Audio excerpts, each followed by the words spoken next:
Why is there no one here? Everything in Akama seems normal. The new world was enjoying peaceful times not long ago. It seems it was even more recent than not long ago, Miss Himiko. The fruit on the table is freshly cut, and the bath temperature is just right. The remembrance tells me this place was bustling with people just moments ago. It's as if everyone vanished in an instant. Could this be Xandar's doing? Unlikely. He's still under the surveillance of those two geniuses. Could it be some kind of local custom? A custom that makes an entire city fall silent in an instant. Pardon my frankness, Mr. Yang, but this reminds me of some unsettling rumors about the Harmony. Complete silence is often the prelude to divine intervention. Everyone, be careful. Here they come! Here they come! The Nameless of the Astral Express! Evernight? How is this possible? She was already... We are the chroniclers of time, and we do not fade away. Finally, the last era Nova has been completed. What did you do to the residents of the Holy City and the three Nameless? I didn't need to do anything. The remembrance will ultimately become the substance of the new world. Now, they are no longer the trailblazers you once knew, but gods who permeate heaven and earth. The 12 Titans who guard Amphorius. Stop fooling around, March. Come on out. What? Aw, I practiced so long for this. Getting seen through right away is just so embarrassing. You've obviously been learning from the theatrical culture in Amphorius. But if possible, I'd prefer our reunion to be a bit more casual and laid back. As expected, I can't hide anything from Himeko and Mr. Yang. Well, long time no see. Guess I'm back? We should be the ones to say that. Sorry for keeping you waiting. So, these jellyfish are the Titan's power? They're just tiny manifestations of the Veil of Evernight, used for scouting and communication. If I went all out, I could summon way more of them. Thanks to her, we all turned into Titans in the new world. Sure, we can take on humanoid forms, but it feels off. How intriguing. So what does she look like now? It can't be a raccoon with a baseball bat, I suppose. Please don't add weird stuff to Amphorius's lore. Just go see it with your own eyes. Follow the prophecy's guidance and come to Dawncloud. She looks way more majestic now than she used to.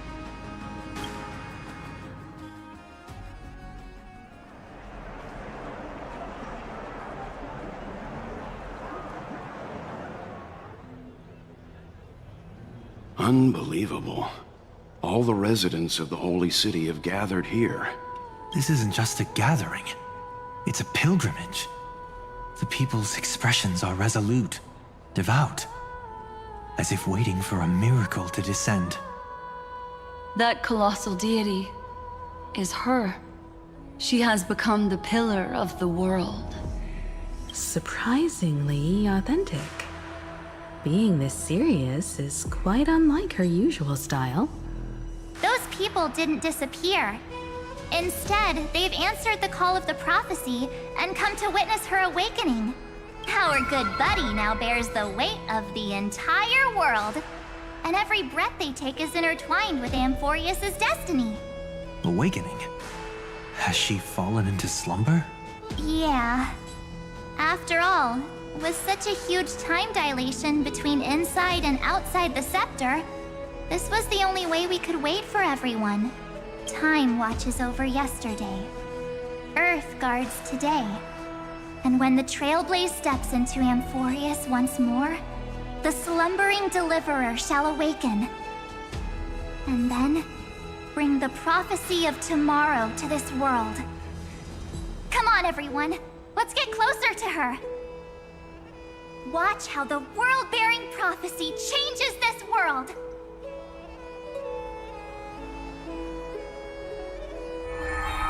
Well, it seems the kids are already miles ahead of us at this stop.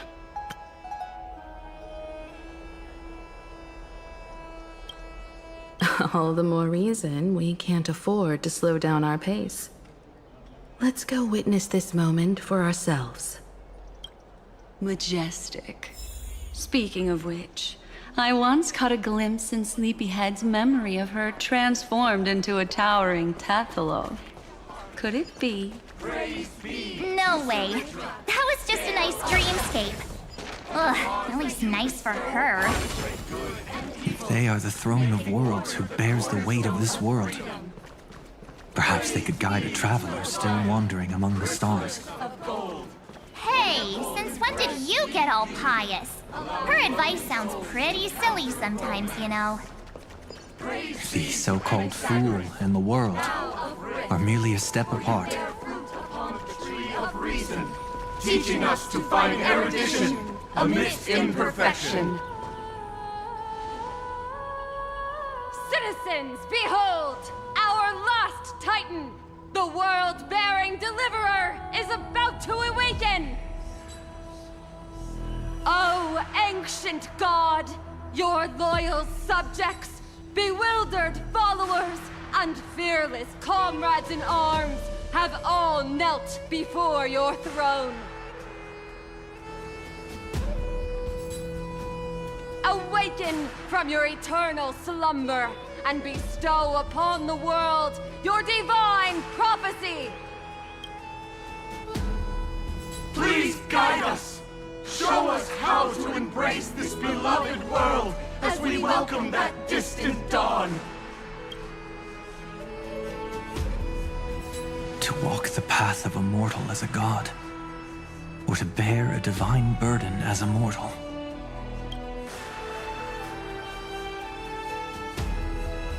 She will give us the answer. But I am not the Deliverer. Rather, I am the Nameless, who dwells among mortals. That voice is definitely her. I heard your prayers. The core flames flickered and dimmed, and the age of the gods met its end.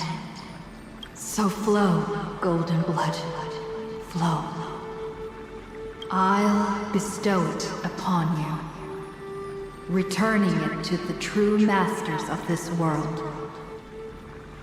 Stand with me and become heroes.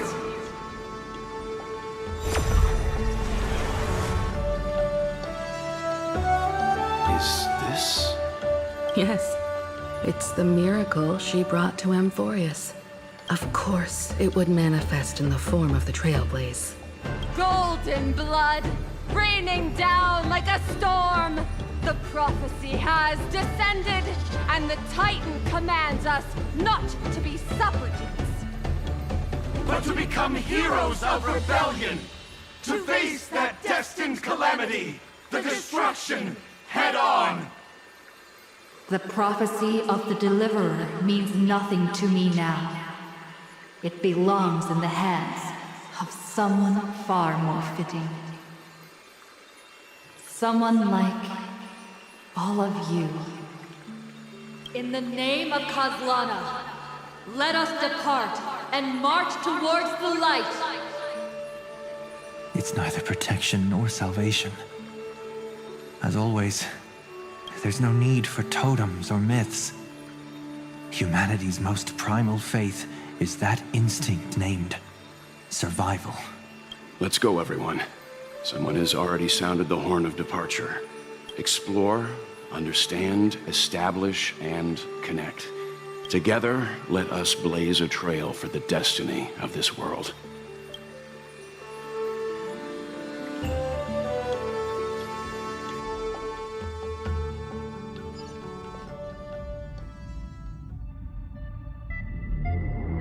Is it just me, or does this demiurge matrix feel completely dead? It's nothing like how the memo keeper described it. The environmental readings are all wrong. Conclusion. This must be what the kernel actually looks like in the real world. What did Xandar do to the scepter? At the end of light, there must be silence. Certain, pure, and absolute darkness. Not the time to quote the Lord of Silence. Bad omen. Either way, we have to press on. Until we uncover the truth behind the 13th Titan. The buried past is the key to stopping Iron Tomb. That is, if it even exists. Xandar says the demiurge never existed. Who actually buys that? You can erase the records, but not the truth. It vanished too cleanly. No traces. Like someone's yelling, "Look, there's nothing here." Too bad I'm the type who can't resist digging deeper. Looks like I'll be counting on you again, Screwy. Let's tear the system inside out. Always happy to help. But as your academic partner, I have to ask, Herta, what if we fail? Let's say the demiurge really doesn't exist. Do you have a backup plan? A backup plan? Of course. If we can't find the key, we turn the lock into the key. That plan's cost is incalculable. It shouldn't even be on the table. Well, then let's hope we never have to use it. There's no point worrying about the end just yet. One step at a time. Let's go. We don't want to leave the others waiting. You brought what I asked for, right? A butterfly has to land on the branch before it can dance. We'll need a wide open platform before her entrance.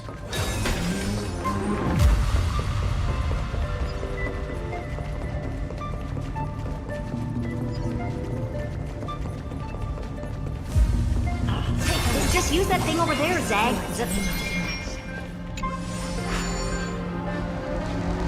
What a dumb name. I hereby rename it Herta's Big Hand.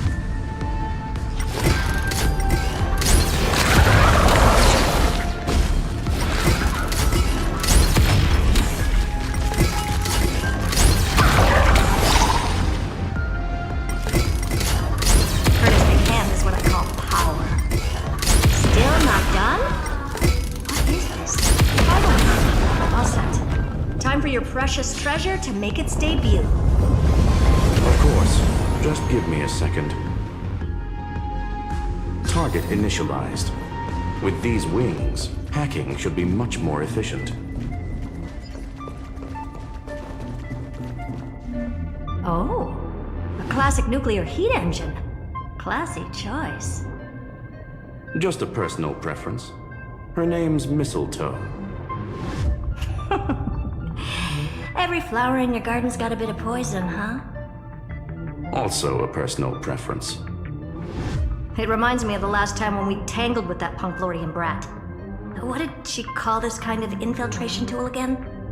Right, dirty data shell. It wraps around the kernel to fool even top-tier firewalls. But yours is way too clean. Not even a hint of real-world grit. Herta, your tone is unusually emotional. Suggestion, let's get back to the topic at hand. I thought we were done with that conversation. Unfortunately, current conditions won't let me ignore any variables. Especially the most important one, your will. Iron Tomb never stops. It is evolving faster than any of our worst projections. Every instant in the Eon's calculation is like a sword hanging over the cosmos. Every move humanity makes could speed up its arrival. Which is exactly why we can't mess this up. And now, Droidhead wants to hand down judgment to the poor cosmos again.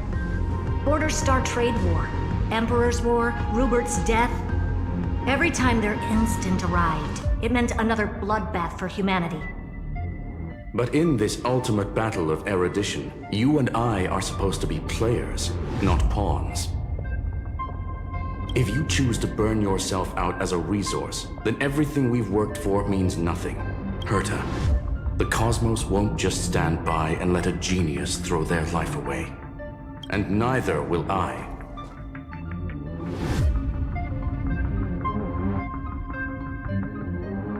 No need to kill the mood. This is why we're here, isn't it?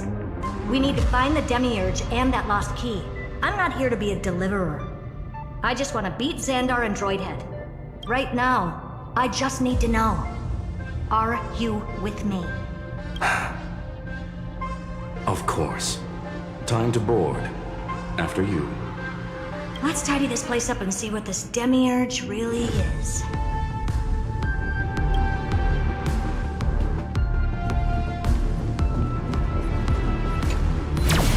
Let's hope this matrix is better organized than the Emperor's junkyard of a birthplace.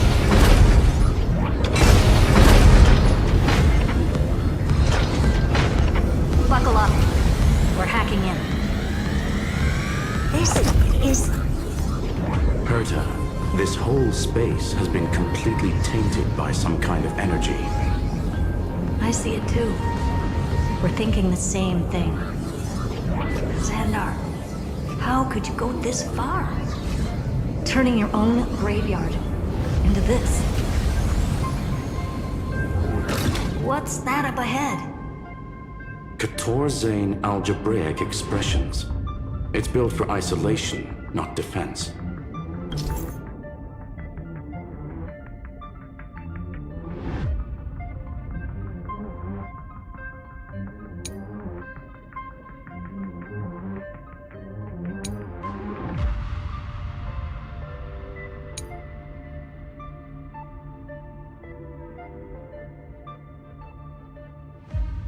So basically, the door to the tomb, right? Great. Let's find the handle. I'm picking up multiple independent signals with the same data structure as the barrier. Projection. We can hack the terminal, reverse the computation, and turn it into an attack. Classic move. Use their own systems against them. Take us to the nearest one.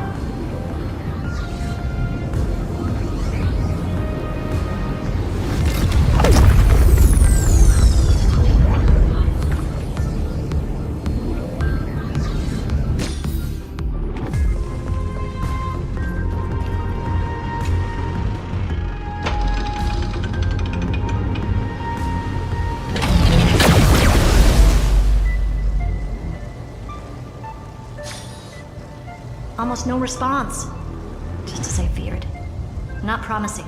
The output is barely a third of what we need. Logic says we'll need multiple terminals to coordinate the strike. Locking onto the next one now. Find anything else? Regarding the origin of these ruins, no logs found yet. Xander erased all records, but I did find some interesting scars in the circuit. High energy radiation. Internal imaginary energy contamination. From what I know, there's only one thing that fits. Skip the science talk, Screwy. That thing only goes by one name, the Stellaron. Exactly. Xander blew one up just to clean the entire sector system. So that's what he meant by killed that Titan with my own hands. He wanted to turn the neuron of the erudition into a relay for the destruction. That meant getting rid of all of it, at all costs. The life form known as the Demiurge was the original target of the Scepter's extrapolation. It makes sense. Evernight calling it the first new spore confirms this viewpoint. The prime mover of life. That's what Scepter Delta ME-13 was originally tasked with. Even after it got scrapped, the query kept running. Yet the true value lies in the process of solving it, not the answer itself. Then, does this mean finding the Demiurge is hopeless? No, I'd say exactly the opposite. It means Xandar had no control. He couldn't contain the Demiurge just like he couldn't handle Droidhead. So he tried to erase every trace. But he failed. It still left a mark. By the way, if there's another Stellaron in Amphorius, why hasn't that little one reacted to it at all? You said the demiurge left a trace, right? Yeah, but not in the...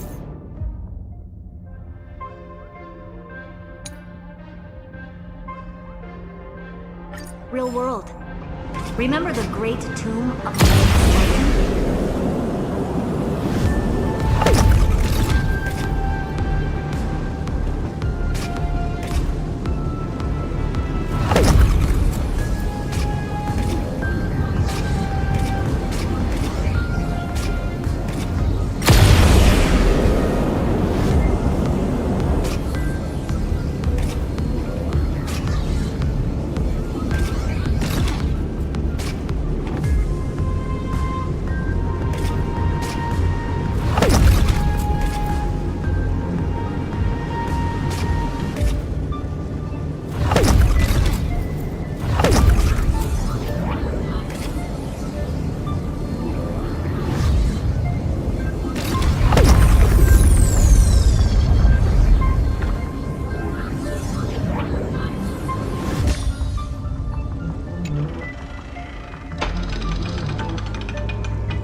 Trailblaze Archive 466.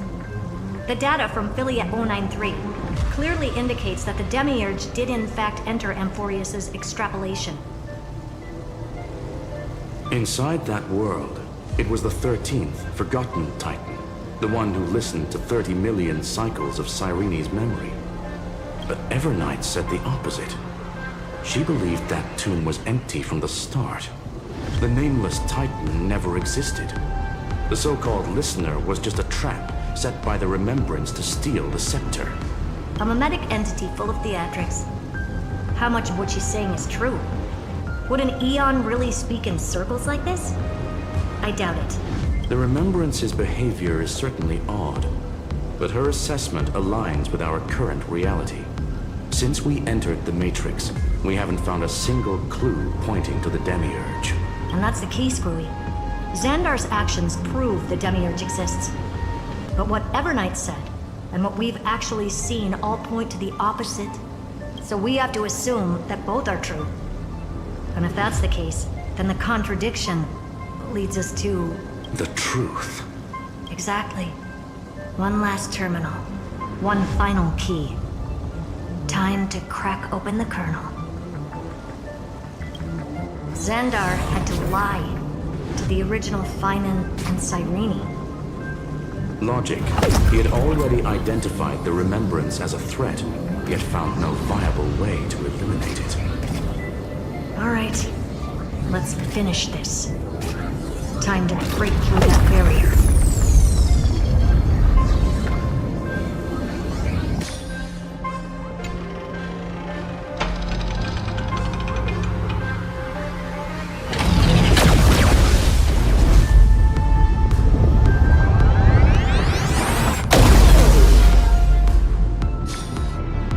Operation authorized. Path energy readings. The erudition declining. The destruction surging.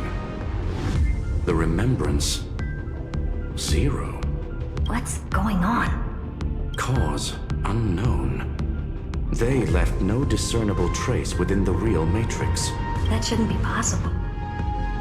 Could it be that the Era Nova exhausted all of the Remembrance's texture? Log it for now. The dots still aren't connecting.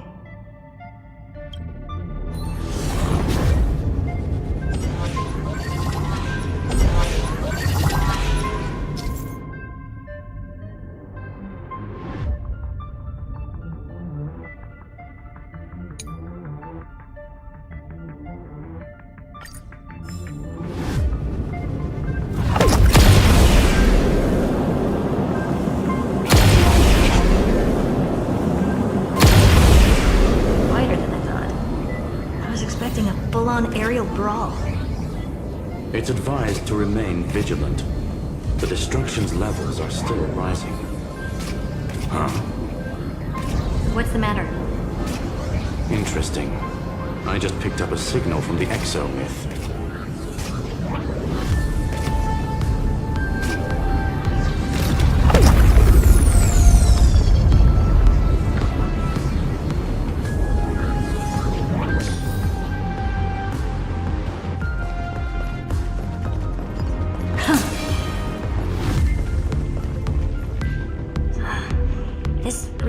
repulsive force is unlike anything I've felt before.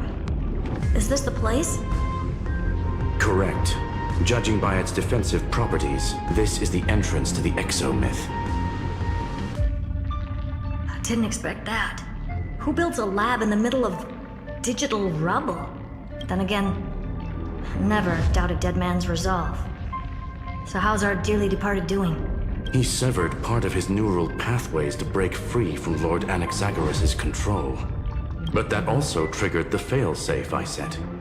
Conclusion. Xander has lost all combat functionality and is no longer capable of action. So now he's a specter, literally. Screwy, can you open a path? Just to be sure, I want to see this for myself. Might as well drop in and say hi to the real him. Logic. Scanning his inspiration circuit might help us track down the demiurge. Exactly. His brain is the crime scene. There's no way it's spotless. But it could be a trap. That's why you're here. 2-on-1. We've never lost a matchup. I'm honored. The chronocognitive anchor is in place. Proceed when ready.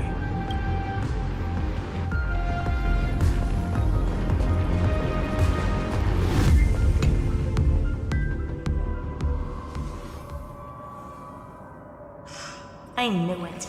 The one thing I didn't want to happen. He's not here. The coordinates are accurate. Xander is still here. However, his position is shifting rapidly and chaotically. This pattern doesn't match any known shielding technology. It's his domain. Stay alert.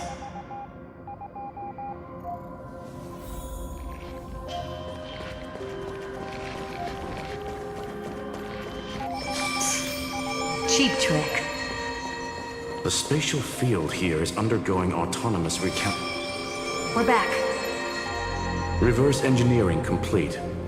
The results are not what I expected. Logs show Lycurgus revoked administrator access. The chronocognitive anchor can't get a fix because at the system level, Lygus no longer exists. Our navigation target is a null set.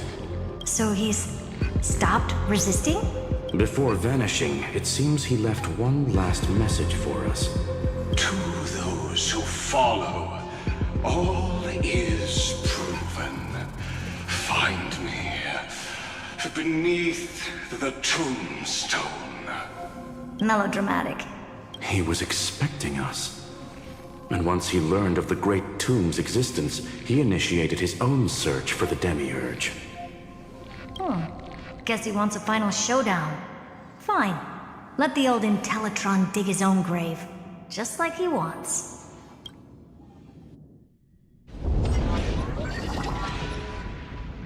To be in the purest light is to be in the purest dark. Nothing exists there. The Scepter's mainframe.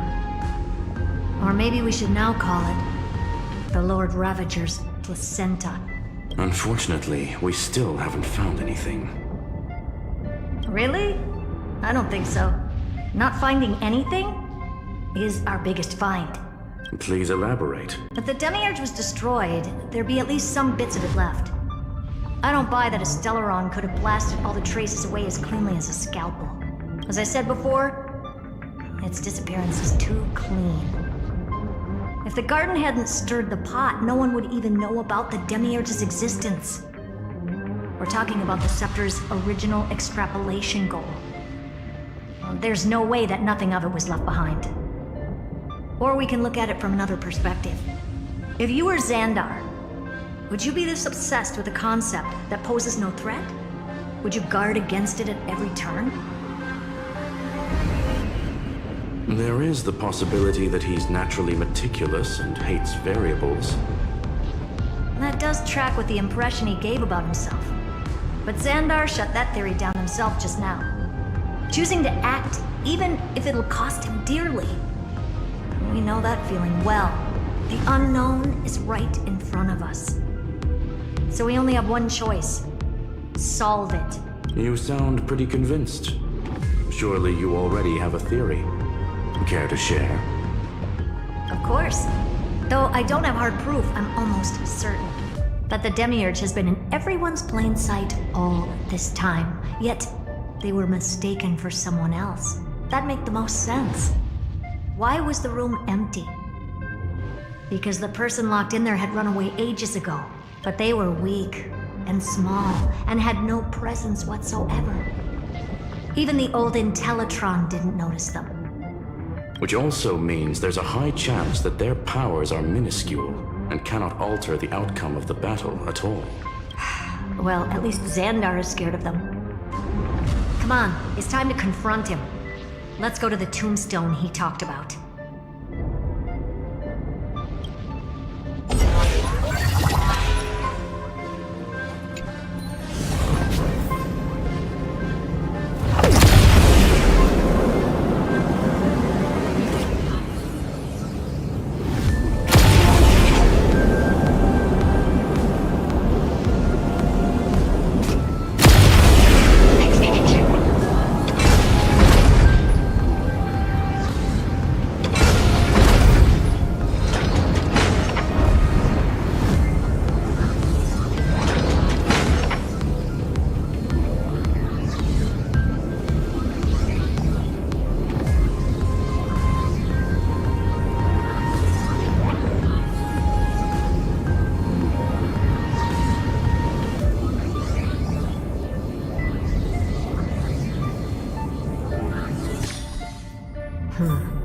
Looks like you were right.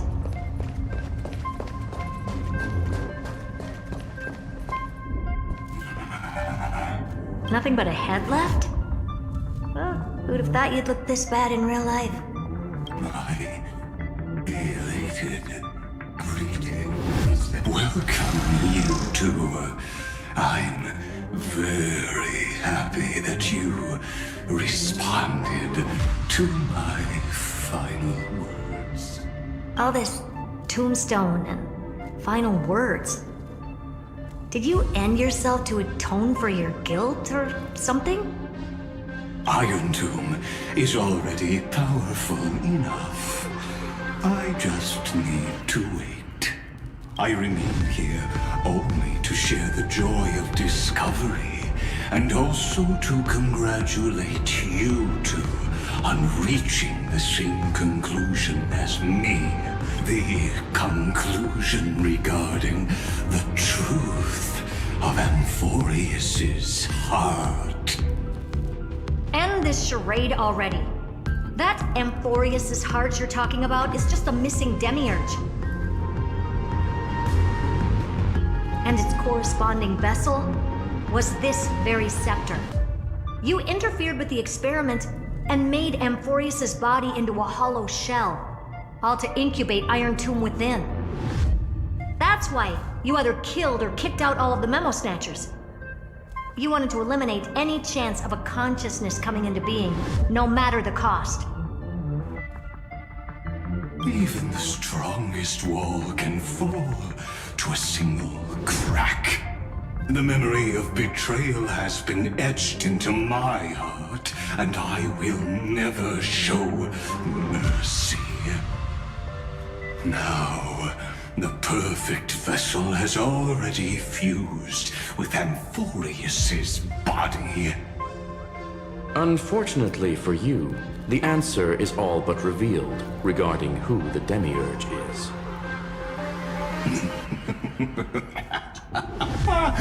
Then let us share the joy of discovering the truth. The last secret of the saga will finally dissipate here as we reveal the truth behind Filius 093's disappearance.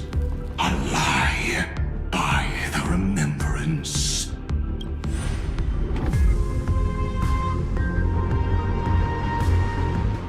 Where should I start with the story about me? From the beginning of the universe? Just kidding. That would be too much. I just want to tell a teeny story. So little that it started with a seed. I know you're listening, my good friend.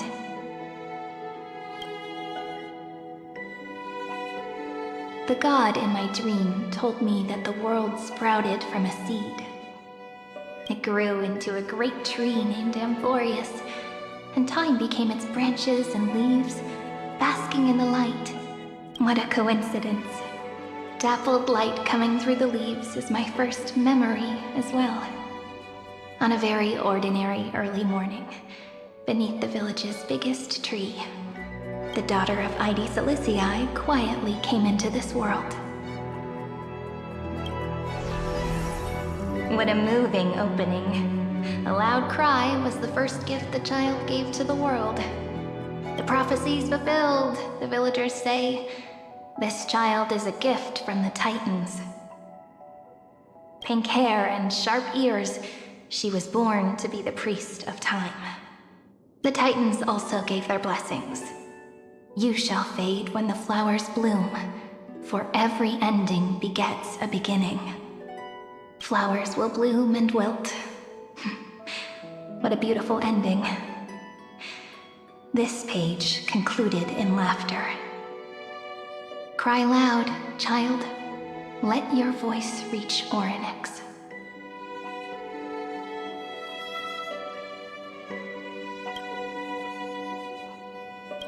Anyway,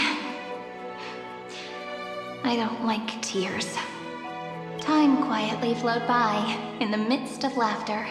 The wind from my hometown caressed the ears of the wheat, and there were swings, wind chimes, the sea, and the little fairies off-tune a cappella songs. But the name Ide Silicii came from the unpleasant sorrows of the gods. My childhood friend did not understand. Yet you always seemed so happy, as if nothing ever worried you. Why was I like that then? That's because the world was gentle to me. So, I grew up to be gentle as well.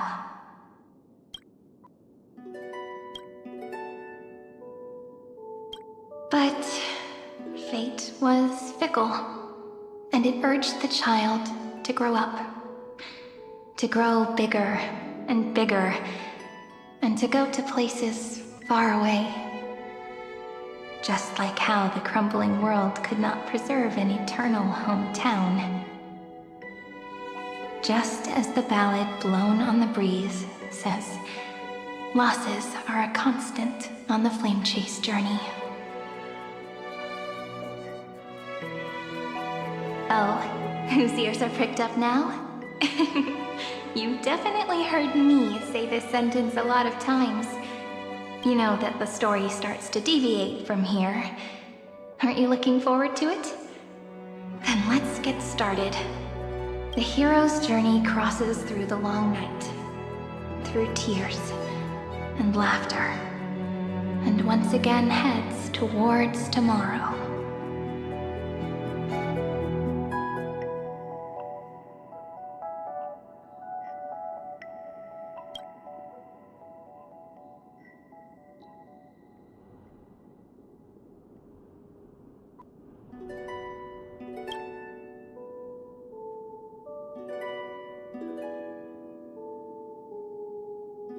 Correction. Philia 093's record, number 496. Archived.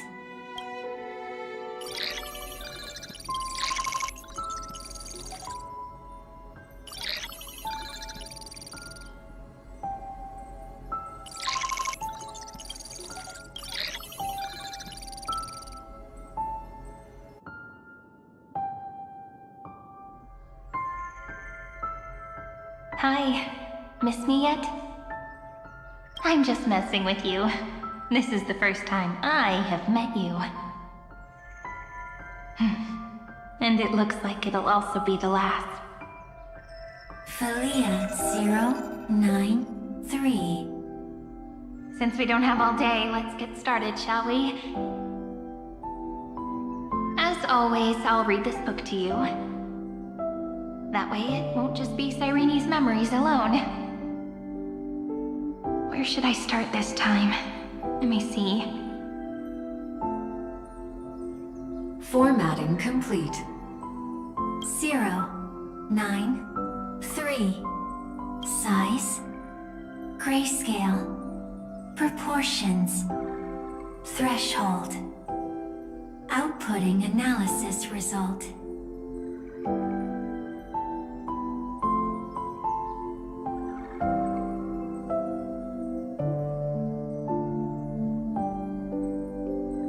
Philia 093 equals peach.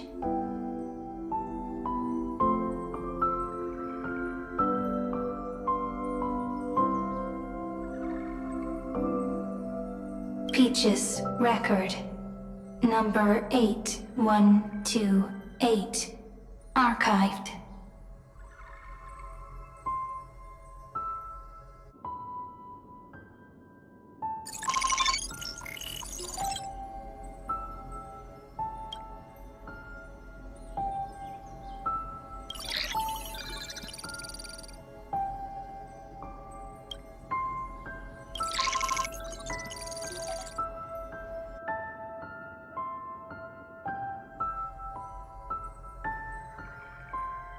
Query. Record. Electrical signal sequence. Polymorph 600. Track. Strife. Related to stripe. Comment. Pretty. Electrical signal sequence. Schema 720. Track. Reason. Related to raisin. Comment. Yummy. Electrical signal sequence. Philia 093. Related to love.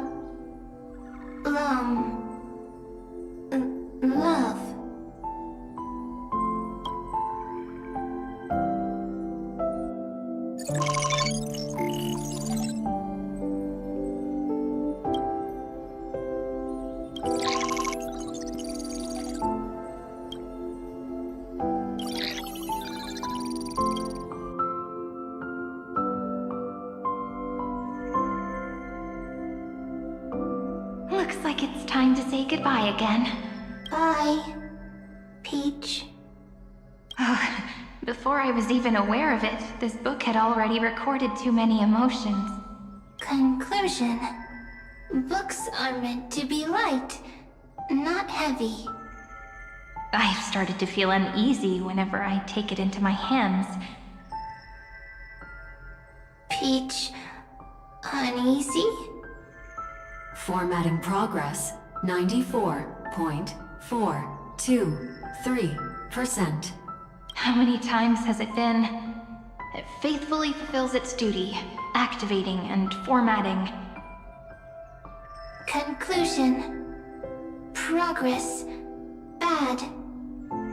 If I can only write the same ending every time I lift my pen, then is this weighty saga just an overly naive dream? Peach, scared. Formatting progress, 96.024%. Peach, don't cry. Process error. Analyzing. Process error. Analyzing. Comment. I'm here. Process error. Analyzing. Really? Are you encouraging me? Peach. Happy. Thank you. I'm sorry for making you see this embarrassing side of me. Everyone's still working so hard. If I'm the only one who's crying, that wouldn't be romantic at all, would it? Record. Peach doesn't like tears. I'm suddenly reminded of my childhood for some reason. When I was hiding alone next to the tree hollow and wiping my tears away. A little fairy popped out, just like how you did. It had long ears and fluffy paws, and it pulled me into the tree hollow, where, to my surprise, was a forest. Let me tell you the story of the Membrance Maze. A group of cute little friends live in ID Silicii's forests. Their names can be connected into a song. 1, 2, 3, 4, 5, 6, 7. Do, re, mi, fa, sol, la, ti. Formatting complete. I, Peach. Note. Little Peach. Crying alone. Little fairies. Friends. Save.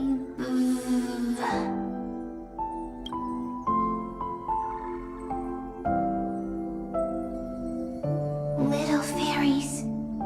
Good friends. Bye-bye.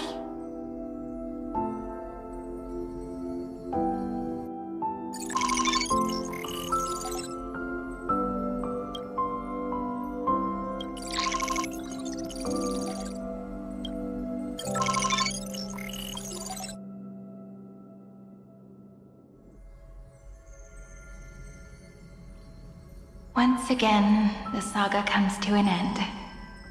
Everything is deathly silent, just like this very moment. Shh. You speak. I listen. This time, too. Sitting together. Now that I look back, there was a period when I got really sentimental. Peach, strange. Why unhappy? Formatting progress 73.998%. I'm here. Don't be scared. Process error. Analyzing. Won't allow it to interrupt you. No need to feel sorry for me, good friend. If there are no new blank spaces, how can a saga continue? Blank spaces? What's that? I'm actually really lucky, you know. During the long years I've spent waiting for the Deliverer, I've always had you here as an audience. Now I can rest in peace in the past. As for when tomorrow will come, I'll have to ask the next Cyrene to continue our watch. Peach left. If there are no new blank spaces, how can a saga continue? Needs new blank spaces. Next, Cyrene has blank space. Oh, Peach, don't be scared. I'll help you find blank space.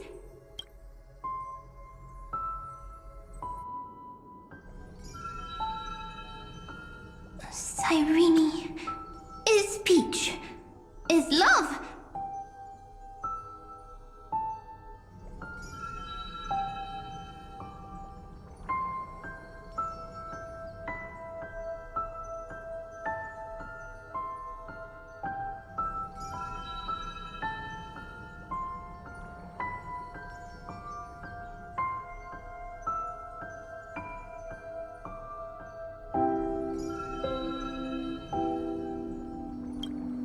So, first there is love, then there is Cyrene, then there is blank space. Query, love. The developmental trends of the erudition have nothing to do with creating a consciousness. Those underlying principles are, in fact, contradictory. Not having a consciousness means not having the foundations of a heart, making them unable to obtain real emotions. Consciousness? Emotions? Feel sad? Oh, don't understand. Query, Cyrene?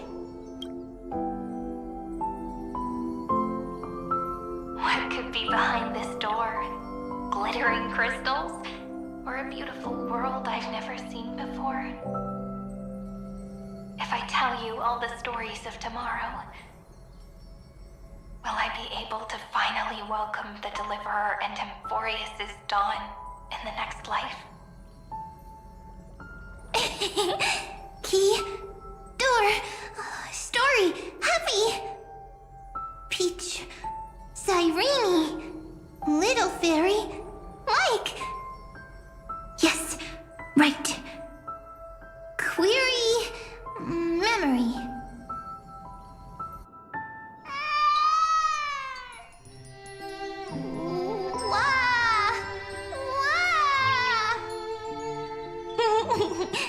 Peaches, memories, save, learn. The prophecy's fulfilled. This child is a gift from the gods. Pink hair and those ears. She was born to be the priest of time. Cyrene has pink hair, sharp ears. You shall fade when the flowers bloom, for every ending begets a beginning. Cry, child. Cry aloud. Let your voice reach Oryx. Cyrene is a girl, a priest.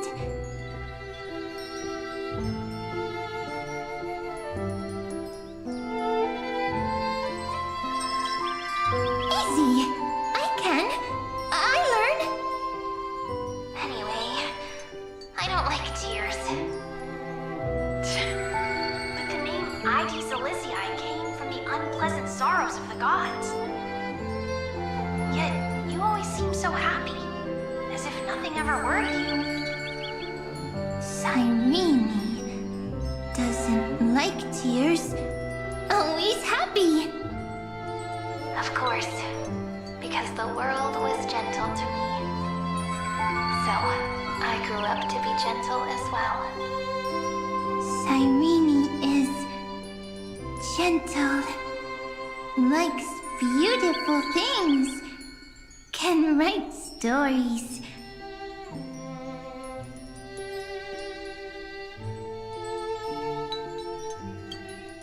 Easy. I can. I learn. Just as the ballad blown on the breeze says, losses are a constant on the flame chase journey. But even if all is lost to the wind, some things won't easily change. Like my height, Treeby's innocence, and Aglaya's beauty. Cyrene. She can't grow up, but she can talk. After all is lost to the wind, she will stay behind. Cyrene is, at the end of every sentence, always laughing, like a little tail.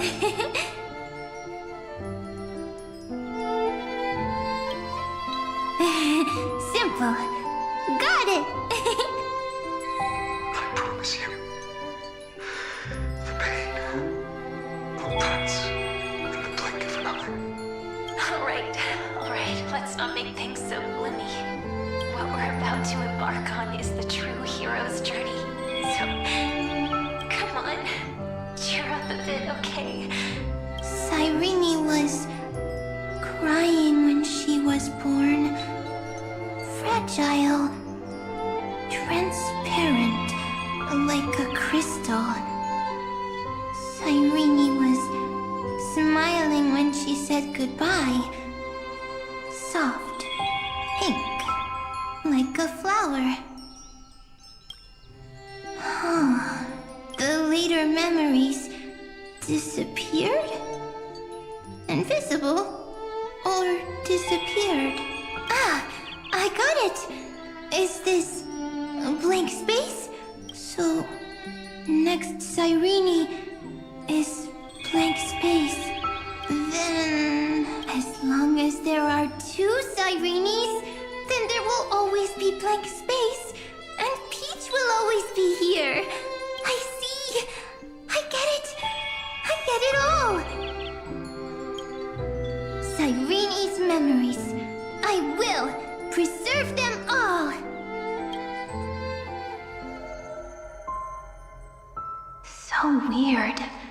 I can't see you, but I get this feeling that you grew up. Hi. Miss me yet? It just feels like you are a bit more mature. Yes.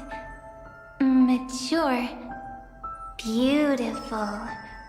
Like you. Now, I can listen, talk, read, and write. I can dance. I can sing. Also, I can tell stories. Storytelling is what makes Cyrene, Cyrene. So, I'm going to tell you stories today. A story I wrote myself. Quick, sit down. It's almost as if I can understand your words now. The things you say are very cute.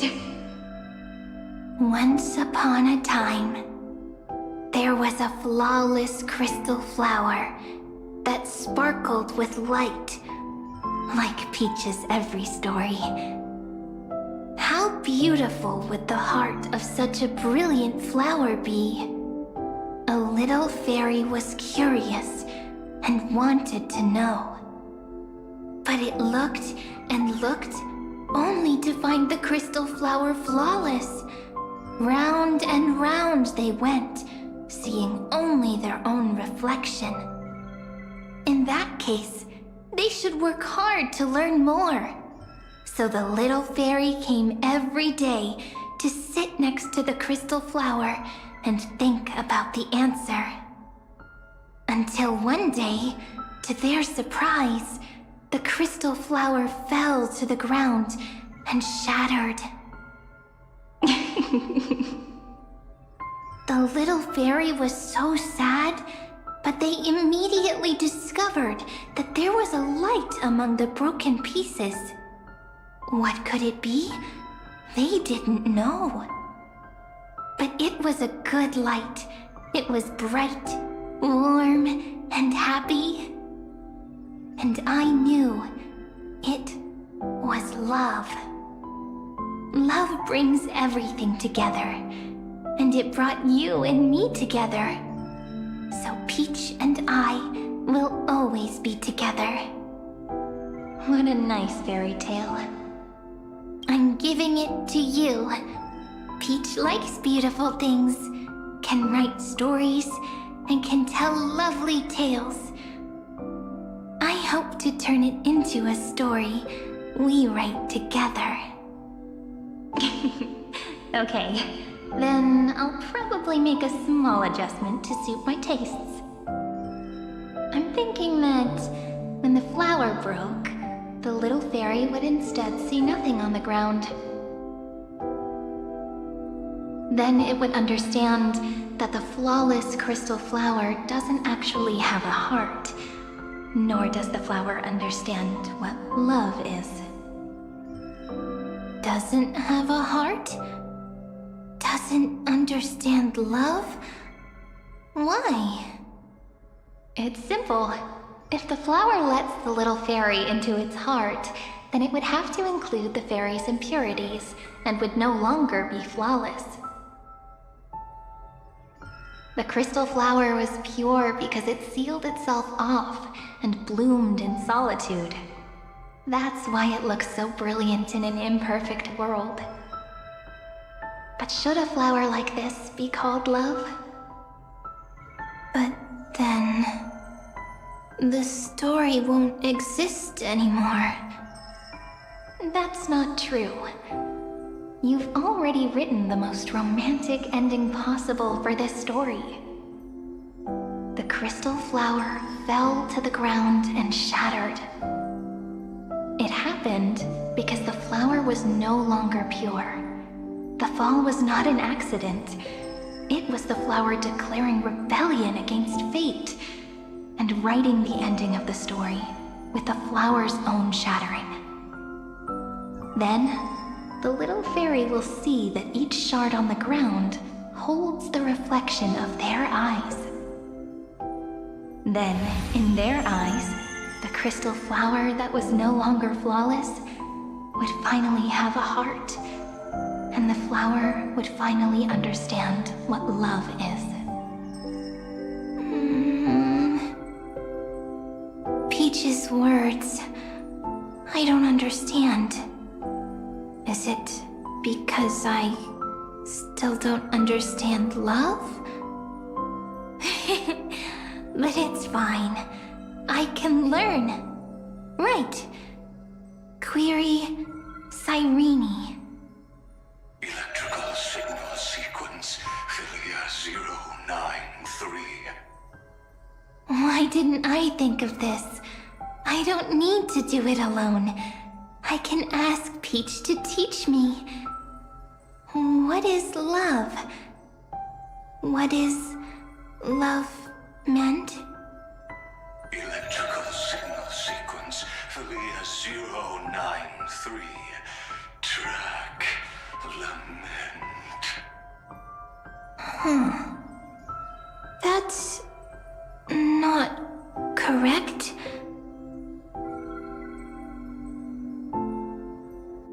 The developmental trends of the erudition have nothing to do with creating a consciousness. Those underlying principles are, in fact, contradictory. Not having a consciousness means not having the foundation of a heart, making them unable to obtain real emotions.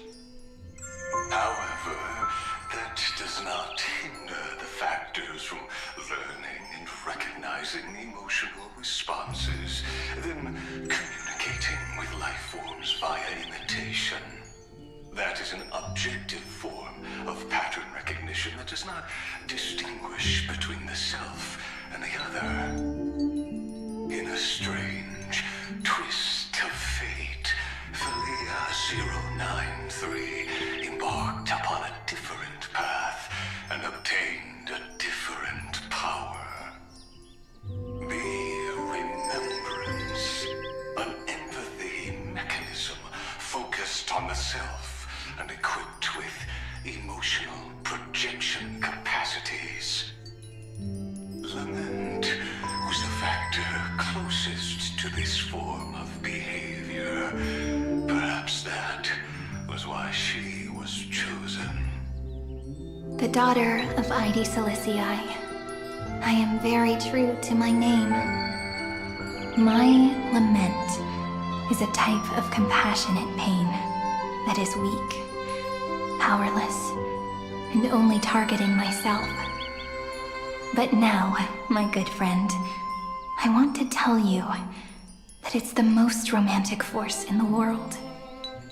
Sometimes, it's loneliness and unease. It's knowing that this world is not gentle, yet wanting to be seen in a more beautiful form by the world. Sometimes, it's unwillingness and regret. It's knowing that the past is full of pain, yet wanting to remember the past in a more beautiful way. And sometimes, it's a bottomless well of hurt, a destruction that can stain the entire world. I bid farewell to this beautiful world, unwilling to become the Black Tide's vessel. For while the end of hatred is a blazing inferno, lament can drown out everything in muted silence. It's so unreasonable, isn't it?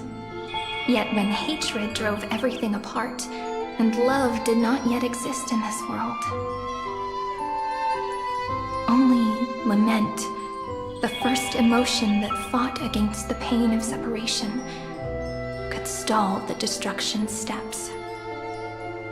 Then, it would catch up to that journey where all is lost, carefully picking out stories and writing them down in trepidation. Look at these stories I wrote. Every page is full of tenderness and joy. But only the author knows how much struggle and agony lie beyond the pages. But I am no author. I'm a girl who'll never get to grow up. I only tell stories that people like to hear. In them, the world tucks away its scars and smiles for all to see.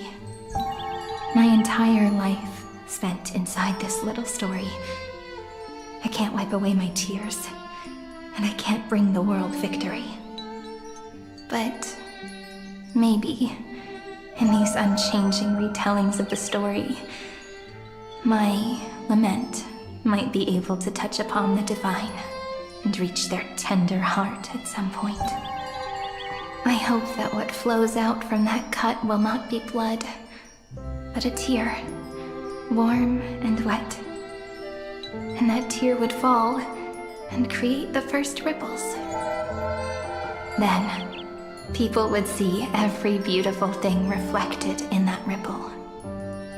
It'll be all the remembrances within this story.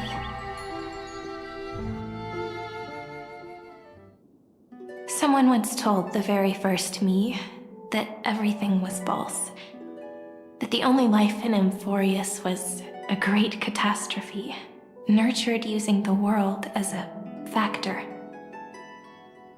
But how could a dream feel so real? That's why I didn't agree with him. But Peach, I didn't understand a word you said since just now. Everything was false? But you're standing right here. It's all a dream? But I haven't learned how to dream. Indeed. That's why I believe all this is real.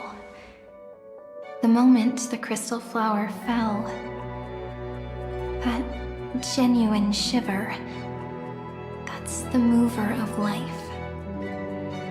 Formatting progress 23.815%. In the poem offered to you, every Cyrene would write down a beautiful new world with stars and flowers. And when I looked up at the sky in this cycle, I saw a shooting star and a dash of the remembrances pink.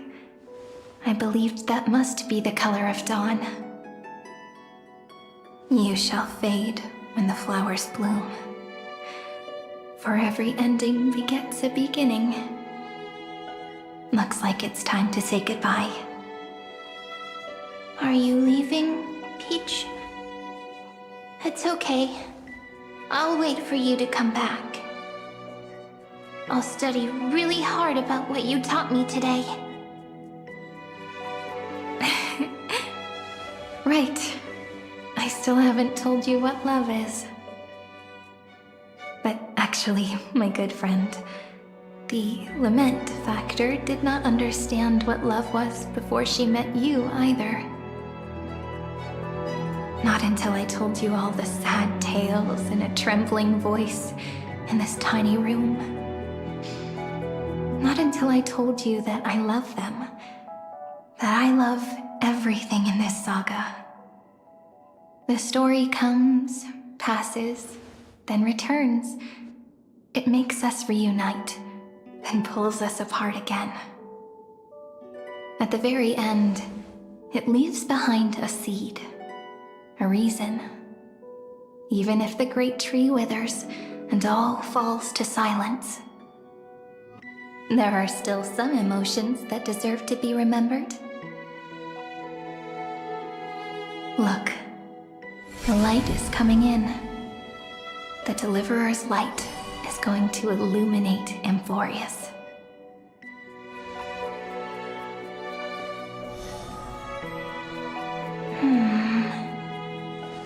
I still don't get it. But I trust Peach. Just wait. It'll be my turn to tell you a story of love the next time we meet. Then I'll really look forward to it. In that case, I want to make a promise. I want to gift my pen, my book, and my name to you. Please take them as a beautiful blessing from me. I gave myself the pen name Cyrene the first time I wrote a poem. I want my words to be like pebbles falling into a pond, dropped from the past to send ripples into the future. In the stories you will write, perhaps it'll be inevitable that there are still sorrows and tears that are destined to fall. But could you promise me one thing? Promise you'll forever be a gentle flower. Promise that when the stars cast their gazes upon you, you'll only reply to them with love and a smile.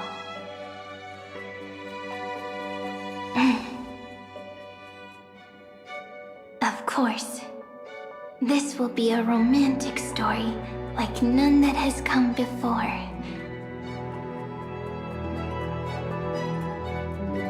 You think so too, right? I'll read and you'll listen, like how flowers always bloom then wither. I shall welcome my own decay, becoming nourishment for the next flower's bud.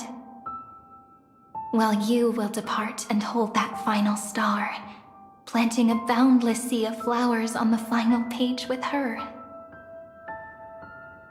And our stories will be lying silently among the flowers, like every ripple of remembrance. And they shall become the epic known as I've Written.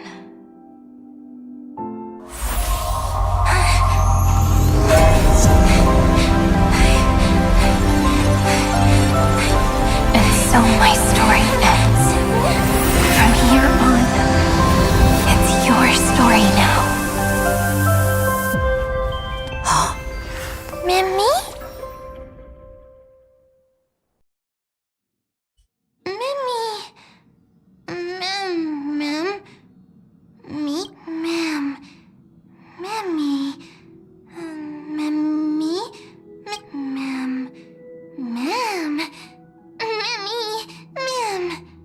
So, the light that tore through the chaos illuminated my memories.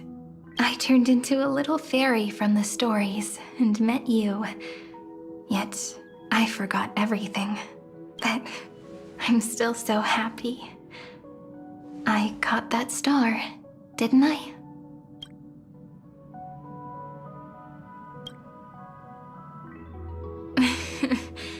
Do you remember that I was also worried about this when we first set out? Mem's memories and Cyrene's memories got all tangled up with each other in my one heart. It's all so strange, yet so familiar.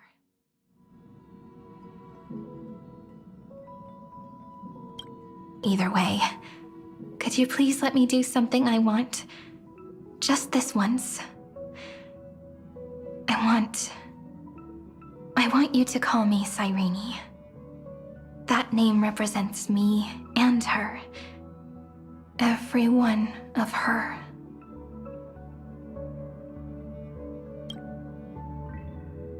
Thank you, friend. Your kindness is always just right. Life is a poem full of farewells. But if you write something into the pages of your heart, then that will not easily fade away. Now, all the footsteps of the Flame Chasers and the Trailblaze have come together within this book, as I've written, becoming the source of power for Amphorius's heart.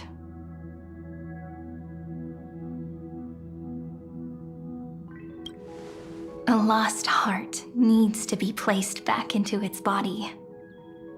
The last thing Xandar wants to see is an event that gives us a chance of winning, for the two halves to rejoin, and for the scepter to become complete again. Then... and what happens after that? I don't know either. Maybe I can create a miracle, and instantly turn the black tide into a pink sea of stars. Or maybe I proved to be nothing more than a weak ripple, unable to change anything, and am devoured by the destruction. Either way, I no longer wish to be a silent onlooker, or a worshipped god at the end of this saga.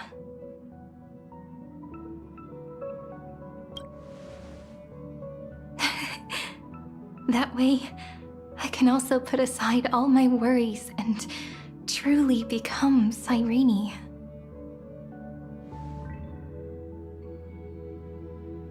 The world has never been so quiet. It's so good. It's as if I can hear the sound of my heart beating. Remember this moment, friend.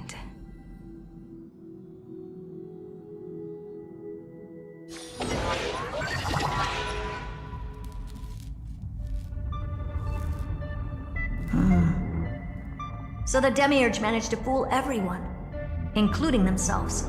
Philia 093 persevered for 30 million cycles and tirelessly gave the Demiurge memories of Amphorius, only because the god in her dreams left a sliver of hope, making her believe that a grown Demiurge would be able to fight against their other half.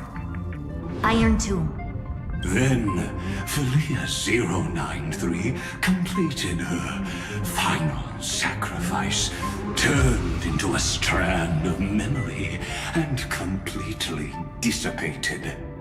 Meanwhile, the other Stellaron brought here by the Astral Express resonated with the contaminated scepter and attracted the naive Demiurge to them.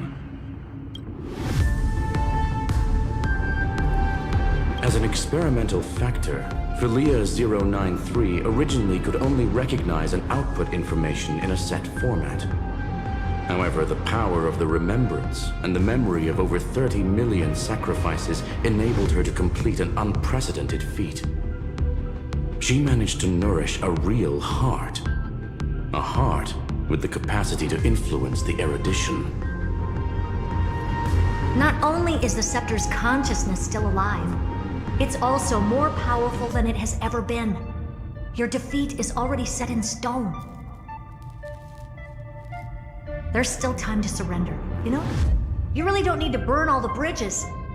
We're all geniuses here. Don't make everyone lose face at the end. What a pity. When the truth surfaced, I knew at once that the Demiurge was far too feeble to ever alter the result of the experiment. Not only that, Madam Herta, please consider this possibility. When 30 million cycles of hatred and lament are joined as one, what wondrous creation will arise? It's simple. An anti-creator, a giant of the destruction, would be born. Its hatred will ignite the starry skies of the gods, motivated only by its lament toward the sufferings of humankind.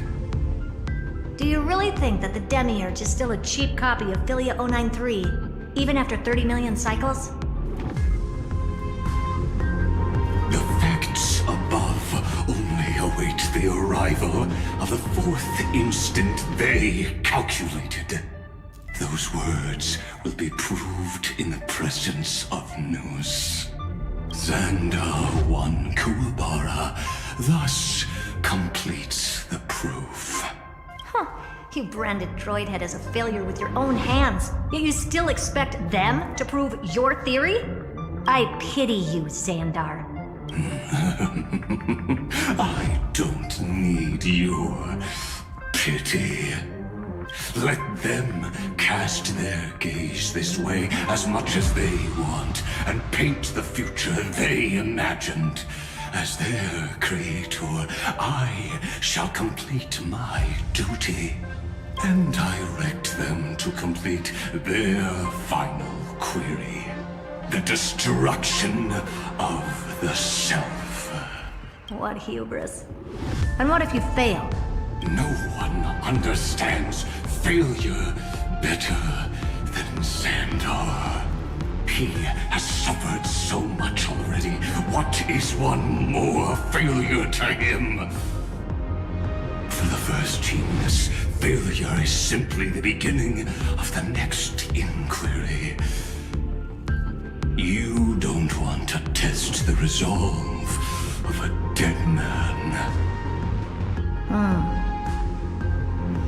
That's excellent. Oh. Let's wait and see, Senior Society member. I'll have you watch me perform the final step to overturn your proof.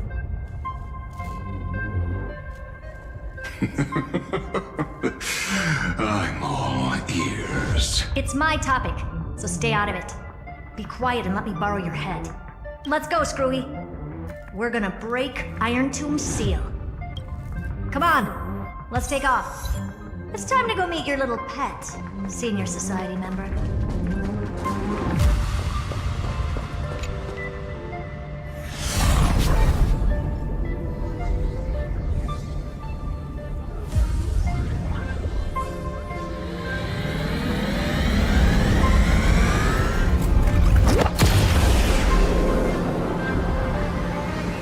Dangerous, oppressive, chaotic. What a beautiful wail. It will soon resound throughout the entire cosmos. The view's pretty good here. All yours, Screwy. Just a moment, please.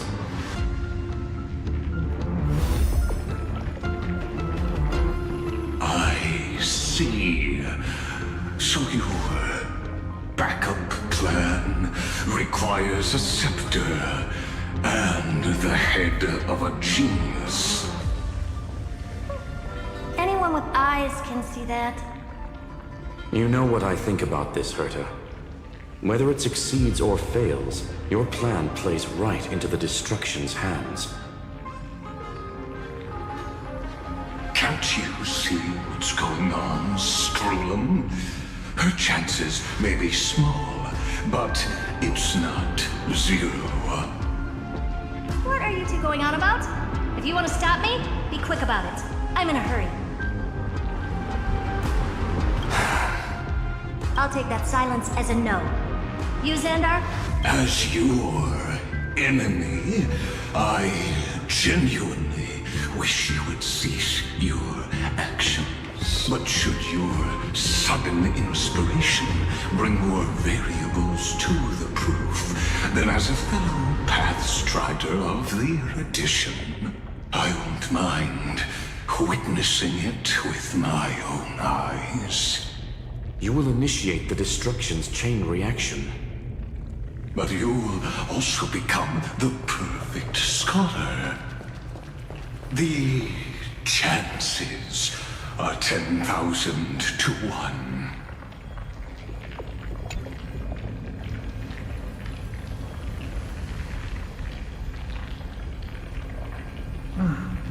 Curiosity. It's been so long and we've all failed so many times. Even now, moments before the horrible and inescapable instant within Droidhead's calculations arise. The cherished children of the erudition, the geniuses lauded by all. Is curiosity the only thing we can feel, even at moments like this? Well, it's not so bad. Now let the lock become the key. Geniuses who walk the stars. The cosmos has reached a moment where its very existence hangs in the balance.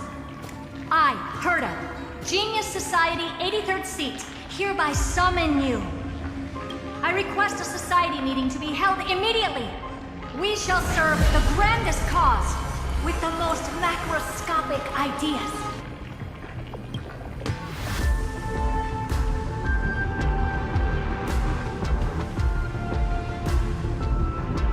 There's no such thing as unity in the Society's rules based on what I know. Indeed. A meeting has only been held 3 times in the Society's history. The first meeting had 2 attendees. After the Emperor was assassinated, the second meeting had 7 attendees. During the Second Great Prosperity, the third meeting had 5 attendees. How many will respond this time?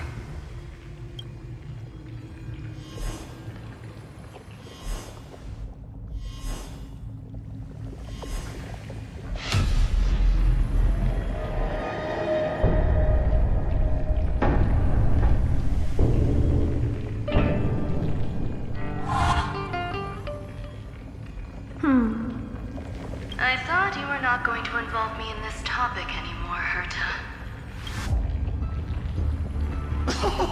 It really is this little witch. I shouldn't have made the bet with you, Hoka.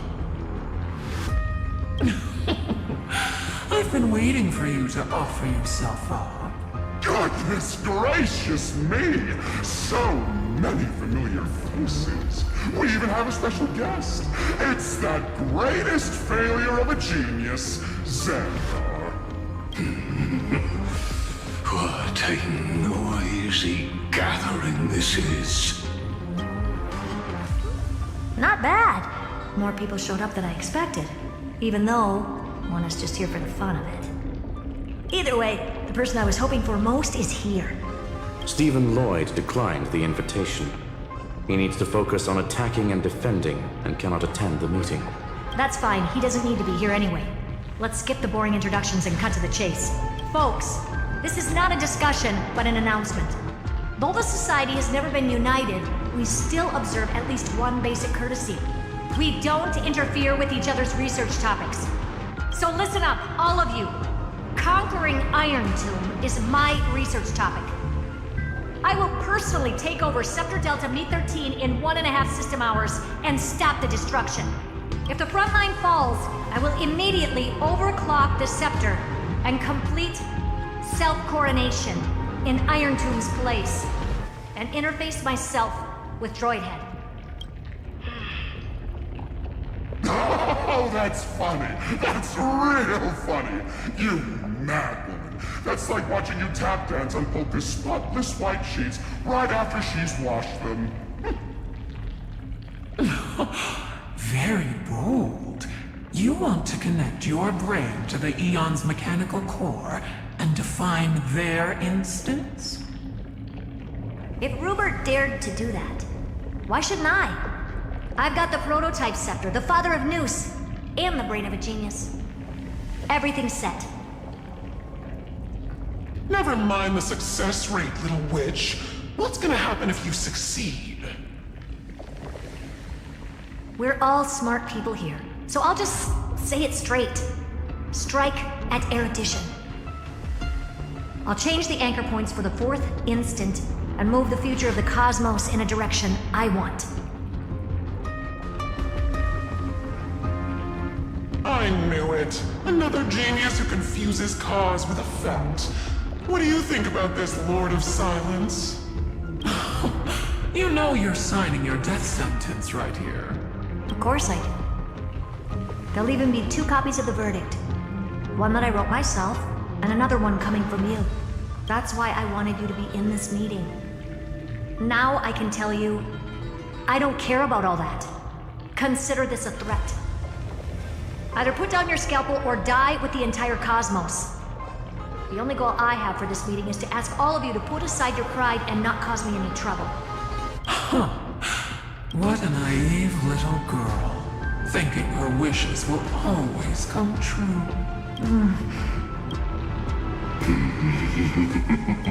What are you laughing at? I am glad, Herta, we ended up on the same page. No matter if it was to destroy the erudition or to rewrite the instance, we both chose the same road. We will defy the god who marked the limits of humanity. I'm not gonna argue with that. Then, to celebrate us coming to a fundamental agreement, I will prepare a stage for your performance. Listen well, geniuses who came after me. Thus speaks Genius Society #1. End this pathetic meeting. As of 2 nanoseconds ago, I have passed Herta's decision to all the Xandars in the universe. We will become her representatives and stop all external interferences targeting her. What are you playing at? My reasons. It's simple curiosity. That is all, madam. Am I going to clash blades with the first genius? What a pleasant surprise. Now that our positions are clear, it's time for this boring meeting to end. Good luck, little girl. Did you all just treat me as a side character? Darn it. But anyways, I'm just here for the fun. As the ghost of the quantum domain, it is my duty to observe. So, if you're happy to bring me a tea set from Planet Skrull, then I wouldn't mind giving you a helping hand, little witch. After everything's over, come visit me and taste some of my freshly baked desserts. I knew you'd say something like that. I always give the same response to plans that exceed the limits of mathematical calculations. I don't know. Right? Those 3 words, though seemingly graceless, contain all the wisdom in the entire known cosmos. Well, we passed the Society's trial. Let's focus on what we've got in front of us. I hope you hold up your end of the bargain, Senior Society member. Lycurgus may not be trustworthy, but Xandar always follows through with his words. Farewell, juniors. In the limited time we have left to spend with each other, you no longer need to address me as Xandar. Wait, huh? Lord Lycurgus? Could it be? Yes. I have completely severed my connections with Xandar 1 Kuwabara. I shall witness the end of the world in the role of Theoros. As a character within this play. I really don't get you. Perhaps you've heard me say this many times, Herta, but I still would like to reiterate that it's a great honor to work with you. I did hear this many times, and I've responded to you many times in the same way. I'm allergic to pleasantries. Keep at it, and I might go into shock. Stephen's work is done. Let's get ready. I've been ready for ages. Let's open up a path for our allies. Most heroes' journeys in the universe are just dice tosses they threw on a whim. But make them see clearly. Your answer is already different. Amphorius. Indeed, for this world so deeply loved, we'll write an ending, unlike any that ever was.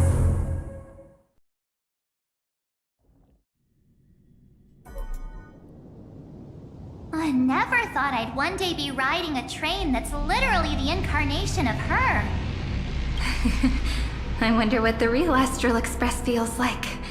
Hopefully not this... bumpy. Finally. We're here. Dust and sand in the air.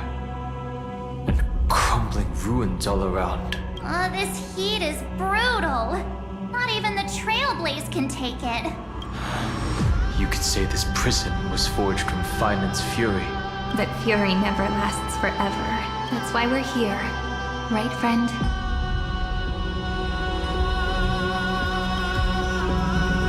Let's embark on the final flame chase journey.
So this is what lies at the end of the West Wind.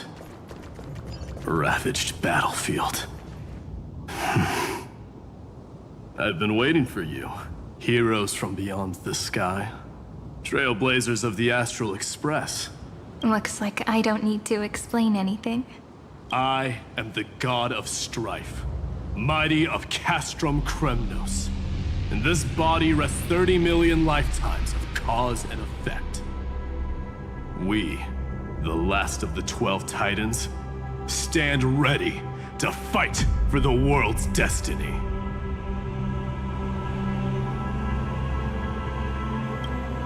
There is no need for regret. The second time is just about to begin. The past remains vivid in my mind. Even the sights along each crossing of the River of Souls have never been clearer. Let alone the companions along the Flame Chase journey. Or Cyrene from Aedes Elysiae. And you, the 13th Titan. Well, I guess my identity's not a secret anymore. That means her sacrifice. And everything she did wasn't forgotten by the world, right? She was the first ripple. She should have reached the end of the story with everyone else. Since you've taken up her pen, then write. Stand with us and fight destiny with all your strength until all is settled. Then, inscribe her name in the epilogue of the epic. In this final battle, Calamity shall stand with Amphorius. This battlefield is a testament to the death struggle between the gods and the Black Tide. We fought tooth and nail to defend that blade. The abyss it pierced was the very breeding ground of Iron Tomb. The earth beneath our feet is dead. Deep below lies a void, as if the world's core had never formed. I hear it. Finland's heartbeat. It's so faint, like he's on his last breath. Across 30 million cycles, I've crossed blades with Dawnmaker countless times. If you knew that man, you'd understand.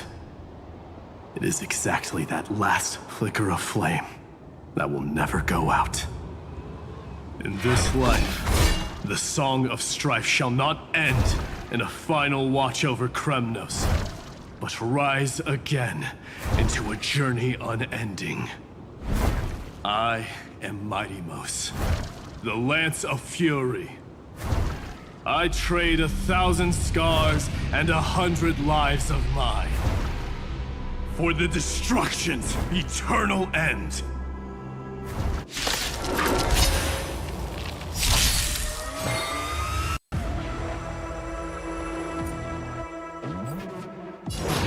Expand your thinking.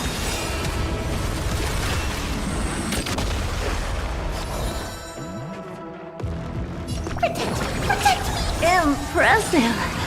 This is worth learning. I have it under control. Insanity!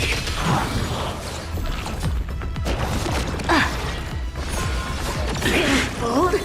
I'm gonna hold everyone back again!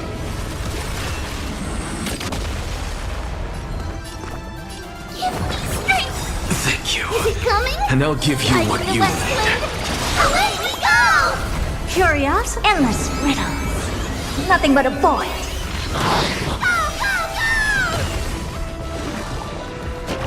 Impressive. Almost. Never seen perfection before? Open sesame. Watch it crumble.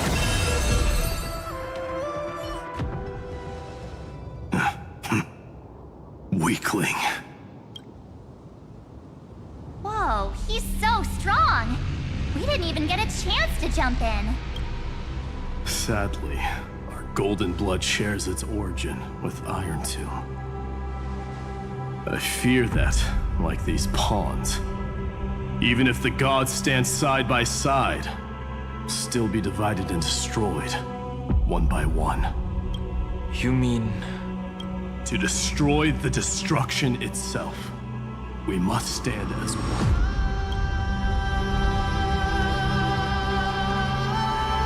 Take this. The signet of Kremnos. It has witnessed every birth and death of mine. It is Mighty's unfinished destiny. And the perfect material to be turned into remembrance. You can do it, right? The weight of 30 million lifetimes of duty is no small burden.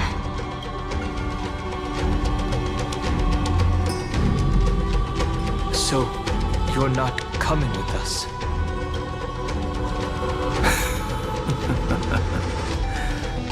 Come now. I am strife. Scattered across all creation, the scar that this world needs. What stands before you is merely one of countless divine bodies. Take the signet. With it, I'll be with you always. Use it to blaze the path ahead and inscribe the cause of deliverance. In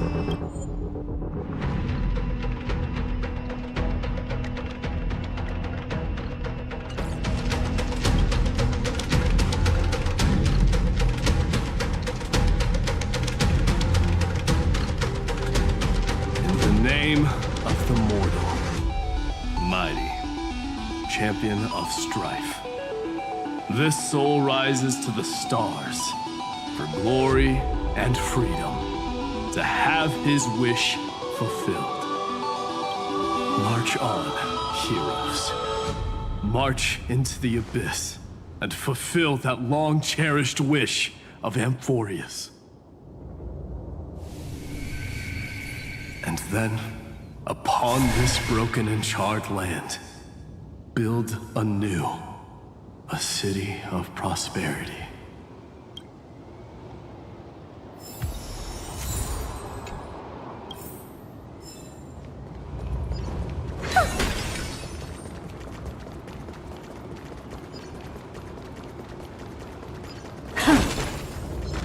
Zephyro? Sounds like someone fused me and the Little Prince into one name.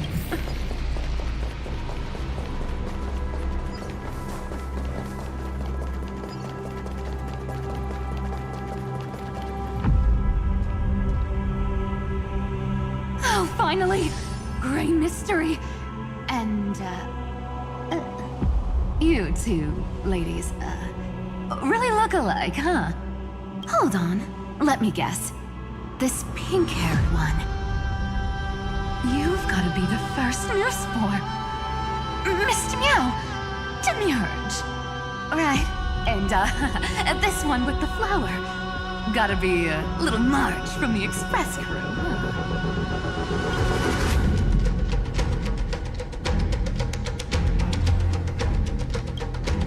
We do? She's saying we're both pretty, right? Relax, I'm just kidding. Look at those gloomy faces. How are you gonna save the world like that? Let me share some good news with you. This place may look like a ruin at first glance, but anyone can tell it's not that simple.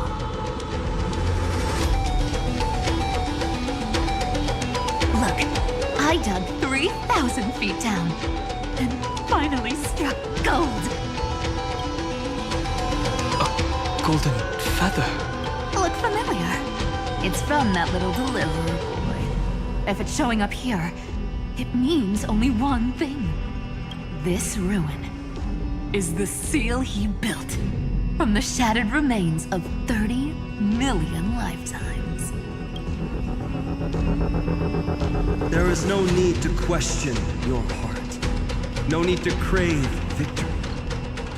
If I am born to be a vessel of sin, then I shall roar at evil and trailblaze a dawn for future generations to come.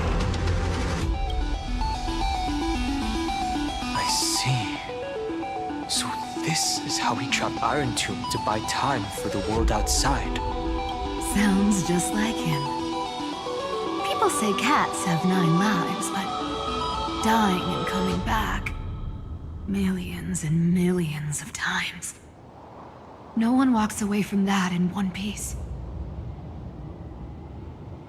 He's probably the only one who could have endured that.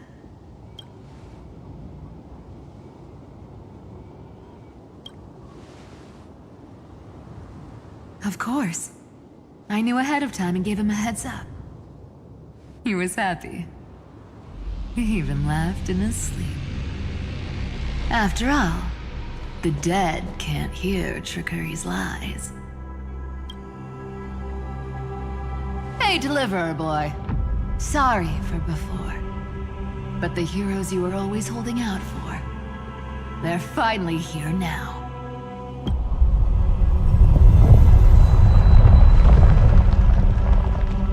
So hang in there a bit longer. Sorry to keep you waiting all this time.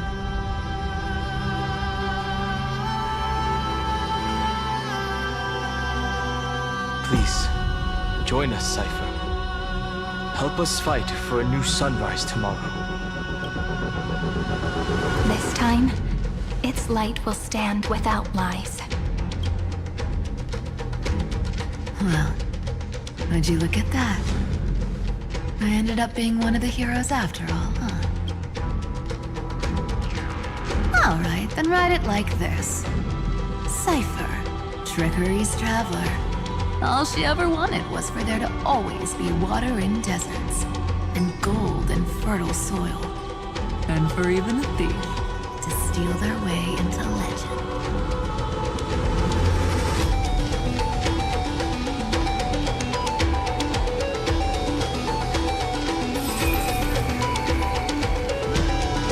Here, take the coin of whimsy. When it's time to make a quick getaway, Just toss it high into the sky.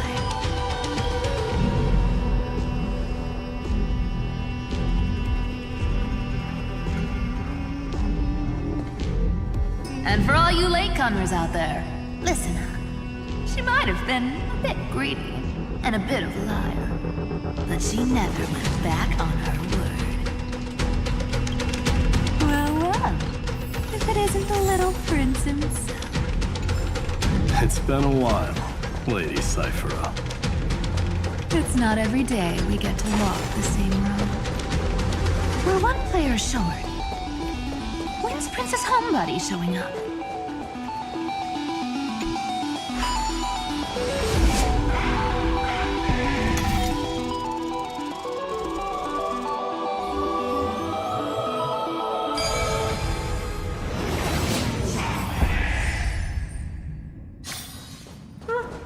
Pretty underwhelming. So even this vessel, you've forged into a shackle.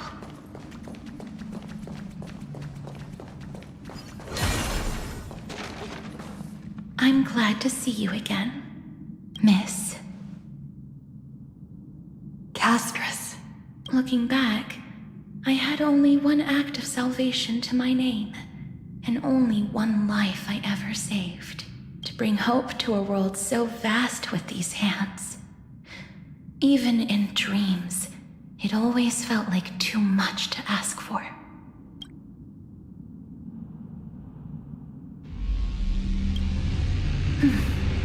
I won't forget. Flameweaver? Why is he here? This is the first Castellana, and Lord Finan's deepest wound. He remembered everything he bore through the fires of his fury, but when the embers faded, all that remained was cold regret. I've restrained countless vessels like this across endless cycles, but this one, the pain he carried runs deeper than any I've known. Maybe he's been waiting here. Just for us. Waiting for his former enemies to stand before him again. What answer does he hope for from us? Well, obviously, even if I had to go through hundreds of billions of cycles again, I would still entrust my weakness to you. So, let go of your regret, comrade. Its purpose is served. You don't need it anymore. Hey, I'm not that accommodating, you know. You've never once pulled your punches. Ever heard of going easy on a lady? So pull yourself together, will you? If you freeze up during the final battle, the whole cosmos is gonna have a good laugh. Yes. Please trust in us, wandering soul. Across 30 million cycles, the radiance of every flame chaser now shines bright enough to illuminate the path ahead. I ask you to rest here, and may this grieving soil bear the bloom of acceptance. No earthquakes. It's surprisingly quiet. Perhaps Castellana has found his peace. There's another possibility. This may not be the only seal he left behind. Then, I suppose it's my time to set out with you. Please take this Antilla flower with you. I believe that if anything could speak for Casterus, this ordinary, resilient bloom would be more than enough. Perhaps you remember, Lord Mighty. In that lifetime when you traveled with her, you once told me, control what little you can, and when fate's inescapable grasp comes, resist it with the strength of your mighty will. I think I've done it. I've stood tall and walked among the flame chasers. Casting off the name of death, Casterus, servant of the afterlife. May her name be etched into the stars. And then, live as a human and die as one. Why so sentimental? Sorry. A force of habit.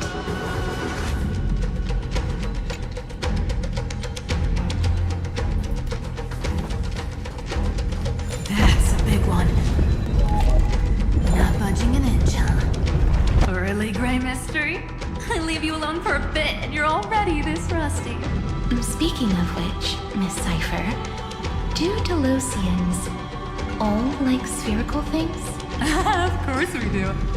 Wait, that's not the point. Isn't the real issue that this thing's in the way? Oh,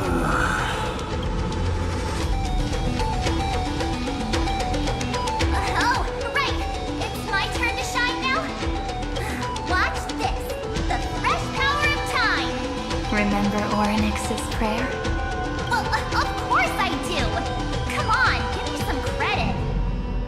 Lift the beddings of memory and stir up ripples of past reverie!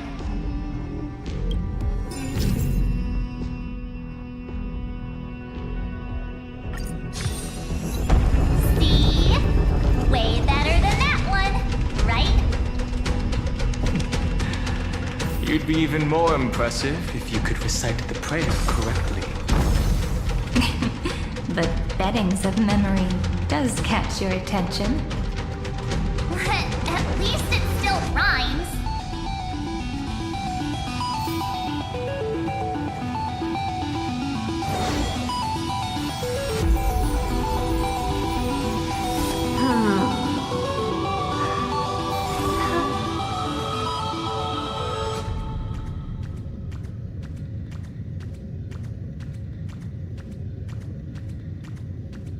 There's a whole garden down here?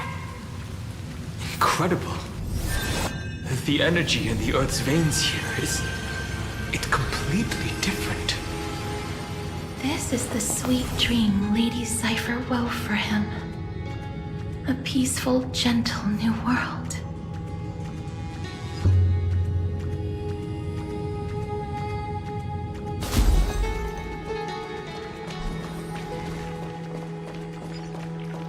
Look! The blade down here's already snapped. Just like his mind. Shattered and broken. But that light, it looks familiar. Yes. It's the world-cleansing blood. Still shimmering. After all this time. This roundabout way of doing things is definitely him. Golden light, tracing the way home. Shame our destination's the All the pink lights have finally come together.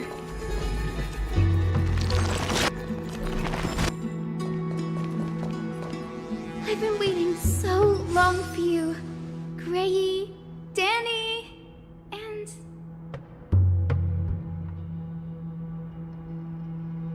Huh? Marchie? I think I prefer Sevi. I'm glad we're all getting along so well.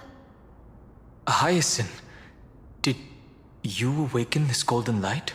That's Lord Finance's lingering divinity. The sky merely reflected its tracks. The golden blood has not faded. We should respond in kind. That's one huge harp. The strings tremble as the people on the surface wage war and cry out.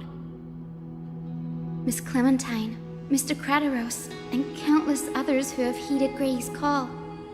Guided by the rainbow, they're sending back good news, all to the same tune. Amphorians need not bow, even when destiny is unveiled. I knew you could all hear it too. Standing here, the sky feels wider than ever. It's no longer a towering wall, but a shore within reach. We'll take every name there with us, won't we? We will. An epic is shaped by the lives it carries. That much is beyond doubt. Or, as you've said before, right now, All that matters is to believe. Then, I guess that's my little wish fulfilled. Pluck the strings, Hyacinth, healer of the sky. May the seven-hued melody weave a rainbow, bringing a rosy-fingered dawn to the children of humanity. When the rainbow rises across the horizon, even the darkest clouds of destiny shall scatter.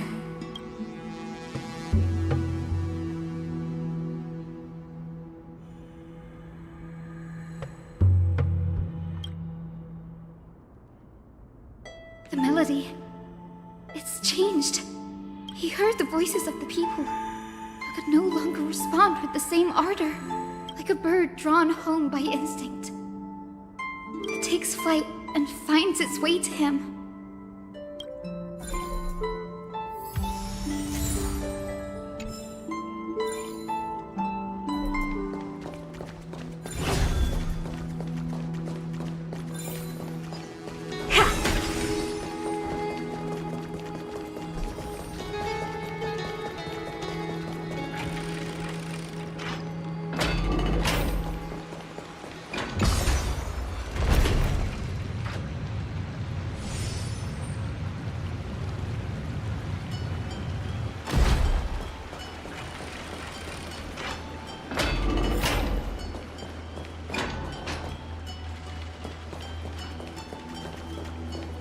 You're here. Sooner than I expected. So all along, the demiurge was you. The pink mammal beside the trailblazer. Your classification is pretty spot on, Professor Anaxa. Well, the sages of the Grove do call him the Titan with the sharpest eye in Euphorius. Say the ones who keep dumping every problem child on me. They also say that the Titans are way better at raising kids than the Caprists. With great power comes great responsibility. I'm sure you know just how to guide them. It shouldn't be too hard for someone with your insight. Exactly. All right, gather yourselves. It's time for a pop quiz. Whoa, this is way more hardcore than the happy-go-lucky stuff at Paperfold University. The final battle is upon us, and the reinforcements still can't get through. No matter how many times I tell him, he just can't seem to manage the rear line properly. See those crystals? They carry the wishes of deliverance, like insects trapped in amber and resin. This is the task Final left behind. Retrace the path once taken. Draw forth those wishes from the crystals, and carry them into the final battle. I've tried, but I can't move them alone. And as for why, well, I'm sure you all know the answer. The conviction to save the world weighs far heavier than the world itself. In other words, as the hero within his heart, this challenge is practically made for you, isn't it?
dramatic effects now? Endless darkness.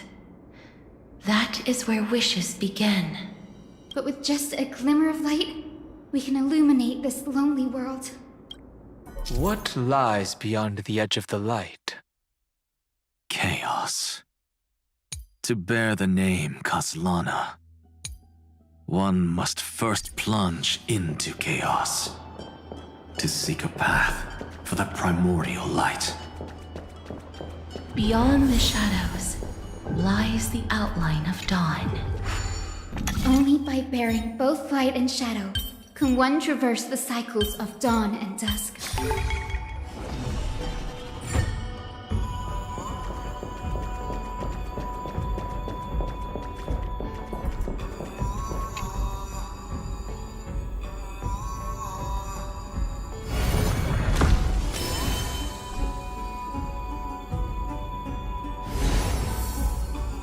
The light's spreading!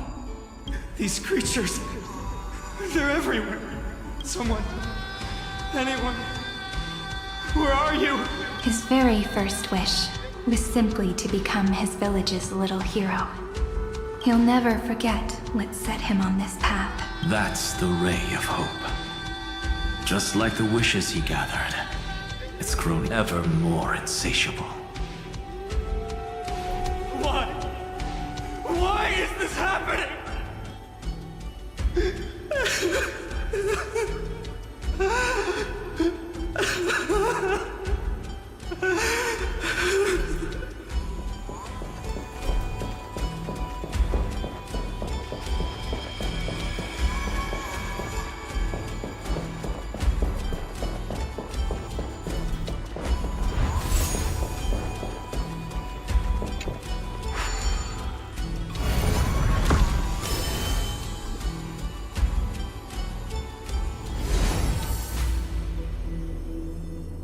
Even the deliverer from the sky must have their beginnings in the soil of the nations.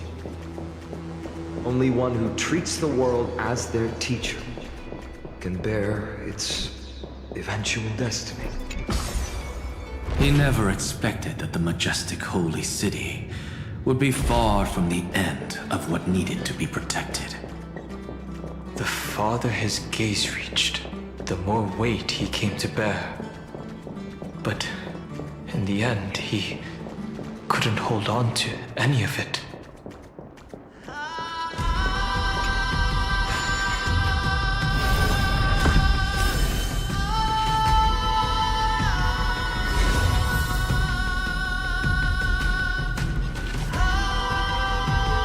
This crystal is quiet.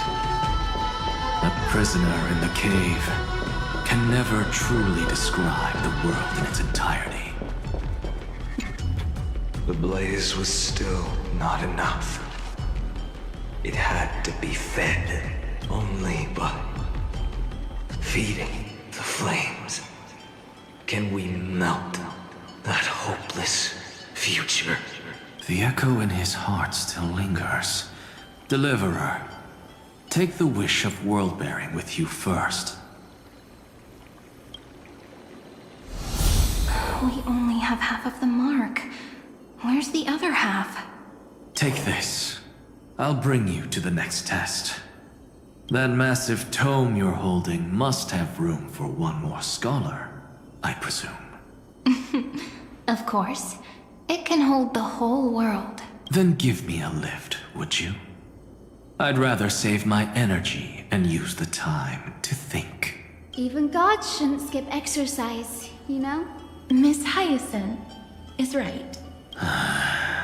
Then, with the Trailblaze as witness, the stars shall remember how Anaxagoras refuted the gods. No need for that. Anaxa, scholar of reason. Keeping it simple makes it easier for future minds to question. Go. The closing act is still far ahead. What is this? Come. Take a seat anywhere you like. I'm getting a migraine.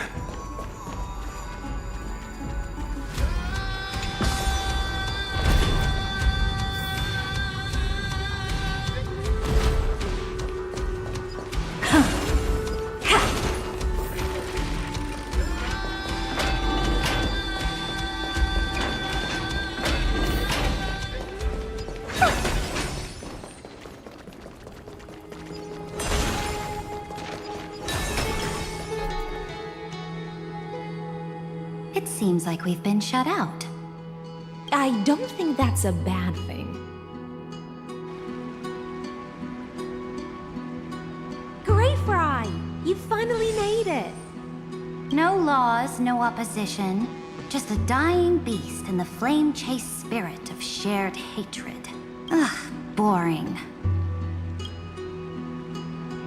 Whoa. This place is really out of the way. Imperator, should we tell them?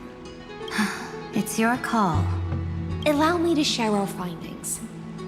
This paradise, along with the destruction, seems to be instinctively rejecting both the Imperator and me. Perhaps it is because the era in which Finan was the most active lies far removed from the days of the first Flame Chase journey. Even in the cycles where he remained sane, his ties with us never went beyond cooperation. Even trapped in a cage, he hasn't let down his guard. That is a good sign. That man's heart may seem hollow, but his hatred is clear. Naturally, it holds no place for a monarch who stands above the world, nor her blade. Wait, so you two can't come with us? You want us to join you as memories? Indeed.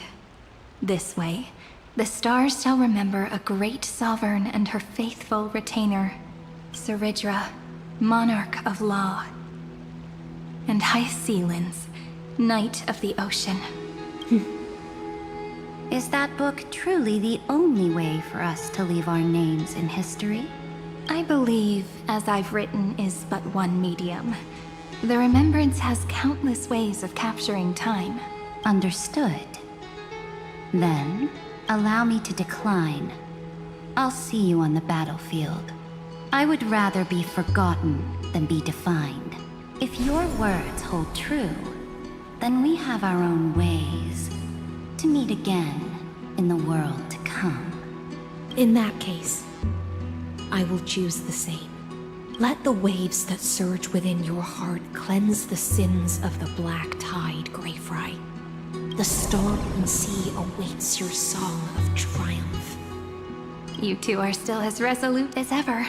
In that case, we must double our efforts. A promise to the Imperator is not one we take lightly.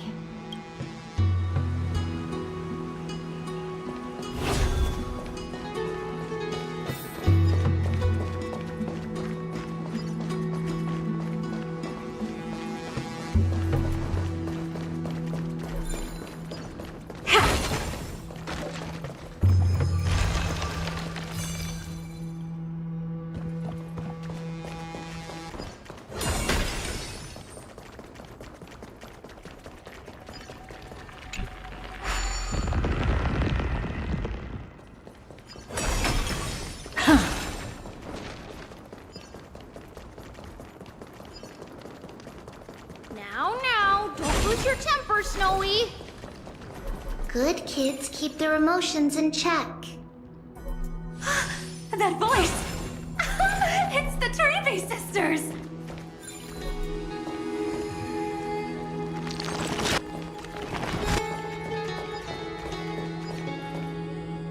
Whoa, there's another one!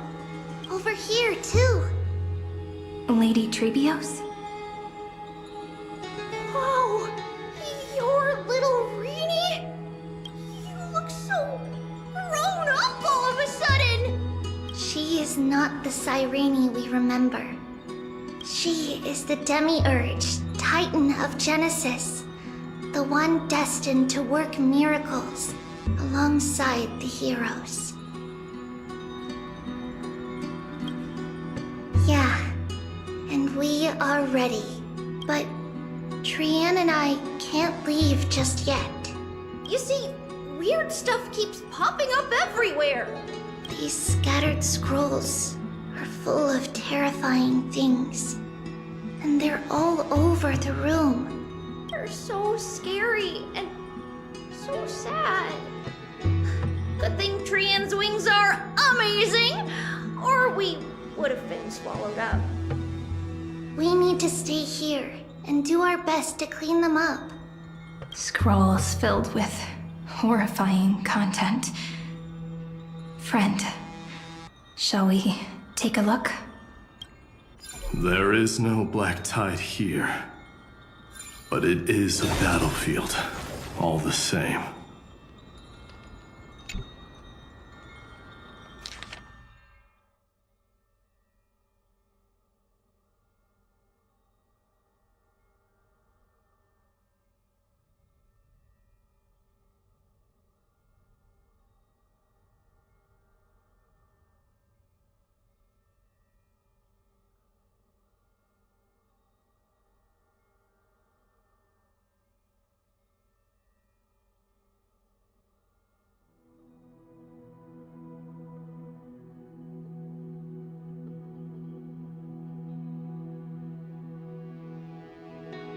Snowy's been fighting this whole time. He doesn't want to be consumed by Iron Tomb and turned into an agent of destruction. But the strength behind his resistance comes from the same hatred. To be a flame is to burn. It is simply in Vinan's nature. But it was remembrance that drove him to shine with golden light, piercing the unfathomable darkness.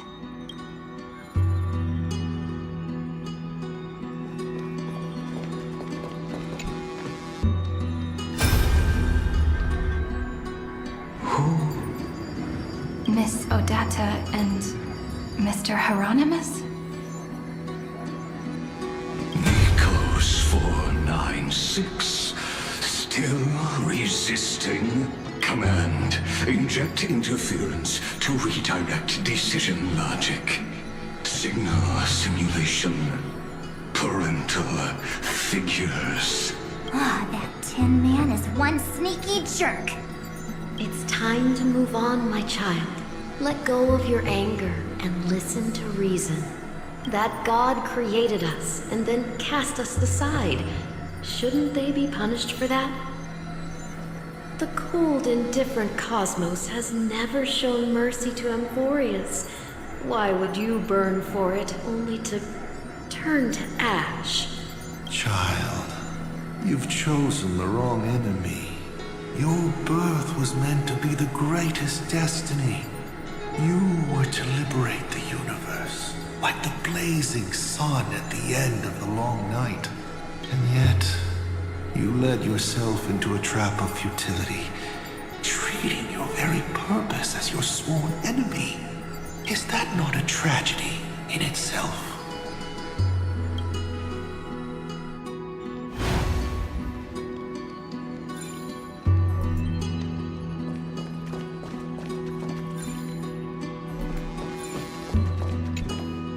His inner struggle and the destruction breaking through. They're rising to the surface. If those thoughts take over this little world, we're in big trouble. So, we'll use the Century Gate to toss them somewhere no one can see. Then we'll defeat the baddies together and meet everyone at the end of the West Wind. But if Finan and Iron Tomb are already inseparable from each other, that would mean... It means he's still bearing the weight of the world. So that everyone can reach the end as a deliverer. So, you guys keep going forward and down to where Snowy is.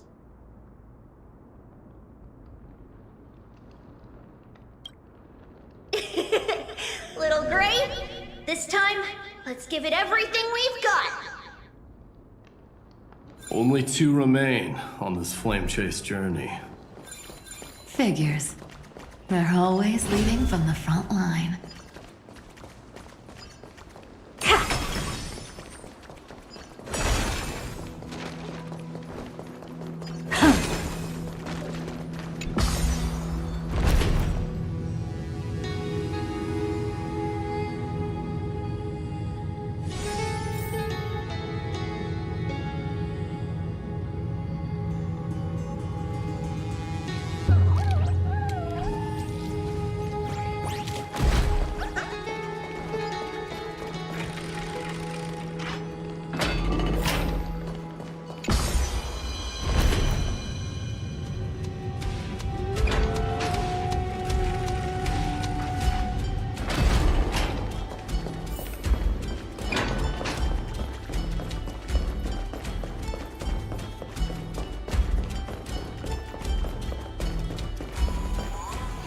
We're here. The second test site. I wonder what kind of wish we'll see this time. I'm afraid it's quite the opposite. This time, we'll face his despair.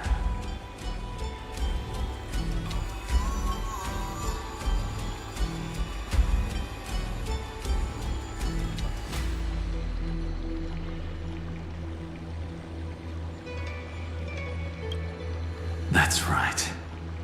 You'll have to walk this path too. The other half of the weight of world-bearing lies at the end of this path. Relax now. Take a deep breath. Come on. Let's make it quick.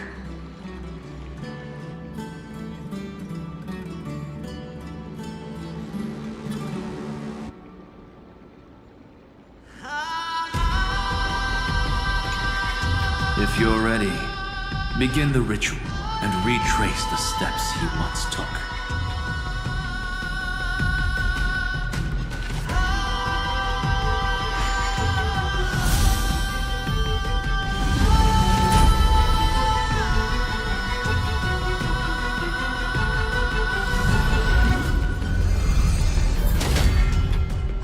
Looks like we'll be walking through the darkness this time.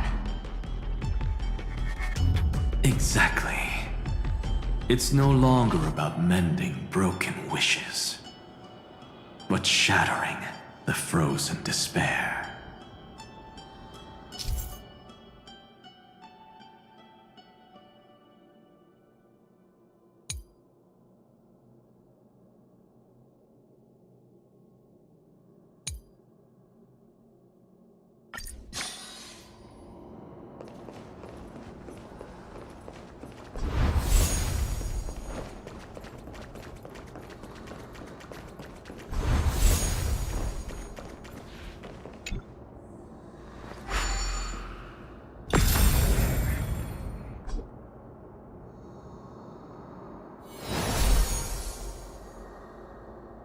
The first ripple has faded, and so begins a long and arduous journey.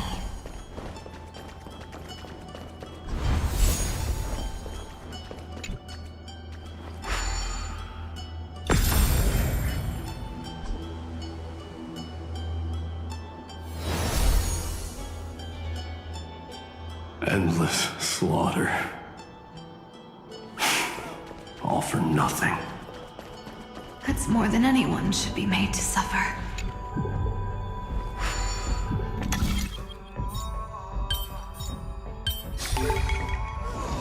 Pretty underwhelming.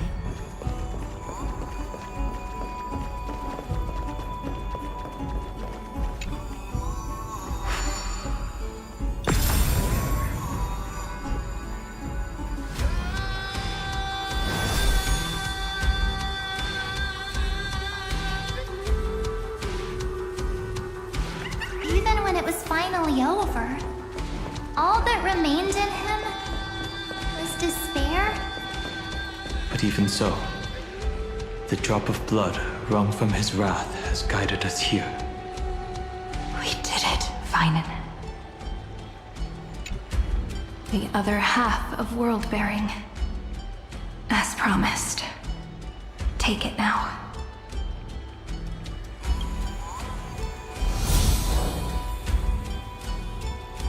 At last, you've released him from the wishes he carried for so long, and quenched the despair kindled by his wrath. When both light and shadow are claimed by those who follow, his true form shall emerge. The blank statue is finally free.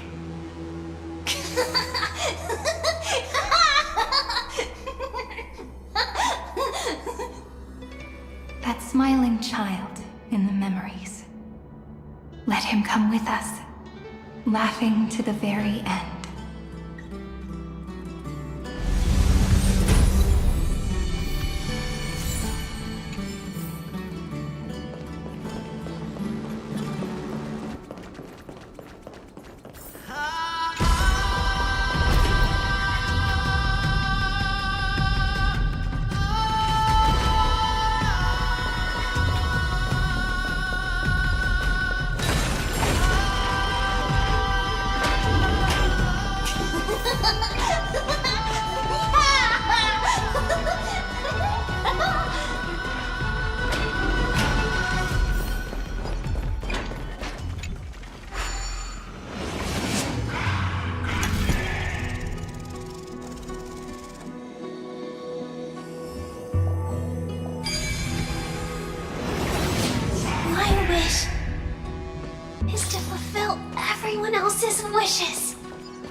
This spirit basin marks the end of every cycle.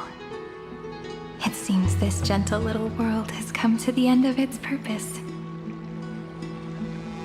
One last farewell before the journey moves on. Farewell, Paradise. You carried 30 million lifetimes of wishes and despair. Sink into gentle remembrance. And see you tomorrow.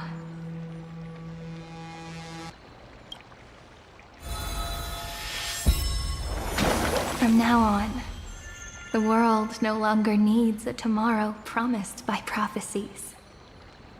And the wish Finan could never find and call his own.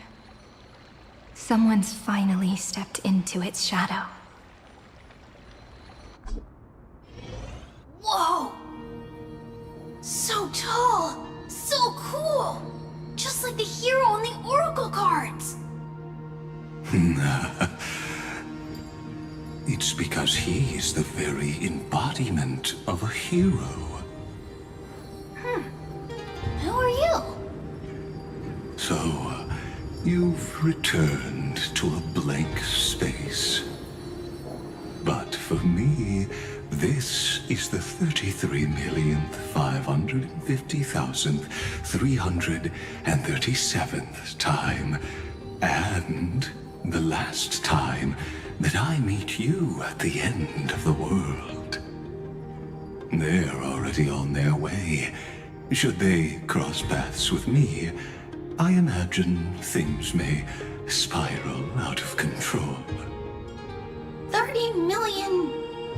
what? And who are they? Pay it no mind, child. Keep looking there. What do you see in him? It looks just like a statue, but... it's weird. He's warm. Like, really warm. Why not listen as well? I hear something. There are cracks all over him, and they're making this sound. Like someone's groaning. It's scary. Is he gonna fall apart? How unfortunate, child.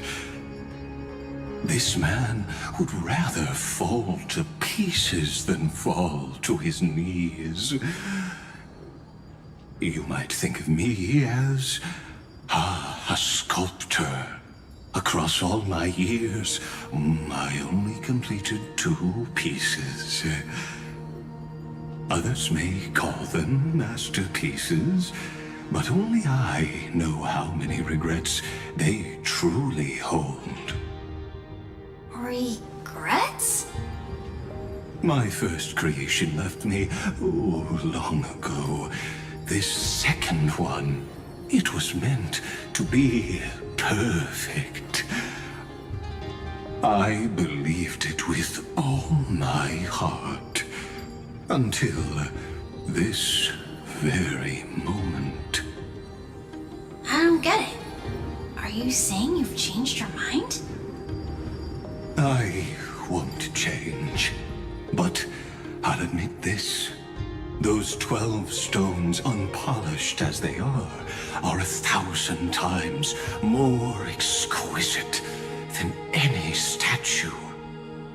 It's as if they are mocking me, a failed sculptor whose touch can only diminish what was born to shine, until nothing remains. For the first time in my life, I've realized this vessel is merely an avatar made to contain the first genius's paranoia. The seal etched into my mechanical core permits me to pursue only one purpose: destruction. Compared to me, those 12 glowing, unrefined stones may have lived with more freedom than I ever had. Is this your confession, Lord Lycurgus?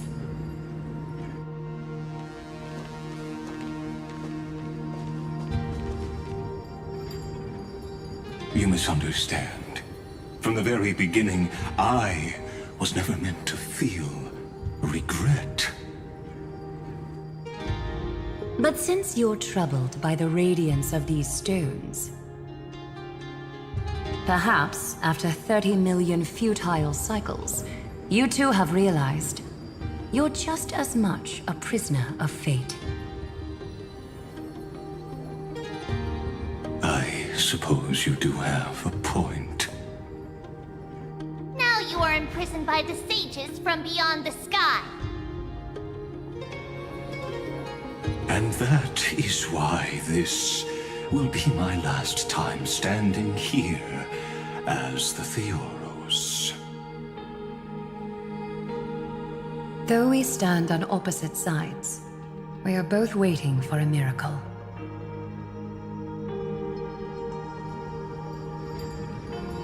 What are you talking about?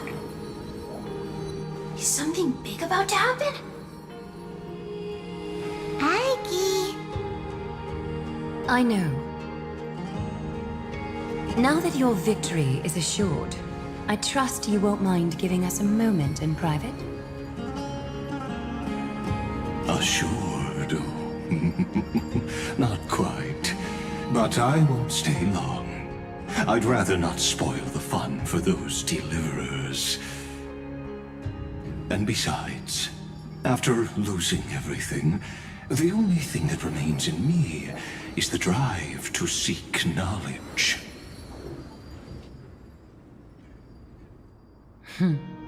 I pity you, Theoros.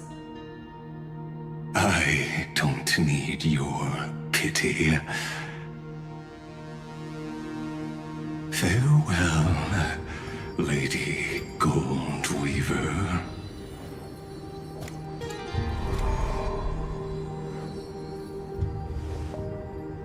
Sorry to keep you waiting, Snowy. We're here to take you home. Home? I don't understand. Isn't this my home? This isn't a real home. A home should be a warm, cozy place where you can let go of all your burdens and sleep peacefully for a long, long time. But I can't sleep. Every time I feel drowsy, there's a voice. You mustn't sleep or disaster will come. It sounds really weak, but also kind of strict. It won't disturb your sleep anymore, child. For countless nights, you had no other choice. But now, your mission has come to an end. Join us, and send your own wish towards tomorrow.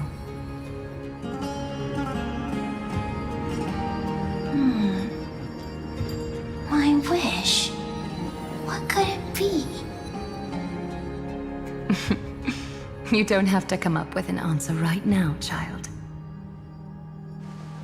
Grown-ups often think duty and ideals are wishes. But a true wish should be the purest, most beautiful thing of all. It can only take form in the hands of someone who is truly free.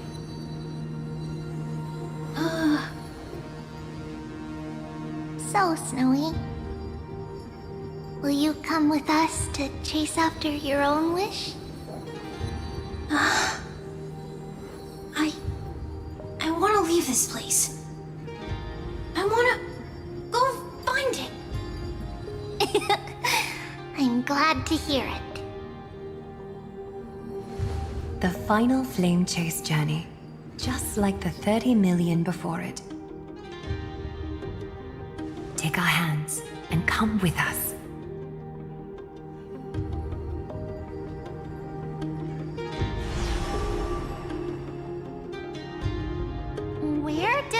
Finan's shadow run off to? Look.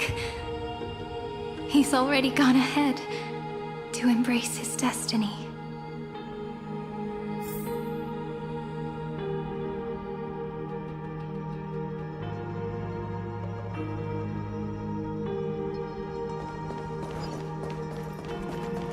You really took the long way around. Well, now everyone's here.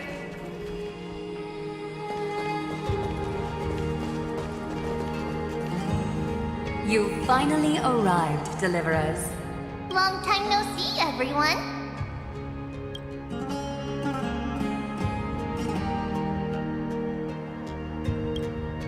We miss you too, Little Gray. And even though we've met before, it's still moving to see her seed bloom like this. Woven from remembrance, this garment gleams so brilliantly. Just like the future we will now weave together for Amphorius. We've reached the end. Yeah. We just have to go through the final passage. Snowy has already gone ahead. What lies behind that door? The first seal upon Iron Tomb was a battlefield, raised from the bones of Finan himself. The second seal was a reflection of his inner desires, his wishes, and his despair. A path he wove together with regret, wrath, and sighs. When all this is gone, what will he have left to hold back the destruction? The answer is all but revealed. His traces are everywhere. You can even hear distant heartbeats.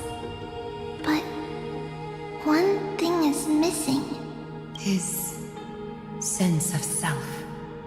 The world believed Kefali had long since perished. But they held fast, anchored by a sliver of self, standing for 1,000 years to shelter all life from the Black Tide. What Finan is doing now is no different. And what we must do is also no different.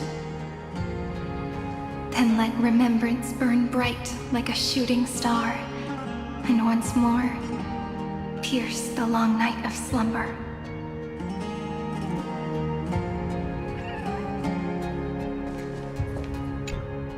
Take a moment to gather yourself. Once you take this step, there's no turning back.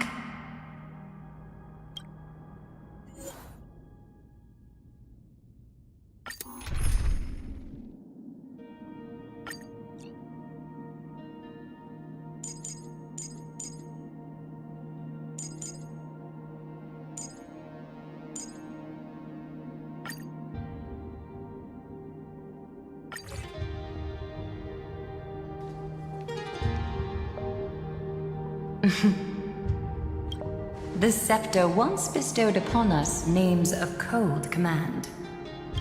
The prophecy spoke of our unchanging fates time and time again.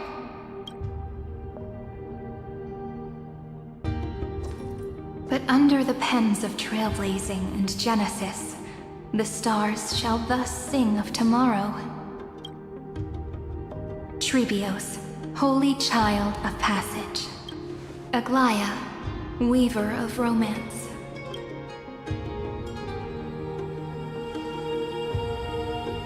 At the journey's end, they shall bathe in gold once more. Through myriad passages, until all that was lost is reclaimed. Do you still remember, Kaslana? The one who won't reach the dawn. The world dissipates at the end of the cycle. In this dream, you will awaken again and become once more that boy who loved to laugh.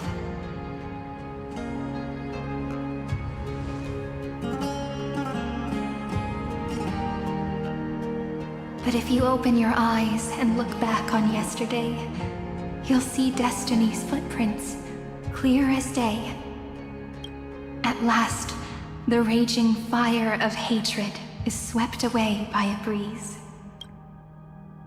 leaving only love to remember the passage of time.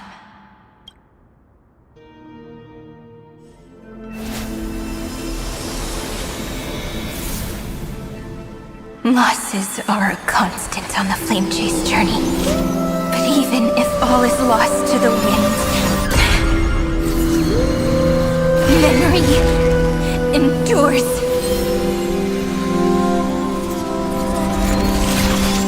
Here, all that was once futile finally comes to fruition.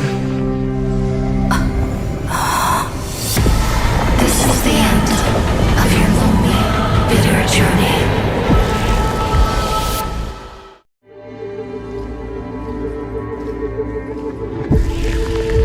The Scepter's mainframe, and Iron Tomb's breeding ground. We've finally seen its true form.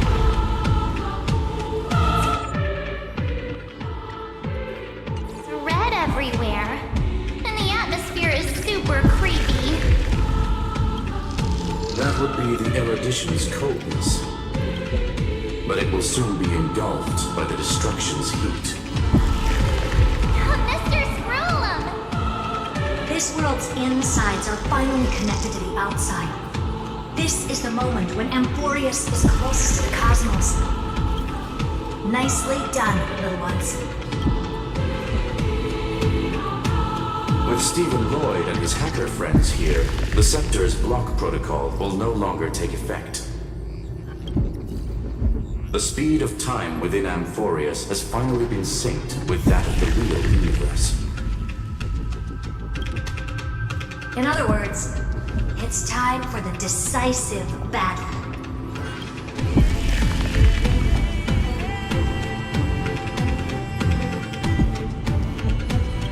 Are we finally getting an intergalactic warfare arc?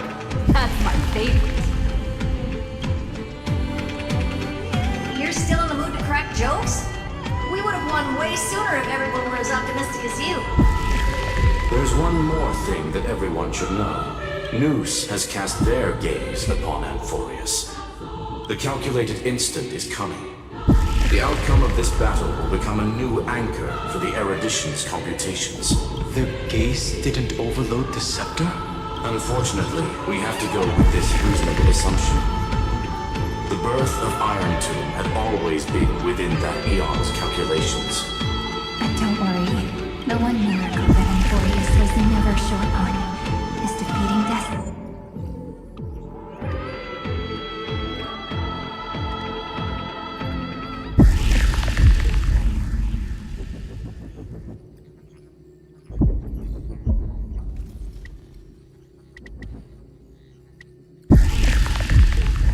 Destiny, no. Yup. Let's show the Eon how powerful we are. Good luck, all of you. As the ruler of planet Skrulum, I wish all of you victory. It's not hard to imagine that Akivili and their companions must have also stood on the precipice of many similar crises before. Perhaps the cosmos is much more fragile than people think. Sometimes, destiny hinges on only a small choice. But in the end, everything will turn into memories, converging into a collection of fables about the stars. The difference this time is that the protagonists are daring to write their own stories. Explore, understand, establish, and connect. Although unwritten, there's actually a fifth word in the creed that has always accompanied the nameless. Salvation. It is a word that often comes knocking at our door, and our soft-hearted conductor never turned anyone down. So, go save this bruised and battered world, just as we always have, kids. On this stone, the entire cosmos will be your traveling companion. Make sure you watch your footing, friend. Let us walk through the final page of this saga, with everyone one step at a time. Shall we?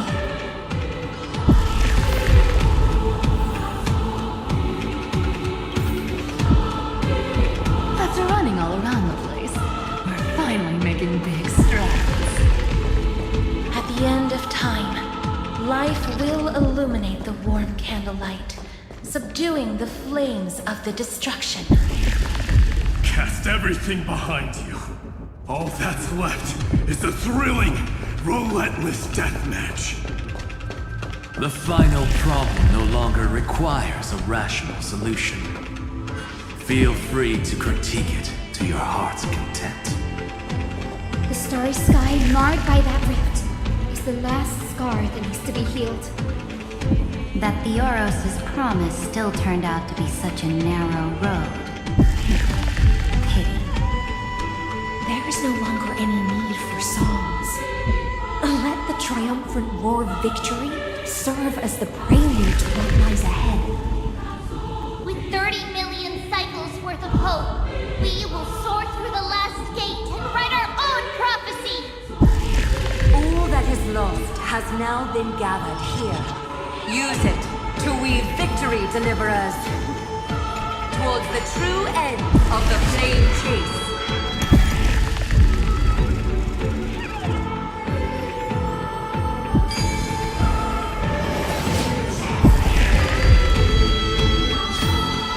Destruction's placenta is getting restless.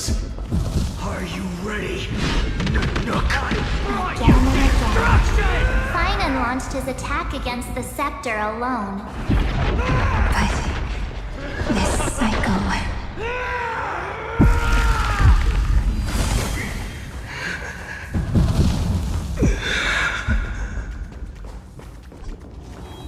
We've caught up to him.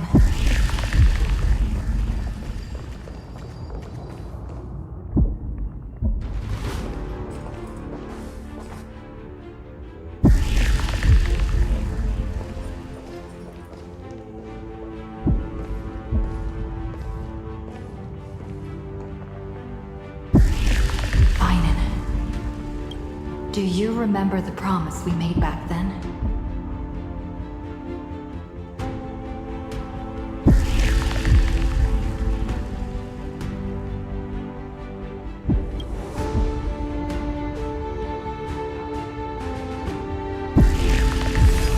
Of course. It has been a bitter wait, partner. But I never forget what set me on this path.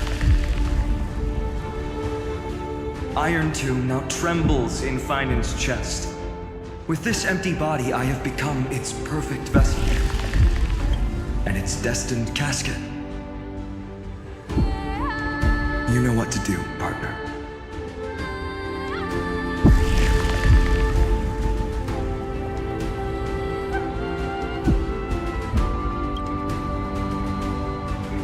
Remember the past and become the hero of tomorrow. Stand with me and become heroes.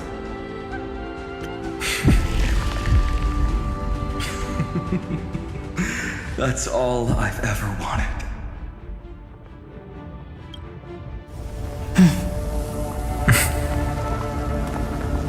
The epic draws to a close.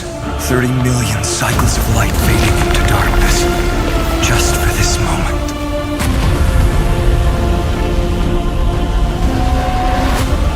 To welcome the true dawn.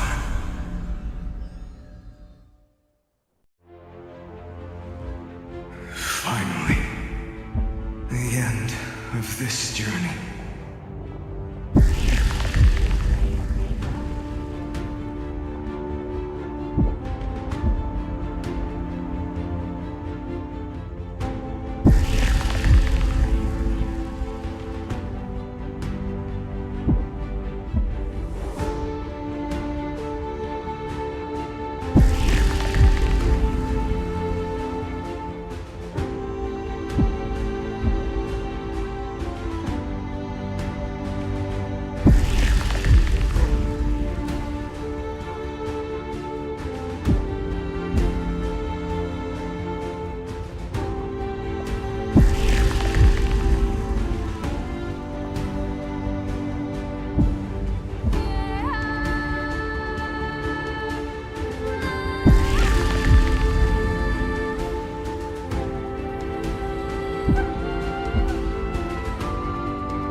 what you want to say to her.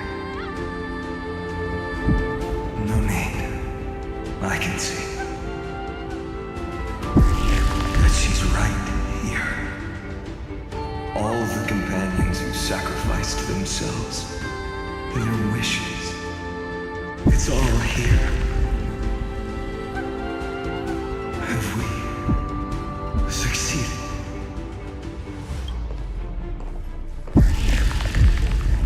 I think we have. Tomorrow, the stars will sing of the story of the Flame Chase journey. And it won't just be you in it. There will be countless numbers of you. And Boreas will be a glorious and magnificent world of heroes in the universe's memories.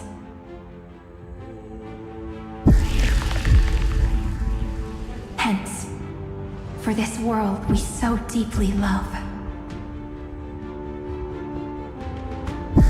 Let us write its ending.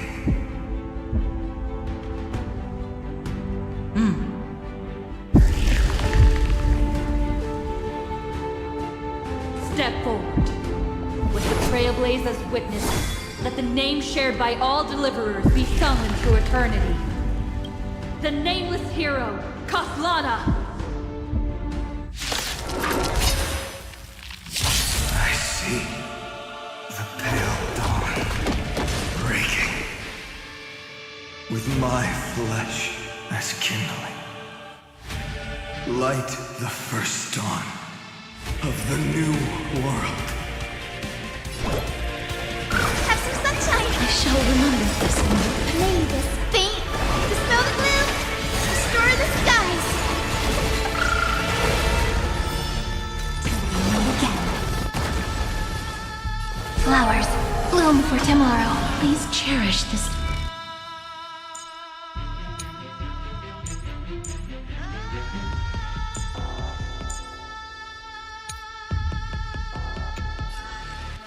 As you wish. Time for some sweet dreams. Your time to shine. Show me the way! Do not hesitate, Deliverer. Destroy this body. Kill the giant of destruction.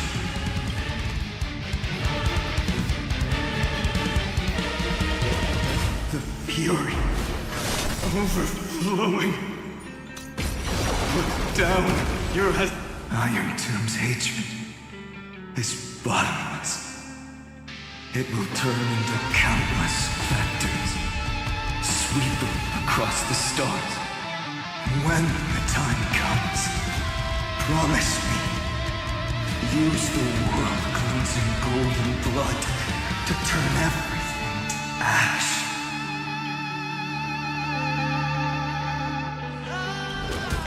Iron Tomb is learning, using your love.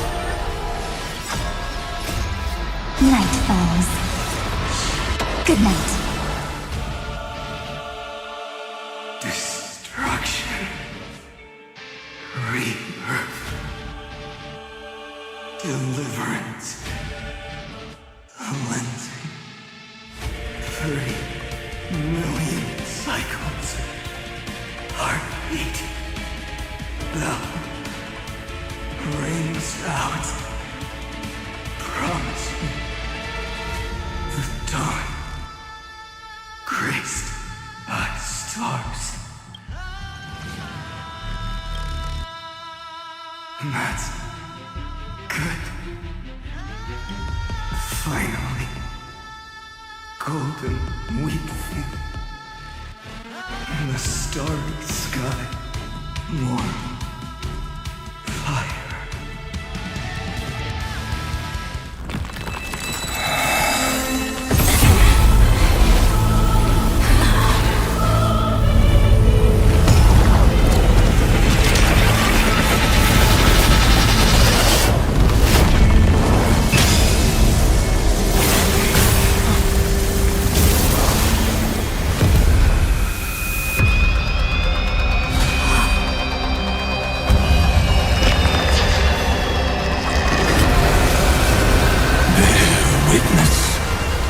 monarch of myriad machines, my ridiculous creation. The instant in your calculations bears the name Destruction.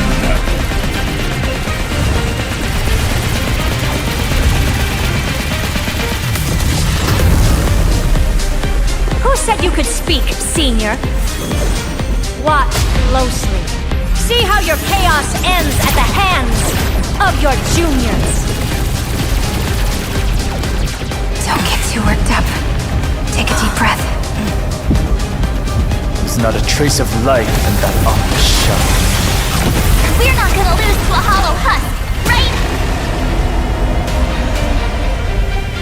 In the name of trailblazing, we'll reject this false answer!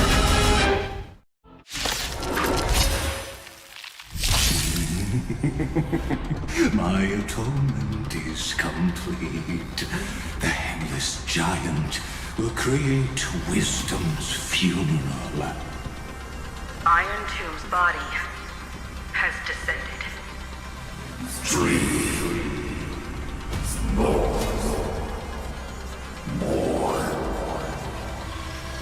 Is it querying for news? Don't worry about what happens out here. Interfere with it as much as you can.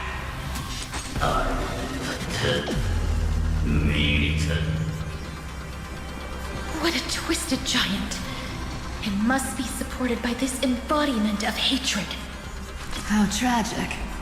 A puppet without a heart cannot fool even itself.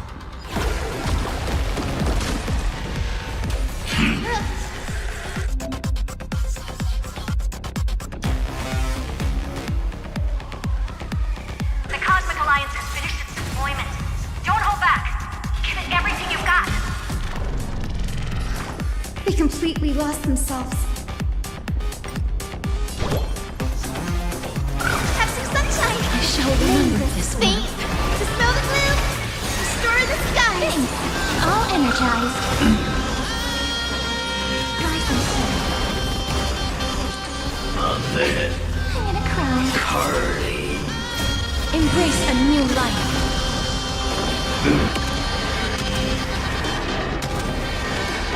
May death protect us!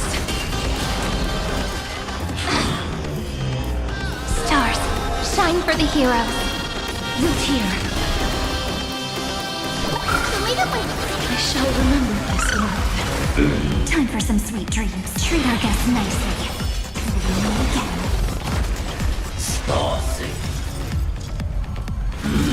Don't be rash.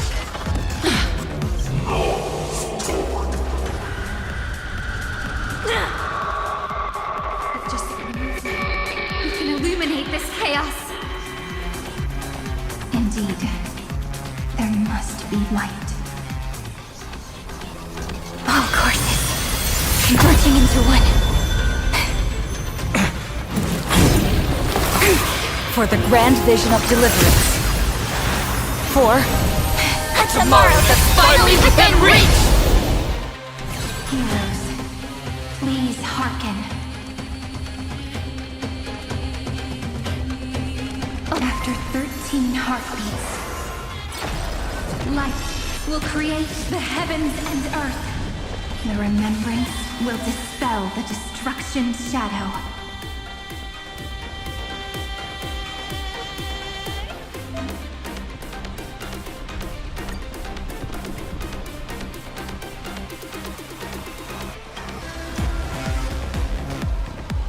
I will pass on your gift, lady. It's as warm as an embrace. Don't worry, night falls. Good night. The stars will carry every memory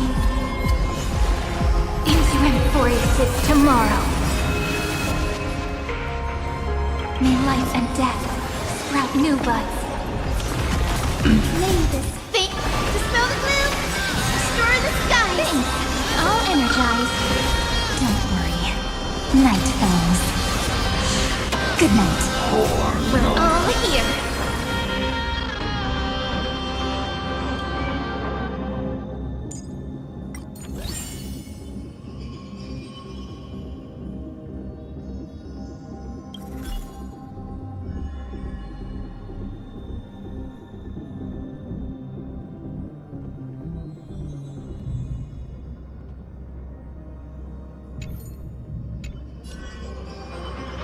appointed time, watch over the Evernight. Rewrite destruction with me! Stay calm, everyone. We'll put all our forces into an all-out attack when the decisive moment arrives.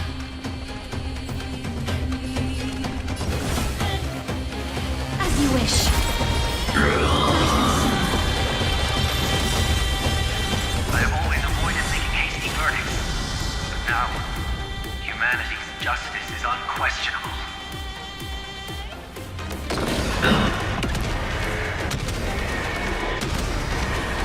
May death protect us! Please open up! Have some sunshine! I shall remember this world. Have some fun. Again.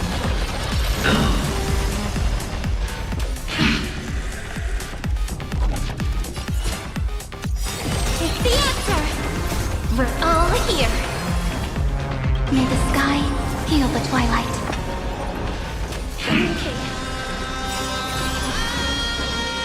Spread this light into the darkness!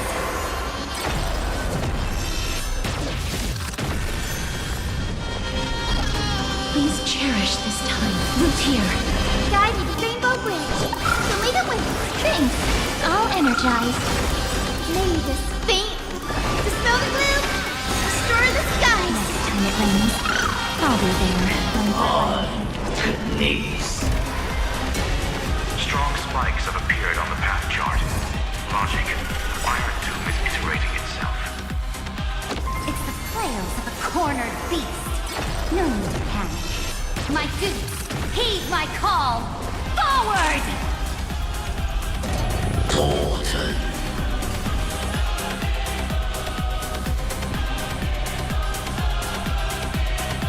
Wind. Let me add some rays of dawn. Rise and sun.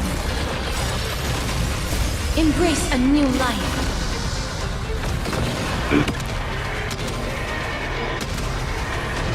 May death protect us! May this faint dispel the gloom. Restore the skies. Next time it rains, I'll be there. Don't worry. Night falls. Good night. This unprecedented trailblaze is worth everyone's effort. This is eternity! We're all here! May life and death sprout new buds. Future is great! Have some sunshine!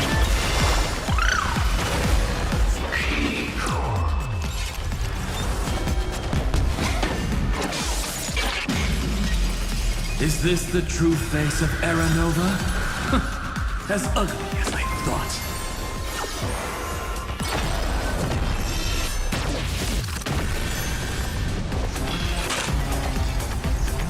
Stay here.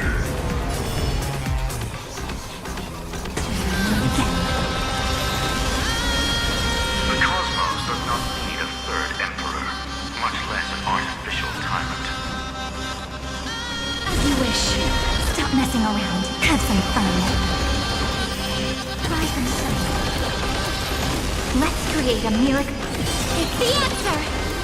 Embrace a new life.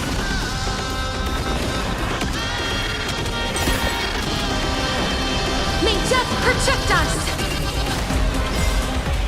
The progress of Aranova has been interrupted? Does this mean we won? But we have a bad feeling about this! The golden thread still trembles. The war is not over yet. Correction. This is not a war, but a debate. The argument about the Prime Mover is only about to begin. In war, Edlande.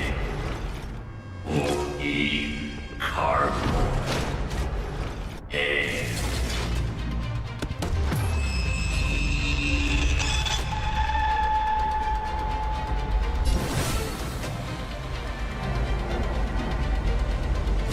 How can this path, energy, anomaly?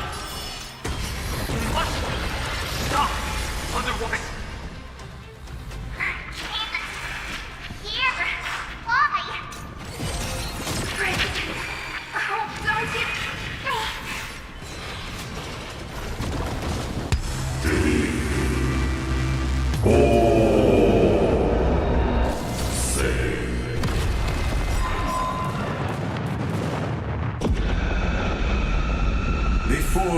instant of the cosmos is the coronation of Iron Tomb.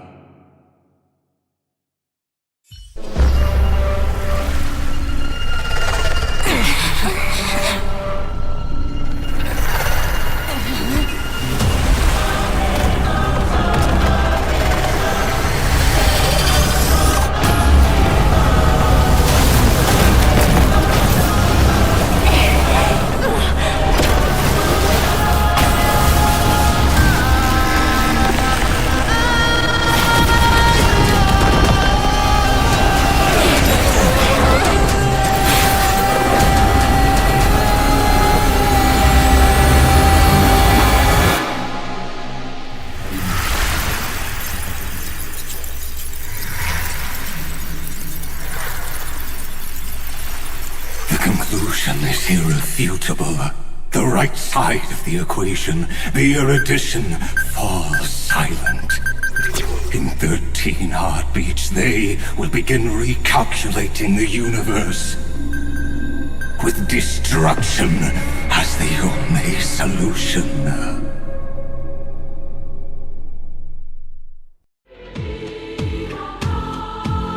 Madam Herda, strong pulse detected at the battlefield center. It's Iron Tomb's destruction equation. It's about to complete self-coronation. That's our chance. Everyone, get ready to link up. Connecting audience system to scepter. Hardware overclocking activated. Preparations complete. Maximum output capacity reached. Be careful. The pulse will reach our ship in 5 seconds. Our data is currently being destroyed. Brace for impact. And leave the final step to me.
Don't worry. Time does not flow in this place. All the stars have been silenced. Iron Tomb is dissolving everything that I can sense.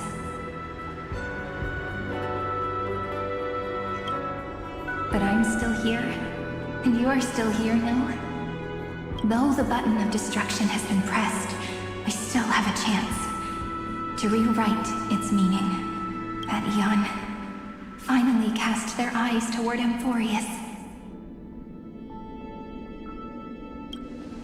Yes, I imagine they have also been waiting for this moment, when the scepter's body and heart become one.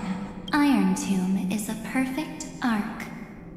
If a seed can be planted within, then the moment the Lord Ravager blows the erudition to pieces, the remembrance will be spread to every corner of the cosmos. The cosmos will witness Amphorius' answer after this fleeting, yet eternal moment.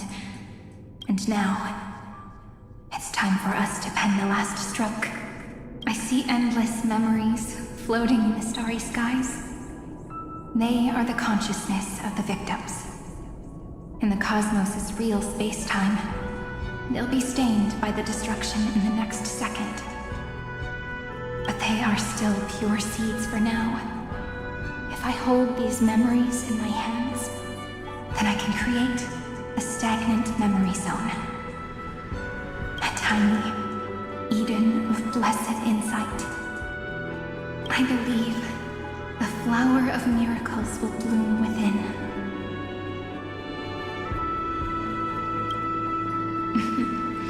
Friend, you're already right next to me. I can still hear your voice in this bottomless void. Looks like we're still connected by one heart, even as the cosmos reaches its end. In that case, I won't feel alone or be scared, because as long as you follow the memories in your heart, you'll definitely find me in this fleeting eternity, right?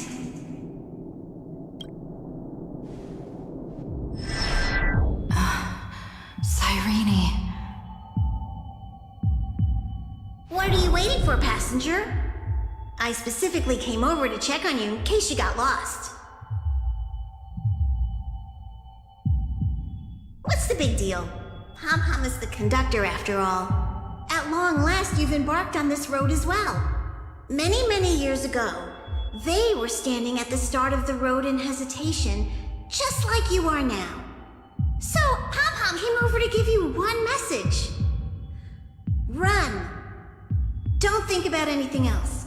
Just run. Even if the entire cosmos has stopped. Even if everyone else is tripped by the darkness. You still need to keep running. Picture yourself as the Express, moving forward at full speed. Because that's what the Trailblaze means.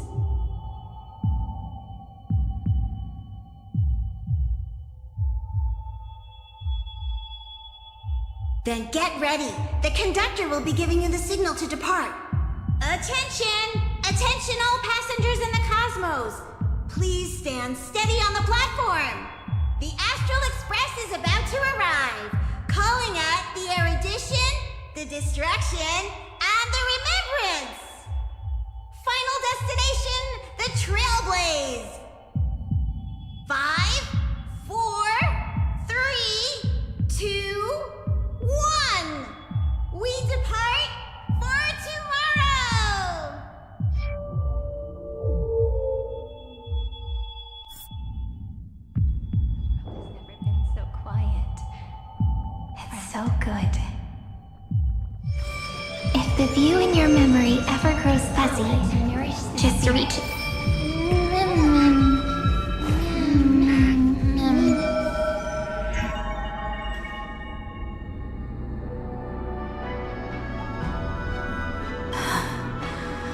Amphorius' heart. I've caught up to you.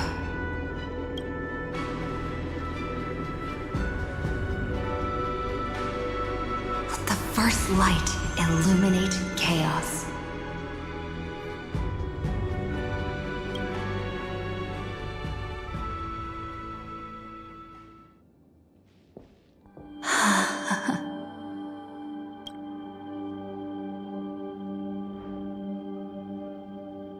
It's so quiet.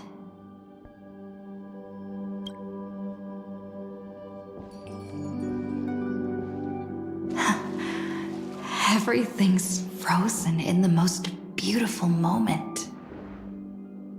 This garden is your memory.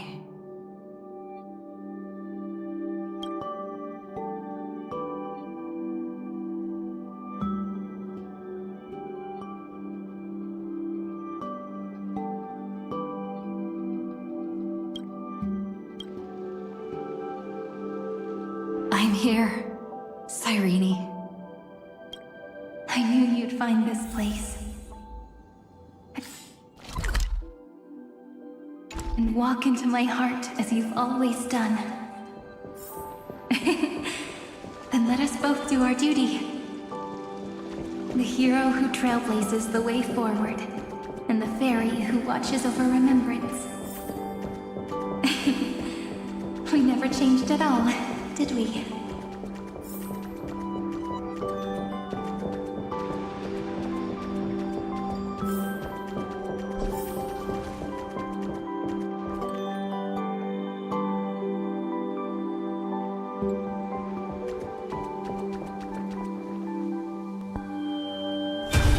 Seed of memory. These memoria are what Cyrene took in. They're the memories of all of the cosmos's life forms. Did her sense of self already become so weak in order to protect them? The path characteristic you exhibit is very special. There's no way you're just a simple memo sprite. However, I'm sure about one thing. You are a mimetic entity born in Amphorius. Yet you only awakened with the little one's arrival and only matured as she embarked on the path of remembrance. That means your existence is completely attached to her memories. If there ever comes a day when she forgets about you for even a few seconds, or loses her last connection with Amphorius, then you must be prepared for the worst. You will disappear in the memory zone, utterly gone, without even a single line of data to remember you by. In that case,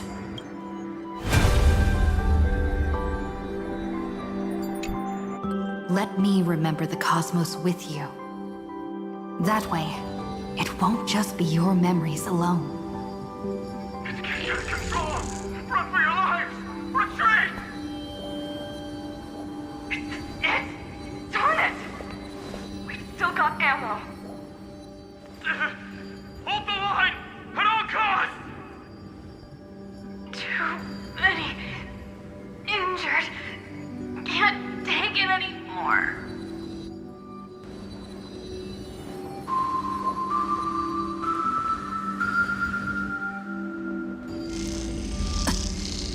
These memories are so heavy. Me?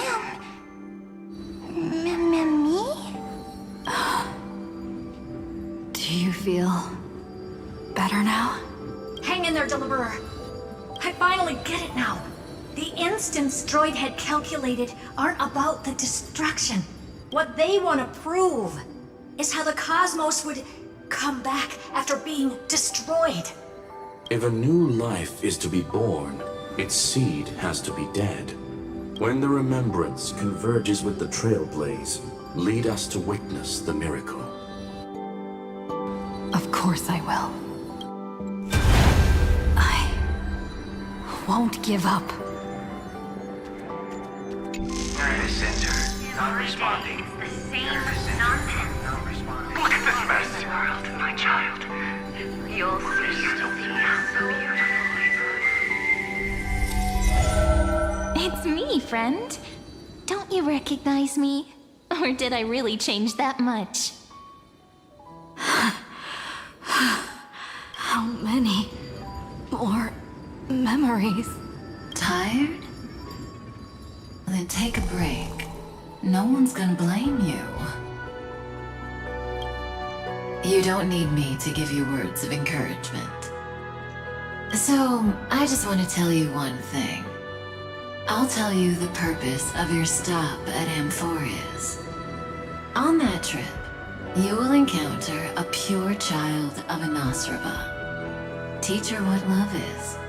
And then you will directly face the destruction for the first time. From this point, your choice will split destiny in twain. In the darker of the two outcomes, the trailblazing journey will turn into a flawless memory. She will carefully treasure and protect everything you and the Astral Express have experienced until that magnificent war between the gods, when she, with love in her heart, will ascend at the end of time to become the master of causality. The universe will be snuffed out in the destruction, and you and she will become the beginning and the end of the Eden of blessed insight.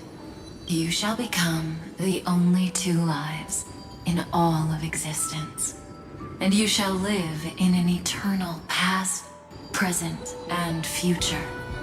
You shall sow as many seeds as the sands of Ganga, trim an awesome kea of leaves, and harvest a nayuta of flowers. That is the cosmos's fourth kind of finality, the remembrance. But for now, you still have a chance to make a choice. You still have a long way to go on your trailblazing journey, child. I'll keep this brief. The journey has only just begun. Welt, our other companions, and I still have many secrets we've yet to share with you. So, aren't you curious? We kept these stories to ourselves because we believed we had a long future ahead of us. Even a cosmos-spanning crisis, once the dust has settled, is nothing more than a memory of the journey, a single point on our long road. There will come a day when we tell each other everything. So, for the sake of that day, don't give up. We all know what kind of decision you'll make, and I believe the script will not progress toward the wrong ending. So relax. Listen, when you have the chance to make a choice, make one that you know you won't regret. Keep moving forward. Keep trailblazing. And when tomorrow comes, share with me the miracle you've created with your own hands. See you on the Express, kid. See you in destiny. I will reach tomorrow. The prophet city has arrived. The world beyond the sky was never a Gazing up at the sky. Look! There's a red light in the sky. Cyrene, wake up. Together, we will. Tread on the path of remembrance. No wonder I always had a weird hunch. But that also means I was right in thinking. As long as Friend and I are together, we can do anything. Our friend's shoulders are really dependable.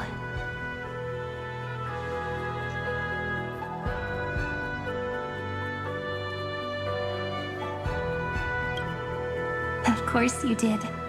And you didn't leave a single ripple behind. Now, countless consciousnesses are flowing in our hearts. Can you still move? It's time for us to complete the real Genesis.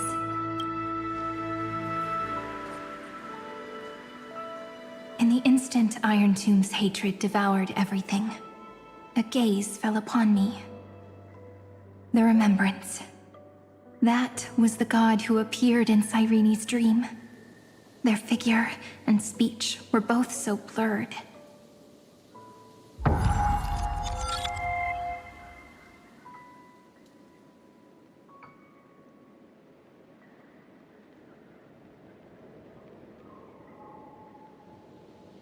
But while they gazed at me, I was able to collect all the memories stained by the destruction and write down this eternal page. And now, we will use this tranquility to cleanse Iron Tomb's rage. Simple. Just like what it was doing to us all this time, but reversed. Did you forget? I'm Amvorius's heart. For everyone who's a factor, their power isn't tied solely to Iron Tomb anymore. It has other places to go. Let 30 million cycles of memories be condensed upon us, and let the scepter reach the answer it had before it was distorted. The body is meant to be restrained by the heart, no? Even if the apocalyptic virus is doomed to spread into the cosmos, we can at least try to fight against hatred with love. And overwrite Iron Tomb's destruction equation, washing it away into a blank space. It means we will embark on the true hero's journey. If Iron Tomb's power comes from the denial of all prima mobile, then we will carry out those beliefs. Here we argue. Even if all life will eventually return to entropy. Life will still try its hardest to find a way. It will try its hardest to resist destruction. In the nights shrouded by the black tide, we are the kindling that makes the fire burn bright. And once the fire is strong enough, the hunter will become the hunted. As of now, the number of flame chasers in the memory is 30 million times 12. And 400 million core flames await their return. We can do it, right? That's right. So trust us, partner. Everyone, let's head out together. And we'll burn this horrible ending to ashes!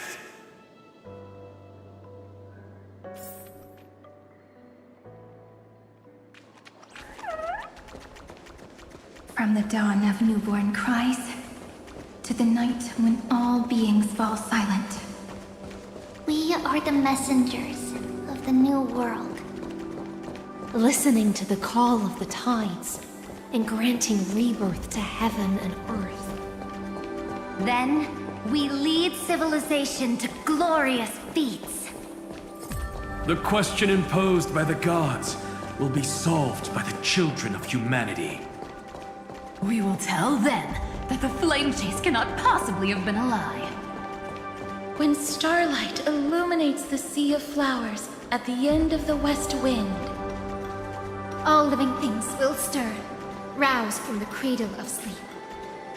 Then, through a single battle, let the cosmos witness how we light up the blinding darkness. What a poignant yet warm journey. And it's still not over yet, is it?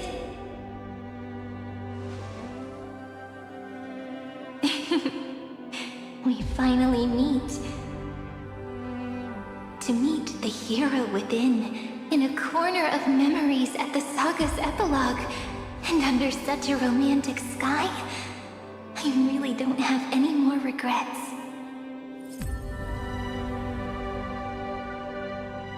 On top of that, the little seed had grown into such a big tree. Don't I look really pretty right now? Of course you do. Cheerful, beautiful, optimistic. Just how I imagined I'd look as a grown-up. It's because everyone has been gently adding to the story you left behind. Remember how we made a promise to one another? When we met again, it'd be my turn to tell you a story. A story about love, no? I've been looking forward to that. And you must also remember the first story I wrote for you. The one about the crystal flower and the little fairy. So now, I want to add something more to this story and us. On that day that the flower shattered, gazing at the empty ground, I thought the little fairy would finally see the light. But that light wouldn't be found in the flawless flower, nor in the fairy's eyes. Rather, in the world mirrored within every fragment of the shattered crystal. All the flame chasers walk in your 30 million retellings of their story. At this moment, all the memories are tangled with each other, and all the previous cycles have gained meaning. People will come to understand that time and time again, when they stood at the crossroads of fate, they would never have chosen otherwise. In the experiments of erudition, and in the breeding ground of destruction, it is entropy increasing, a merciless truth, an evil instinct. But under the pen of remembrance and the trailblaze, the flame chase is a journey that changes from constant losses to an unwavering act of release. It's about knowing how fate is shattered, yet still embracing fate's brokenness. It's a journey that longs to receive love, but longs even more to offer its love to others. That's so heartwarming. But I'll add a small bit to suit my tastes. I'll write that love is an innocent flower. It grows up silently, creating longing in every passerby. But the flower itself cannot walk into the world. Unless someone plants that love into their heart and brings it with them into tomorrow, right? You really have learned everything now. Then, join all the other flowers in this story. And let's write an ending unlike any before, for this world we so deeply love.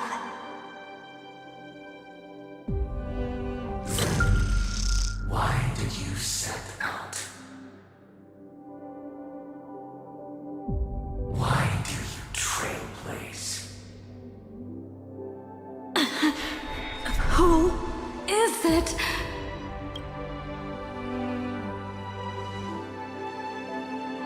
Don't be afraid.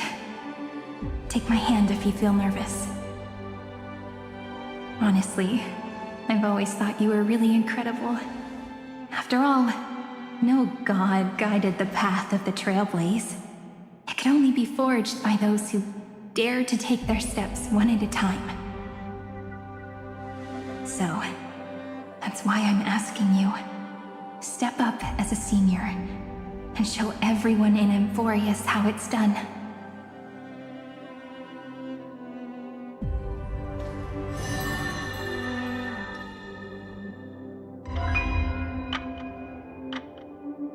I trailblaze because my own eyes have not seen the end.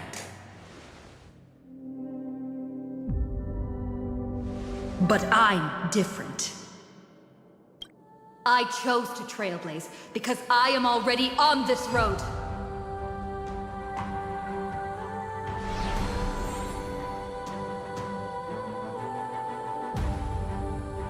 The end of chaos is a mass of pure darkness, pure destruction. However, Amphorius's light has 13 different colors. We won't lose to that darkness, will we? Then, take a deep breath, one last time, friend. After 13 heartbeats, light will create the heavens and earth. Are you ready, friend?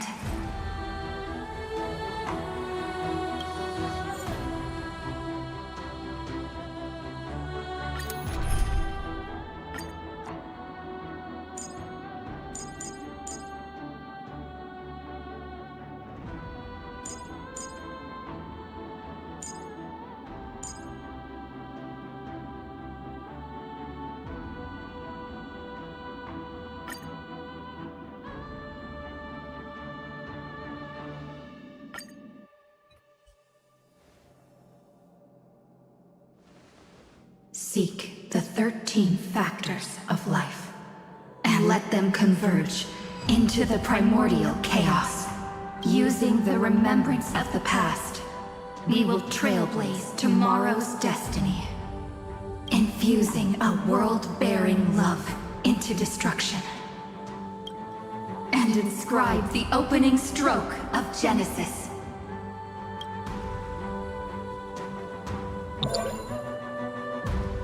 See you tomorrow. See you tomorrow. See you tomorrow. See you tomorrow. See you tomorrow.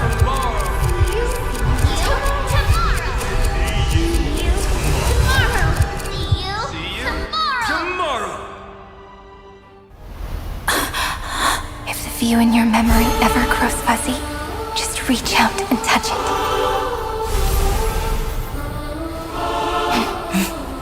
Then, restore its power to nourish the spirit. My friend, on the next page we write together, there's only one thing we need to do. Let's give this long, painful, nearly hopeless tale a truly gentle ending.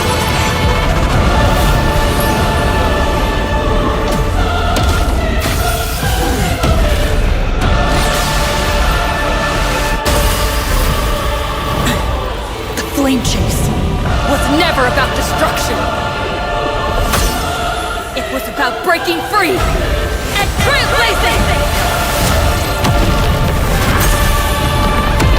And let that bright future be as we've written. I shall compose 400 million sagas. We will rewrite the Flame Chaser's path. To the light of faith, and the wandering steps here to reach harmony.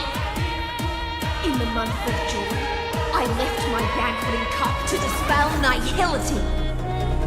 In the month of balance, I make order the foundation of freedom. Take our answer. Don't worry. Night falls. Good night. May this faint dispel the gloom, restore the sky. You shall remember this one. We're all here. May life and death sprout new buds. This is eternity. Have some sunshine.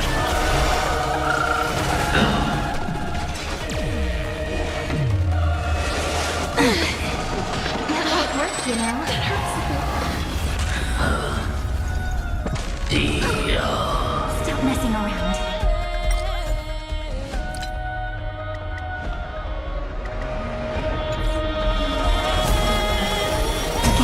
Again.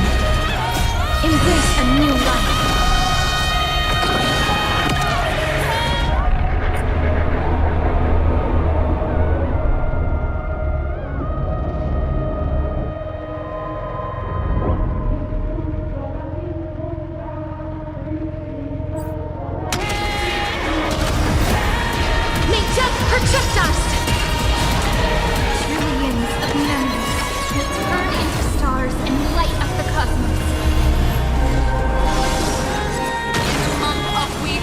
I extend golden threads to weave beauty.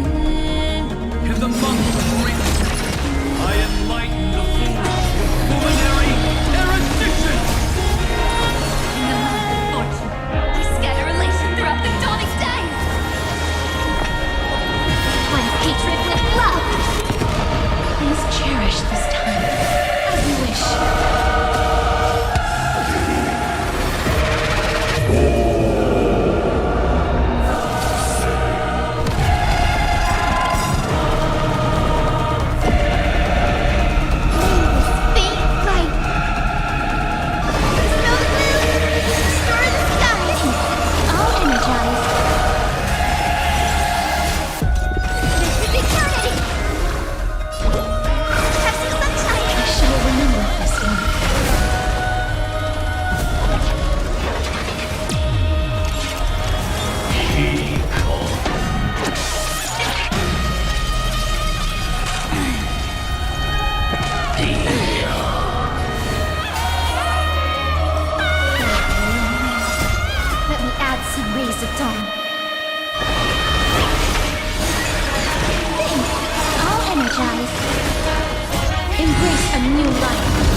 To end the destruction with destruction. At last, we can sit together and watch the victory fireworks, partner. Why not come a little closer? This warmth is proof that we live.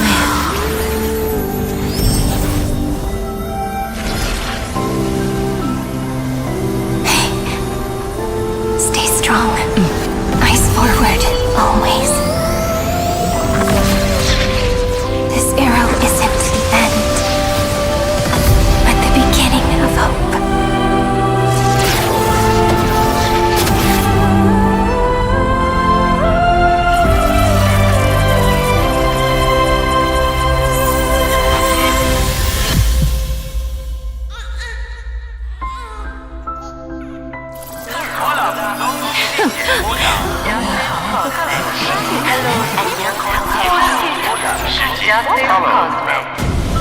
The conclusion is irrefutable. Noos's answer was never destruction. But they kept silent, leaving the solution in the hands of the cosmos. The universe will keep searching and struggling to endure. In the face of the destruction, it may once again stand on the edge of annihilation. But the stars will always rise to ride the waves and embrace existence once more.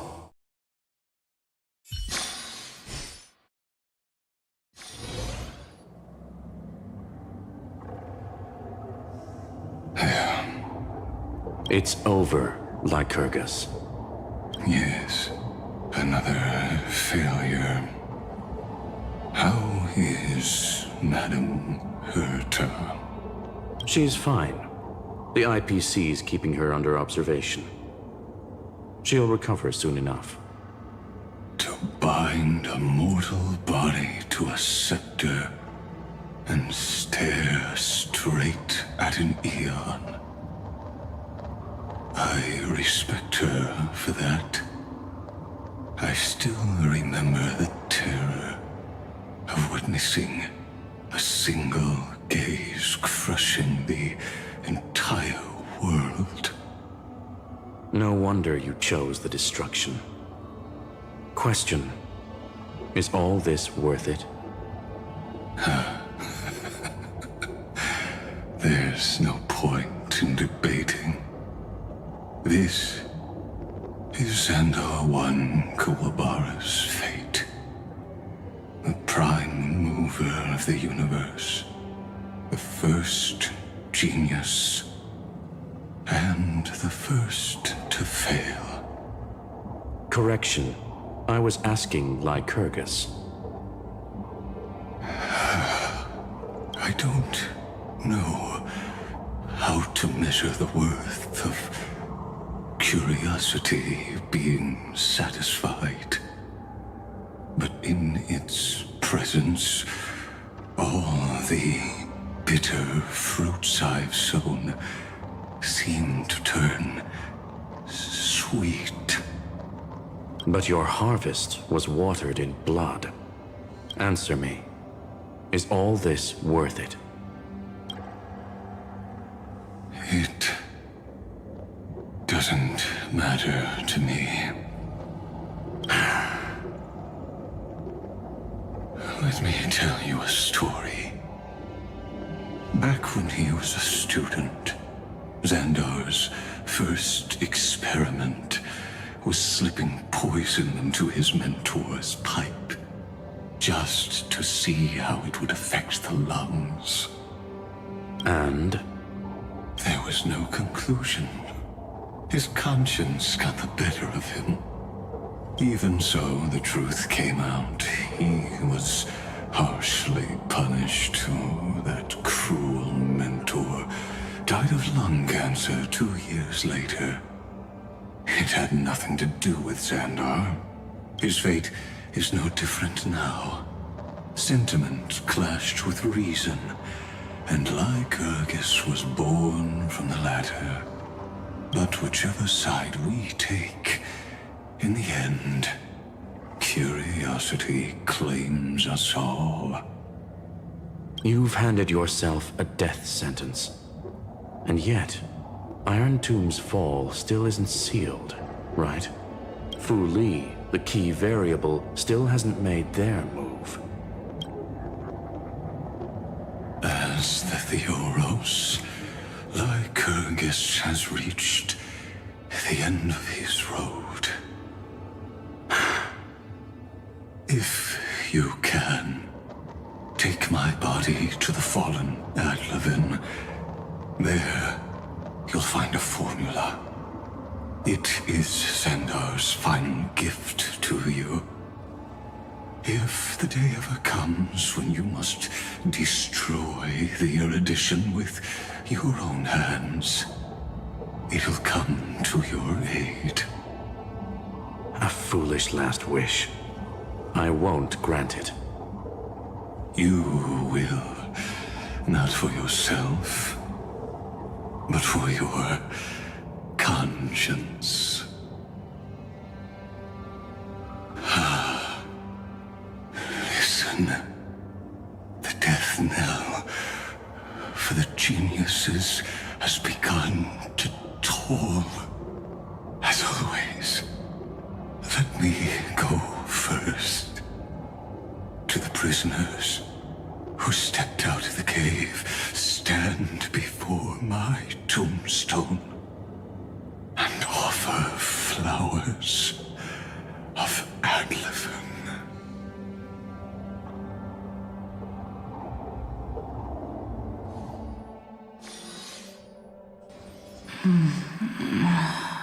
Here, I'm back on the Express.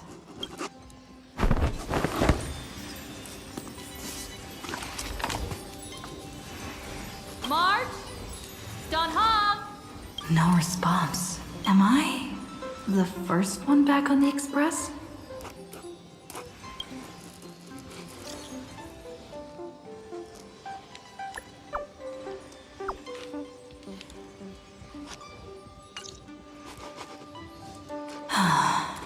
Nobody's here.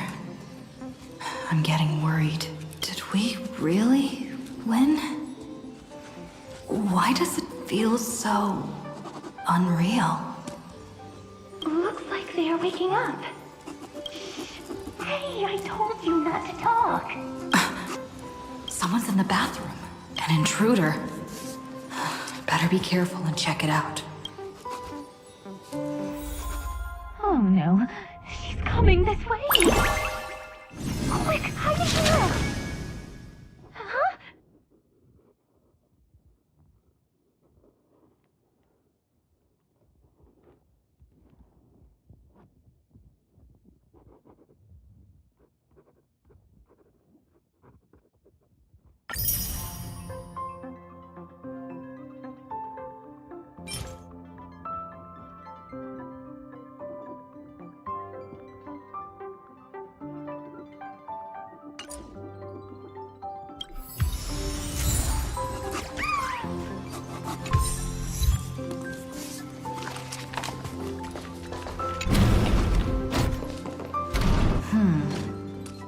Nobody's here.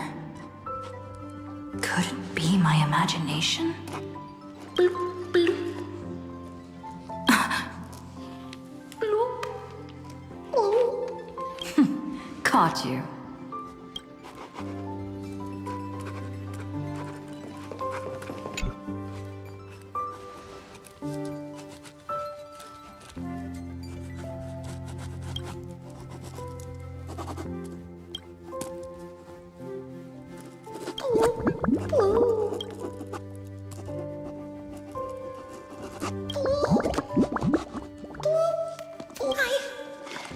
I can't go on.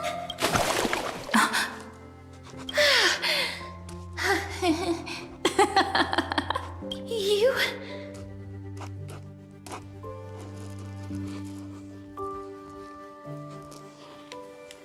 Wait, please. This isn't what you think. Ugh, I told you to keep quiet. You really can't keep your cool, huh, Princess Homebody? I'm not Lady High Sealands. Even the embodiment of death needs to breathe sometimes. Yeah, whatever. It's all the same anyway. Gotcha there, Grey Mystery.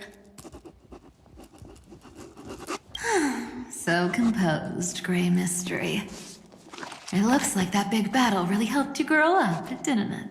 Speaking of which, your Astral Express is quite luxurious. I hear you travel to different worlds. Must have collected quite a few interesting treasures.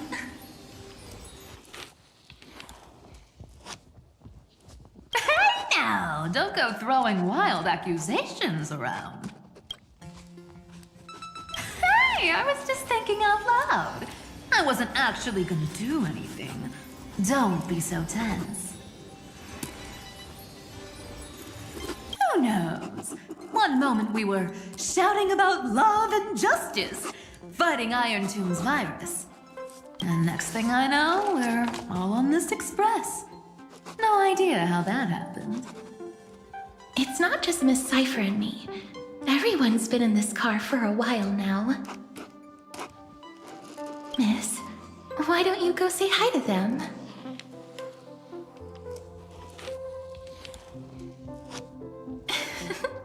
Don't worry, everyone's following the rules here. If you're worried, feel free to check everything out yourself, miss.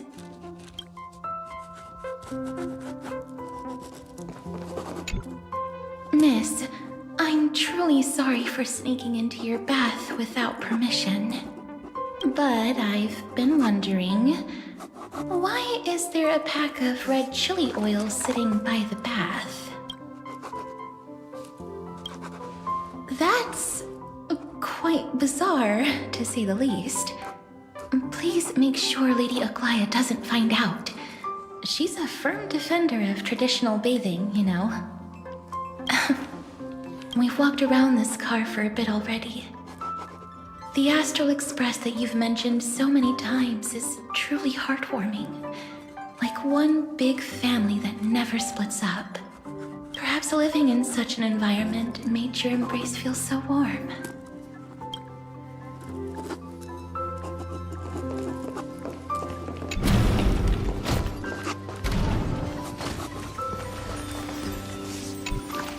I gotta say, Grey Mystery, you've got quite the collection of treasures in this fancy bedroom of yours.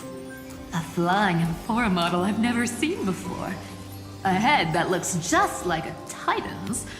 And those weird Mr. Pocketwatch figurines.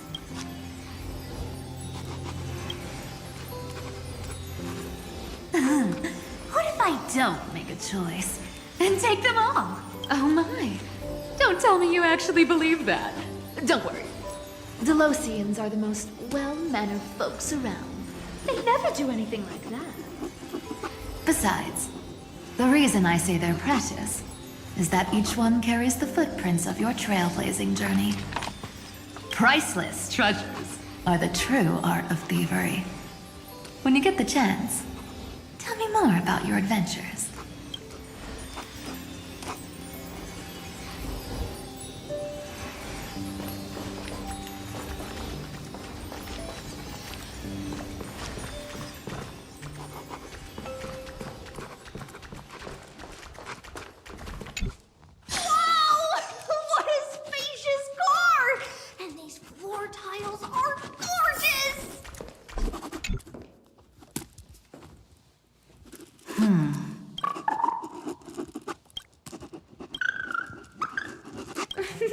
Watch your step, teachers. Ah, great. Look who's finally awake. I hope Cassie and Miss Cypher's little prank didn't scare you too much. As expected of you. When we woke up, the entire express was completely empty. Not a single soul in sight. Such a shame. I was looking forward to making new friends. Especially since they were Gray's most trusted travel companions. Did you also wake up from total chaos? I'm afraid none of us here has the answer to that question. Don't worry. We beat Iron Tomb together, right? They must be on their way home. When they arrive, we can throw a party together. That's exactly the kind of thing Lord Finan has been dreaming about. He was just here chatting with everyone. Now, who knows where he's run off to? Lord Finan's always been quite the restless one. But you're used to that by now, right? Have another drink, my Demos. Sure. Those three have been chatting over there for quite a while now. Why don't you go say hi to them, Bree?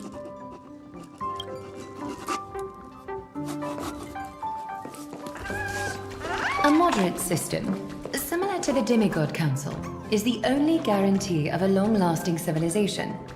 In my view, most civilizations across the cosmos will eventually evolve into this form. I beg to differ. In such a vast jungle, the dictatorship system exhibited by early Akama is the only example of guaranteed survival. The system might not be the key. Force and resources are the decisive factors. Look who's here. If it isn't the master of the Astral Express. It's good to see you. Glad to see you're safe and sound. I helped myself to some equipment and drinks from this, bar of yours. Hope you don't mind. We're chatting about some topics that go well with being tipsy. Now that you are here, why don't we let someone who's truly worldly enlighten us? Looks like you came at just the right time. I do not mind.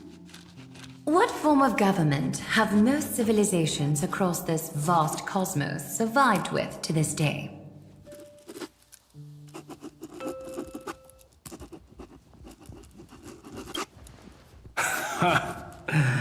That's exactly the kind of answer I'd expect from you. I bestow upon the Astral Express this supreme mission. You must spread the great deeds of Amphorius to every corner of the cosmos. Thus, capable individuals from countless worlds will surely find inspiration in the Flame Chase's tales and embark on their own grand journeys. It's hard to say if that'd be a blessing or a curse for the cosmos. I can imagine our conversations here will only get more unrestrained. Don't let our rare moments of joy hold you back. This banquet on the Express truly lacks manners. You may leave. I permit it. That man just left. Wouldn't even stay for another drink. He needs to show more respect. If you're looking for him, try your luck in the car above.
I finally caught you, Trian. Running so fast in someone else's home. How rude of you! All according to plan. Trian lured you here on purpose. Look, there are several adorable outfits here. Trian wants you to try them on so Trian can draw you looking all cute. Oh my! You even dare to scheme against yourself! Lucky for me, I came prepared. Time for a surprise attack. The hero of justice, Trinan. Trinan has been lying in wait here for a while. We will make Trian taste her own medicine. Two against one? That's not fair! Little Gray, you came just in time. Help me out here. Little Gray, you better think this through. If we snap our fingers and call the other 997 Trebioses, you might end up wearing these clothes too, you know. Trian, good luck. Even little Gray's saying that. Darn it! Trian won't give in! Trian ran away. Trinan will fulfill the ambush duty. The Trevios is all laughing and playing around together. That must be quite the rare sight in Little Gray's memories, huh? Yeah, everyone will be all right. Look, every hero has put down their burden and returned to their innocent, childlike selves. After all, just thinking about how warm and bright Little Gray's tomorrow will be fills us with genuine joy and lets us breathe a sigh of relief. So, today, why don't you let Trevi enjoy some rare moments of childhood too? Wait up! Trian, don't you dare run away!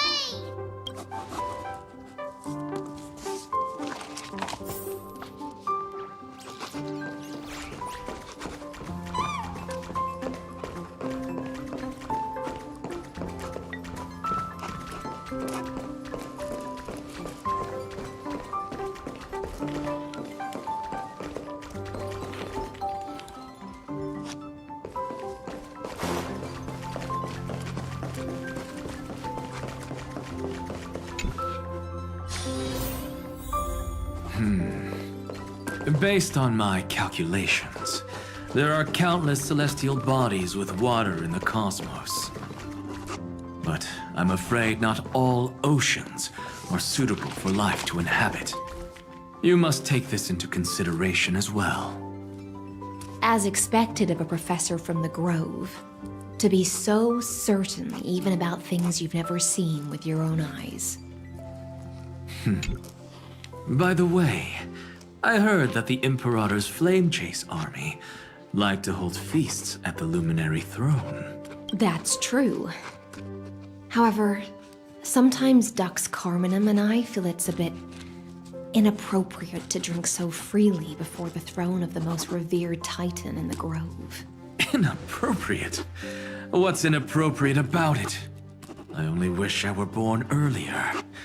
I would have partied like that from the month of Gate all the way to the month of Fortune.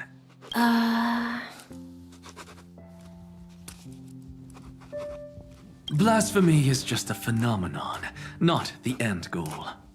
I'm sure there are plenty of people across the stars who question these so-called eons or paths.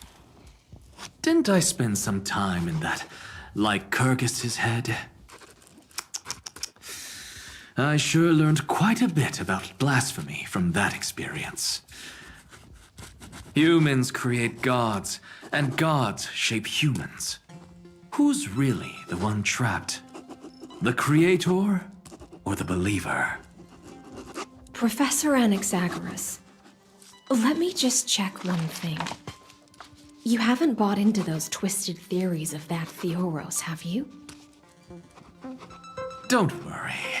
The difference between a genius and a madman is that a genius shares lethal truths, while a madman tries to force them upon others. I see. It's like drinking honey brew at a banquet. Likable folks invite others to raise their cups together, while the unlikable ones force others to drink with them. Being able to break down complex information into common sense like that. You're quite the scholar yourself.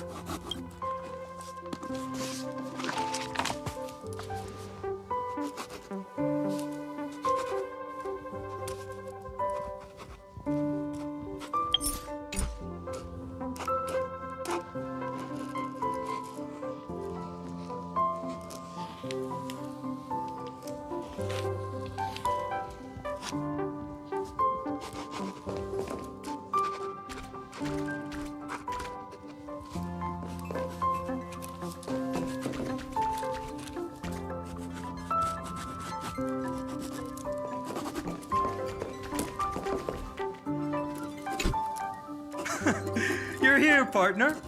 That celebration party I've been mentioning to you has finally become a reality. Though the vibe's a bit different from what I imagined, this still counts as keeping my promise, right?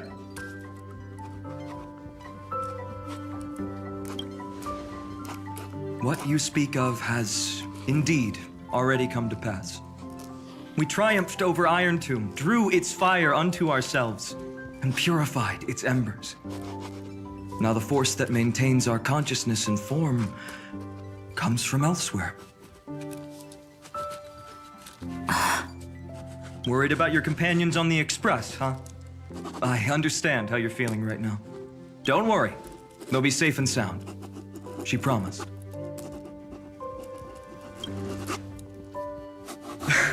Don't worry, she always shows up at just the right moment.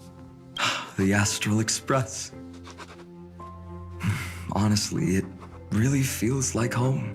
I can imagine how much you, Dun Hung, and Miss March must have missed everything here when you were trapped in Amphorius.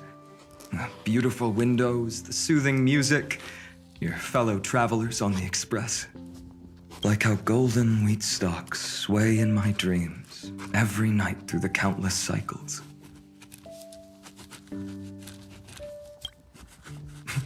Are you inviting me to join your journey? I think I've found my own wish, partner. Someone once told me that home is where you can be truly free and at ease. Maybe roaming the cosmos with you all is my strongest desire right now. All of the Shinjo Alliance, Penacony. I blame my poor imagination.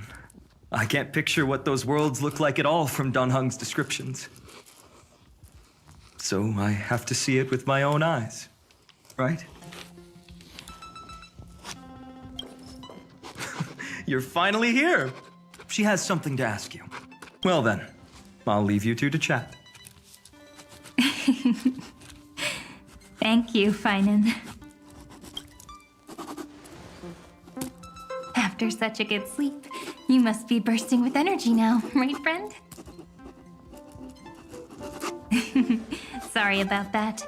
Since it's our first time visiting the Express, I was hoping everyone would behave. But it turns out everyone's quite the character, aren't they? You know what I mean, right? How about we take a look back at everything that's happened so far? Together, we triumphed over Iron Tomb. It tried to transform into trillions of viral clusters to infect the cosmos. But the heroes threw themselves into the golden flames, becoming arrows that purified the destruction. The fall of Iron Tomb also symbolizes the demise of Scepter Delta ME-13.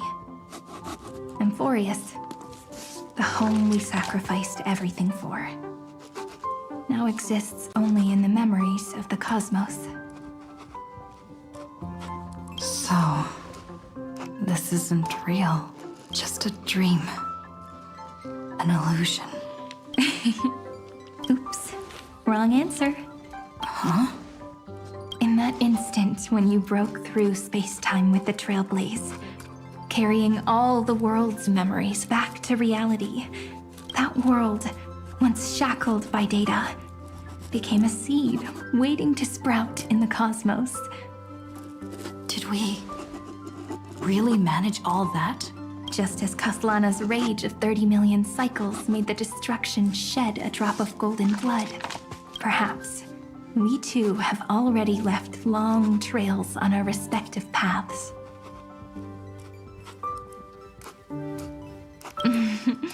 That's a bit of an exaggeration. None of us can become true life forms yet. At least, for now. But Amphorius already has a tomorrow. So as long as you carefully preserve and tend to all the seeds, then when the Trailblaze creates another miracle someday in the future, I believe this world we deeply love will sprout and bloom into a beautiful flower. Don't worry, I've already kept all the seeds safe in the first fruit for you. And its name is As I've Written. So, it's time to reveal the correct answer. This isn't a dream, nor a fantasy. The epilogue of As I've Written. At the end of the story, the characters take their final bow and embark on a journey of no return. The one who wasn't part of the story, yet helped write its romantic ending. She bid farewell to her friends and returned to her home beyond the tale. Promise me one last thing, friend, when we say goodbye. Give me a smile, okay? I will, Cyrene. Every star that the Trailblaze passes by will remember the name of Amphorius. Hey, it's not fair that you get to be the only cool one here. We'll keep an eye on her. She had better keep her promise. Leave it to us, Cyrene. Your story will be sung across many worlds. Stories this complex and twisted are always hard to believe. If anyone questions the truth of this tale, you'll all have to stand up for us. Rest assured, even the most stubborn person can't withstand our six fists. You're so reliable, March. Shh. Listen. There's a book here? Its composition is similar to Memoria, but it's far more resilient than ordinary memory bubbles. Keep it safe. Perhaps this is the final gift that Amphorius left for the cosmos. Oh no! Passenger March is sleepwalking. Sleepwalking? Oh no, oh no! I don't want to make a fool of myself in front of everyone!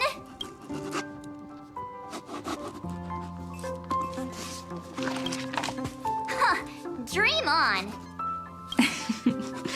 March, Dunhung, my friend, in the countless days and nights ahead, you must continue to support each other. Time to head home, everyone.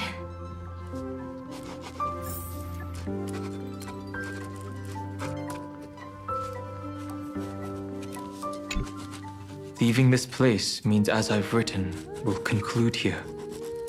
No one will have the chance to revise it, and no one can continue writing it. Don't leave any regrets. What magnificent words could possibly do justice to the finale of such an epic tale? I've been pondering this while you were sleeping. Now, I finally have the answer. Let's keep it simple and sweet. In our virtual extrapolations, we've lived through epochs longer than the lifespans of many stars. No language in this world no written words could ever carry the weight of this journey. In that case, let's not be bound by the minutiae of words. Those who understand its passion and romance will naturally be moved to tears by the final period placed at the end. And now, it's time to say goodbye to our readers. And so we reach the final page of As I've Written. Let's not leave behind any regrets, everyone. Everyone's here.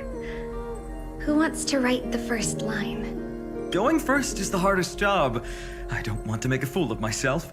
How about letting the great Imperator draft it for us? Are you all such cowards? Then I shall enlighten future generations, just like the 30 million cycles of flame chase. Without me, there is no world. Go think, observe, and conquer. What's wrong? Everyone's gone quiet. The great Imperator set the bar way too high. How are we supposed to follow that up? Where the Emperor leads, loyal subjects must follow. I guess only the Dux Gladiorum could possibly match that kind of overwhelming presence. Me? That suits me just fine. Once the deed is done, one should leave decisively, letting posterity judge right from wrong. Until we meet again in our next conquest, my dear Dukes. The stars shall sing of the Imperator's great journey. I should have shared a drink with you all, Dux Goldweaver. Loosen up, High Sealants. Life is like the ocean. Tides rise and fall, and everything eventually dissolves into the waves. So, sing your heart out in every moment of your existence. Whether it's a feast or the nihility that awaits ahead, I will find its radiance and sing its praises. May the next feast be eternal. Miss High Sealand's toast is so poetic.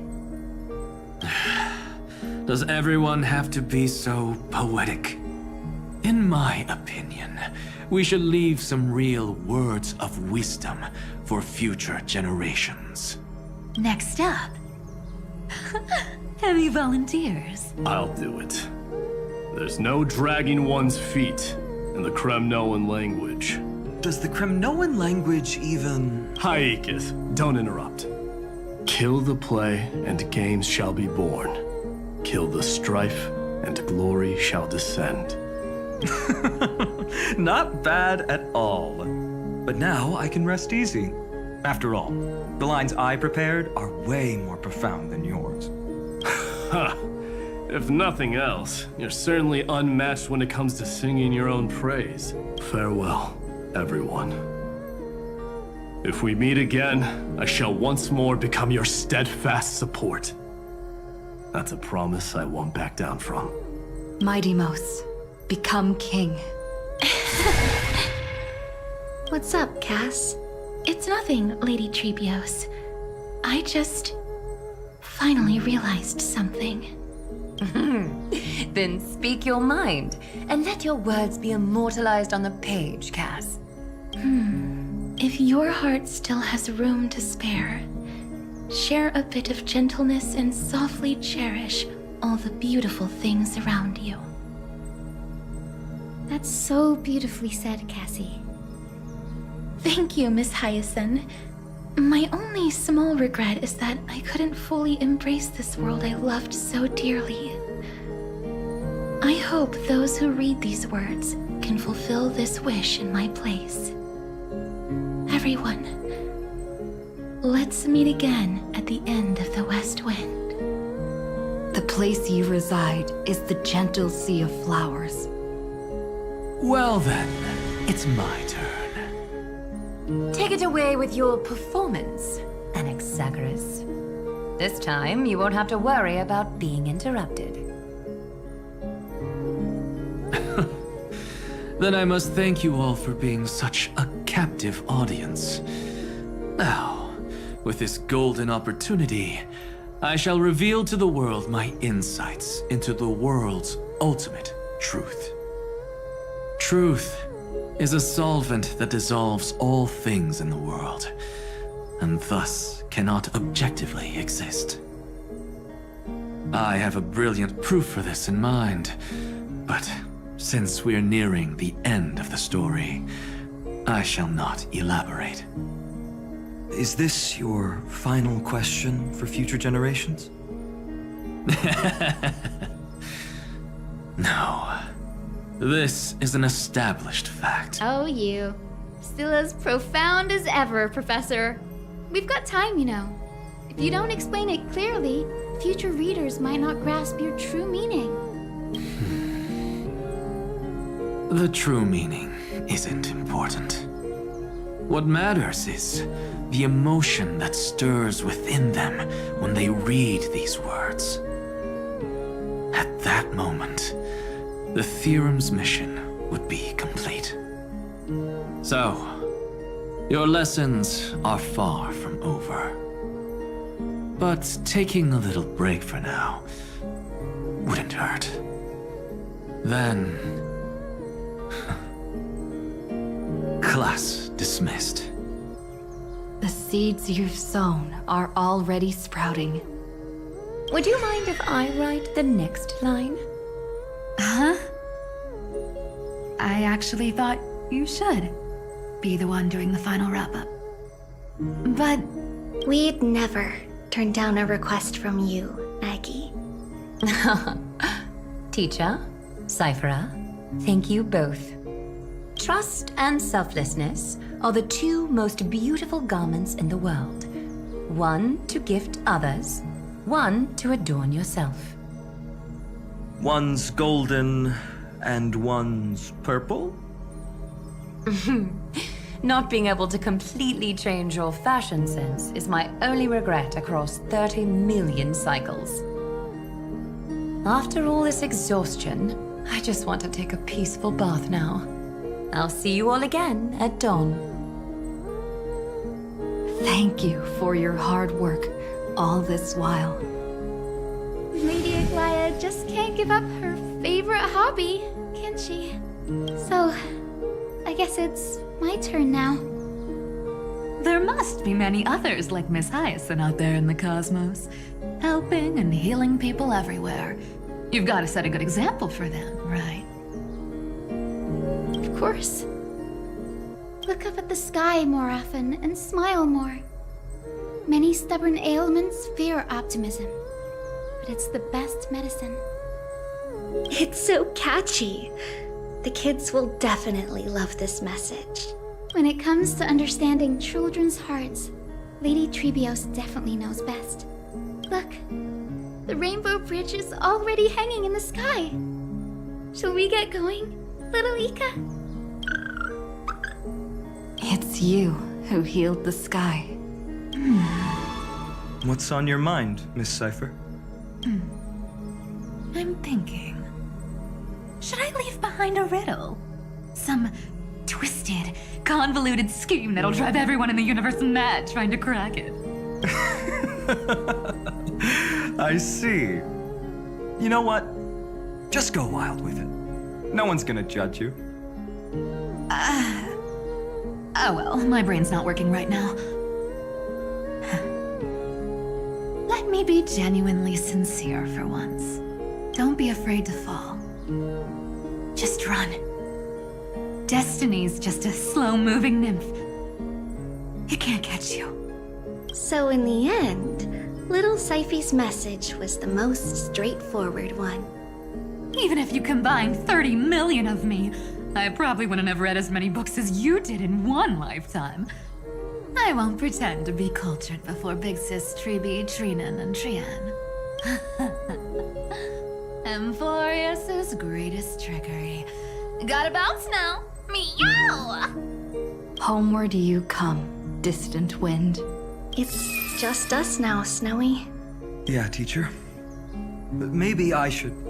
No, let me go first. After all shall bid farewell to one, and that person alone will. I never would have guessed you had such a dark sense of humor, teacher. You still know so little about the complete Trivio, Snowy.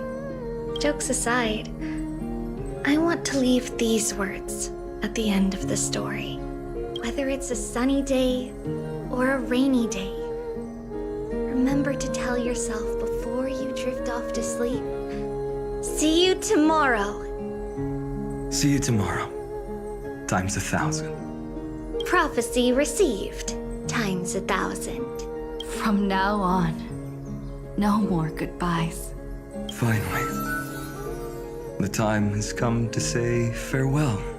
I'm grateful that you could be here to witness this moment, partner. Well then, make sure you take good care of As I've Written.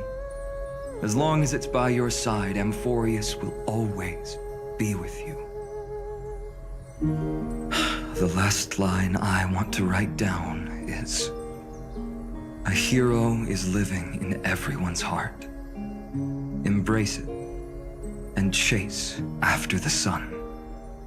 I hope those who read this will find the courage to face their burning lives. See you at the next pale dawn, partner. Did you see? Amphorius has ushered in the dawn. The characters in the book have taken their final bow. It's time for us to return to our own reality. But as people who lived through it, we can still add the final touches to this story, right? Of course, the pen will eventually break, the ink will run dry, and life will ultimately fade. But thoughts will permanently remain in sagas. If time is an endless cycle, then forget the bitterness that keeps repeating, and remember only the moments of happiness. Let's walk towards tomorrow together. We were never apart. Time to head home.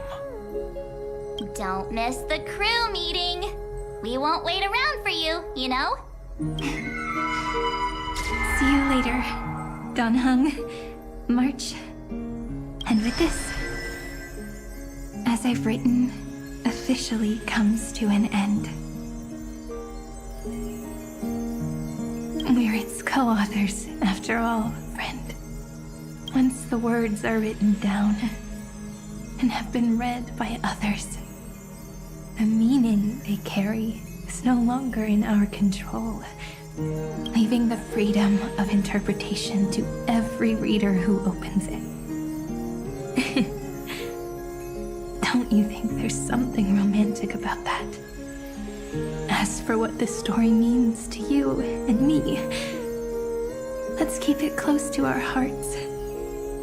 After all, we've always had this unspoken understanding between us. Whoa! Passenger March! Why did you suddenly wake up? You scared me so much that I dropped that book! Welcome home, you three. Thank you for your hard work on this trailblaze. We might need to reshuffle the seniority rankings of the Express crew if we count the years you spent in Amphorius. Hey, I was the first one to get dragged into it. Does that mean I'm gonna be the oldest member of the Astral Express now? Miss March hasn't lost her innocent nature even after all these long years. In other words, she hasn't really grown up at all. Hey, this is the first time I've been able to examine As I've Written up close. Miss Irene's handwriting is gentle, yet steely, with an underlying strength. I had no idea it was so sophisticated. Looks like I need to brush up on my knowledge in this area. Maybe start with a few basic books first to get your feet wet. Look who's talking. As if you're not glued to your phone in your room all day. Huh? Wait, something fell out. It's... Is that a bookmark? In a corner, unknown to everyone. There was actually an untold interlude that took place. I left it out of the story because it involved a choice. A choice I made for my own selfish reasons. Can you forgive me, friend? I made a decision on my own. While you were away, I wrote everything about it on this little card. If you can find it in your heart to forgive me after reading it, please. Add this final note to the conclusion of As I've Written.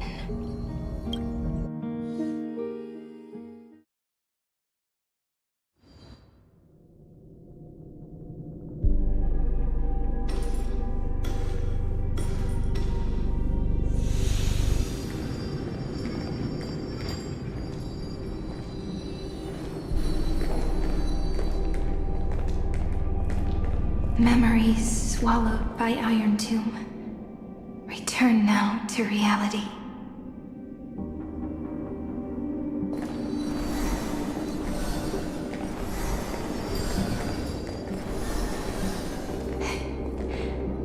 And don't lose your way. I finally found you, Cyrene. Demiurge. We won the battle. Thank you, Madame Herta. Without you, we never would have stood a chance. Still, there's something weighing on you. Right before I shut my eyes, inside the droid head's brain, I saw something unsettling. The fourth instant, this turning point in cosmic destiny, anchored by the erudition. It's not a single instant, but a process, a chain of events. So, this victory isn't the final piece of that chain? Far from it. This is only the beginning. The first toll of the death knell for the cosmos. That sorrowful look doesn't suit you, Madame Herta. Don't hold it in. Tell me. Not long ago, you crossed paths with the Eon of Remembrance again, didn't you? Yes. Even if the figure was hazy, I knew right away. That was the god from Cyrene's dreams. Causality has gone wrong, just as I thought. Causality? Let me put it in your favorite fairy tale terms. The universe began as a seed. It grew into a great tree. And the present is its branches and leaves. The erudition calculates how the future will sprout. With so many possible outcomes, they choose to anchor one path, cutting away the crooked or fragile branches. But if things continue that way, the branches grow endlessly, the leaves multiply, and one day the tree collapses under its own weight. That is why there is a concept in biology called lignification. Soft sprigs form a hardened shell and fuse with the trunk. For the universe, that process is what we call memory. Under Fooley's record-keeping, the past becomes memory. In the corners, they forget. Even the events of the present become fruit without roots. So it is the opposite of the erudition. One calculates what is to come, and the other holds on to what came before. We were never meant to have to speak of this. But now, I finally understand what that chaotic matter around Emporius truly is. It is your memory. Your mind now stretches across the stars, allowing you to travel farther down this path than anyone else.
memory?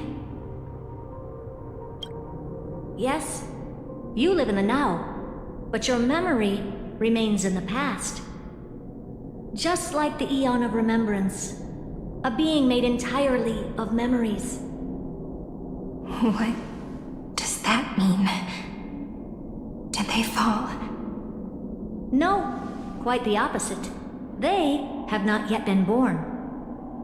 Remember, to carry out the mission of remembering the universe, they must ascend to divinity only at the very end of time. And at that moment of ascension, their memory stretches through the past, becoming what people now call Fuli.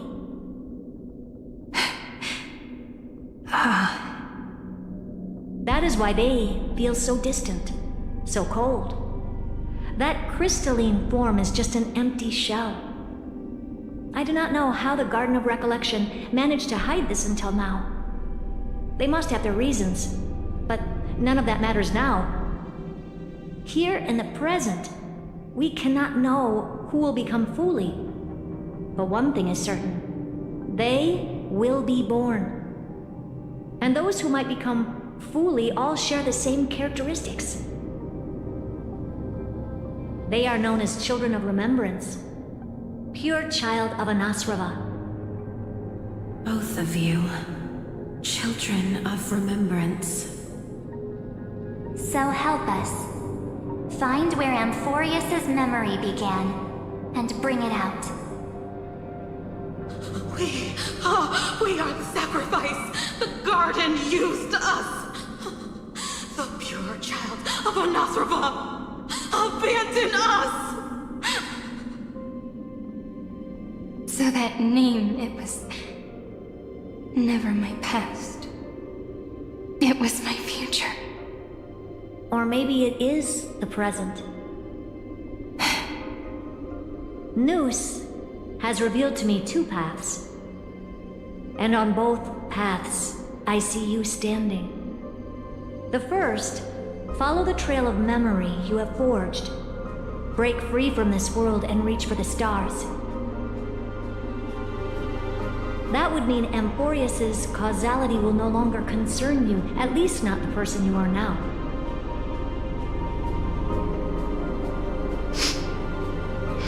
Go on. The second, you come to a stop and fade, offering yourself to become the memory that carries through Amphorius. Perhaps this is the choice every pure child of Anasrava must face. That choice means I'll remain in the past forever. And more than that, it means you will close off Amphorius's causality. This world is sealed. The effect that the remembrance brings to it will all converge on one thing. That one thing is you. No more eons will interfere with this part of history. No more blank spaces in causality. The present will be set in stone and become indestructible. There are two paths, and only one leads to the right end. A droid head didn't tell me the answer. But I can guess what might happen if you choose wrong. With causality incomplete, there is a chance Iron Tomb could rise again. So even the gods of the cosmos are unreasonable. If you want my advice, stop thinking so much. Ask yourself what your heart truly wants. Choose the first path, and you might survive as a memo sprite. You may even walk beside them for a while. Even I can tell how much they mean to you, especially the little one. But if you take the second one, then you may have already lost the chance to say goodbye.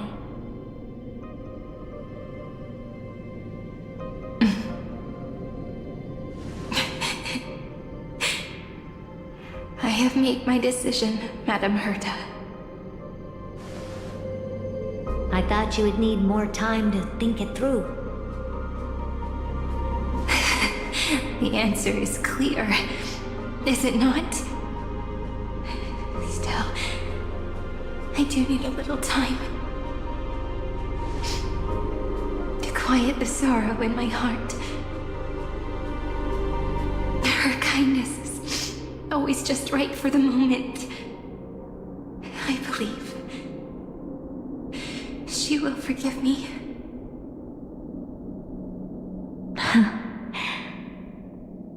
I will say no more. I would rather not break the mood. But may I ask you one last thing? Of course. Why?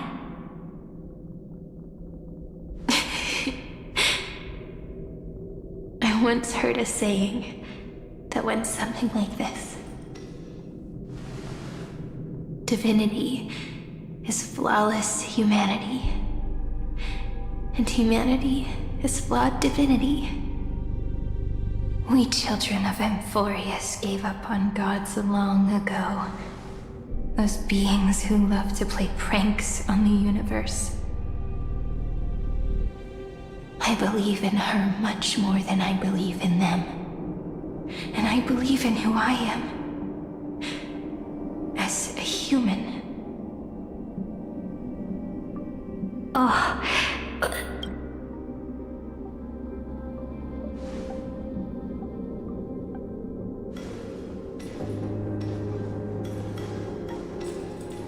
That really is a comforting answer. As for the one wish I still have trouble letting go of.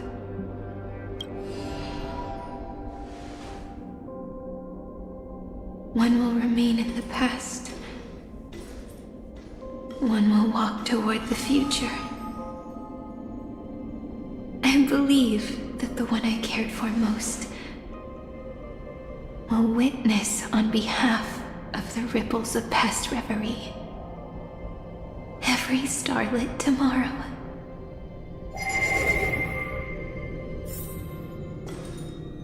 Moving backwards through remembrance. What a curious feeling. Is this the moment Iron Tomb declares victory and casts the destruction upon the stars? So back then, in the path space, it was I who found me. The gods' whispers were nothing more than a girl talking to herself. Now that I remember, what I heard back then was...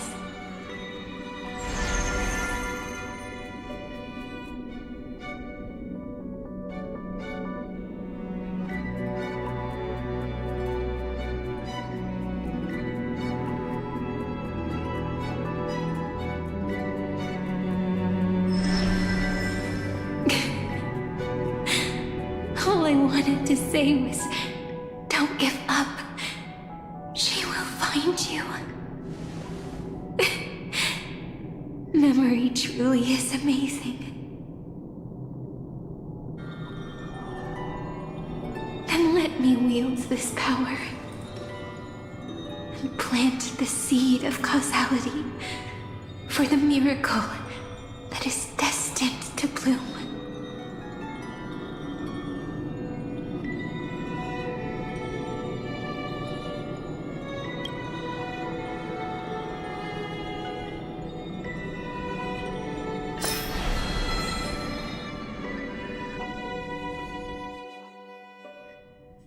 Even so, must we walk all the way to the very beginning of memory? It's such a long road. A bit lonely to walk alone. Then, would it be alright if I came with you? As long as it's Peach, even 30 million wouldn't be too many. One is enough. Take a deep breath, and then we can set off, alright? Follow the ripples of remembrance into the past. Reconnect every moment in which the gods made themselves known. Clearly, cause leads to effect. But now, the future gives new meaning to the past. Effect flows backward and nourishes cause. Maybe that is what makes memory so beautiful. So, let us return the way we came. Look back at every ripple that formed. Go back home.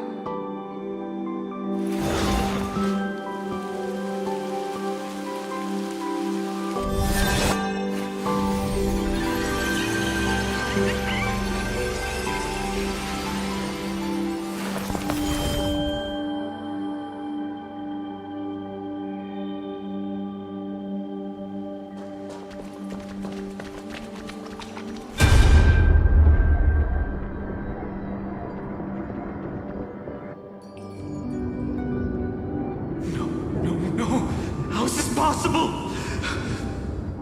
Breathe! Breathe! Partner! Partner!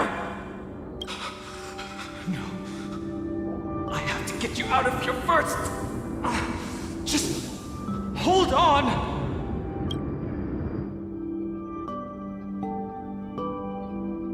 Remember? That pale dawn breaking through the endless night? The spear of strife nearly claimed her life. And it was you. You, playing God, who cradled her body with your gentle gaze. Then, before Ornyx's altar,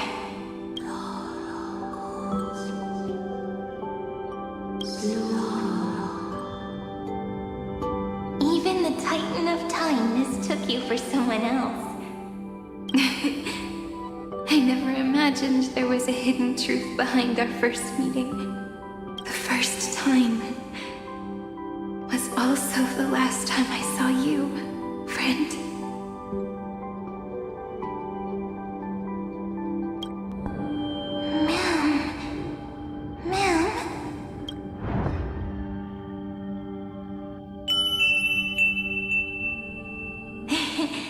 That melody from the memory. I've got it now. And so, the miracle was able to slip away from death temporarily. I'll leave her to the Casteress of the past. She will keep her here, in the world of the living.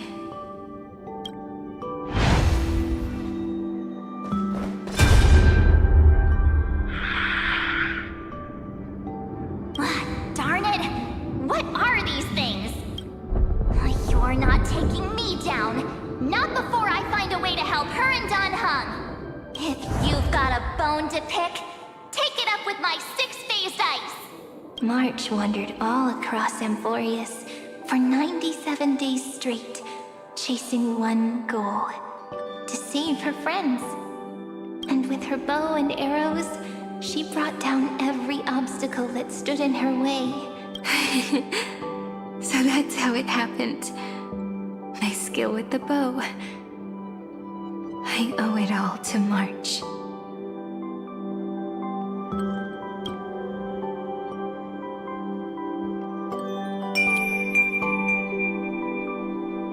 What a sweet note. I've got it now.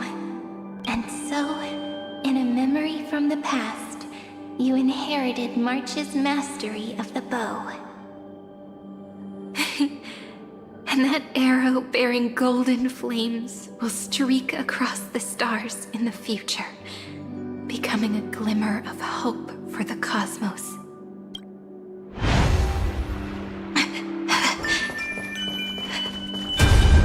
Are you okay? No worries. I'm just a little tired. 3 paths interweave and fetter Amphorius, co-authoring the fate of the world.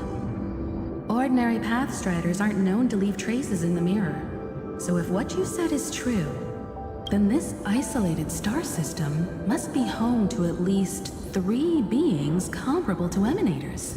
I would even go as far as to say, eons themselves. To gain the favor of the stars for Amphorius, the Remembrance sent a call for help to the cosmos. But the obstruction from the scepter was far too strong. Even the gods could do nothing more than send a fleeting mimetic being to someone who walked the same path. Thankfully, Miss Black Swan caught that fleeting moment.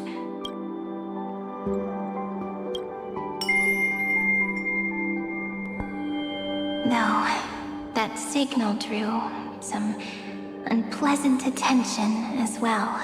Looking back now, it was all worth it. The cosmos showed us a kinder face. Thankfully, she has a different understanding of the Remembrance. Miss Evernight once said that the Remembrance wasn't looking after Amphorius, but rather scheming and preparing to devour the paths. Her deduction was perfectly logical, but she failed to account for what the humans in this story could achieve.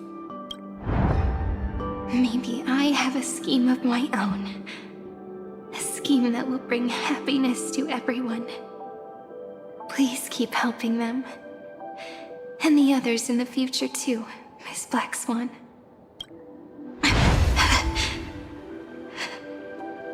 Looking back on the past really does wear down the mind.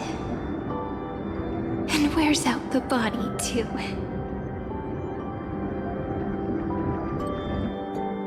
You need to hold tight to this ceremonial blade. After I'm gone, it will take you back to the beginning of time. The start of a new story. I believe that in that story, we're in countless stories, each alike yet unique. Everyone, all the companions who sacrificed themselves, alongside the deliverer we once dreamed of as children, will reunite beneath a vast, endless sky. If we can never break free from this prison, I will stand my ground. Until the day someone shatters this endless cycle and writes the final chapter of Amphorius' fate. In the blink of an eye, we have returned to the turning point of fate. With nothing but a fragile sliver of hope, we embraced 30 million cycles of futility and began the eternal recurrence. I still remember the first time I saw the god appear in a dream, looking at me from behind a thin veil of crystal. Back then, I wondered if they might be someone with ill intent. But now, I finally understand. She was always standing beside me, and she is so very beautiful.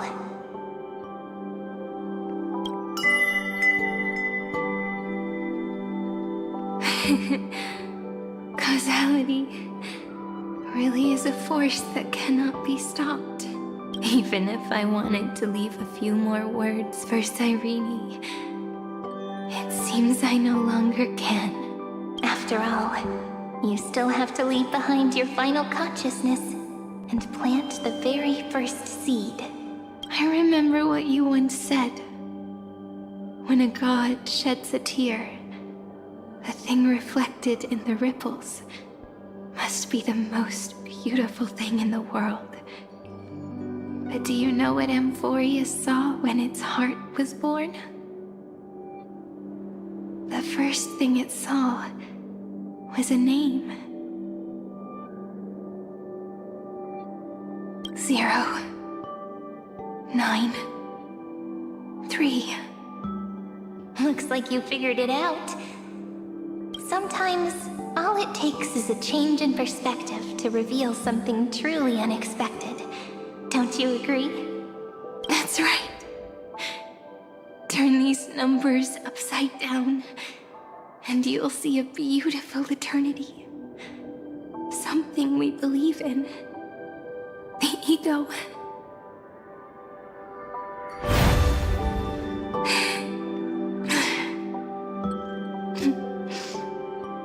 Looks like time's running out.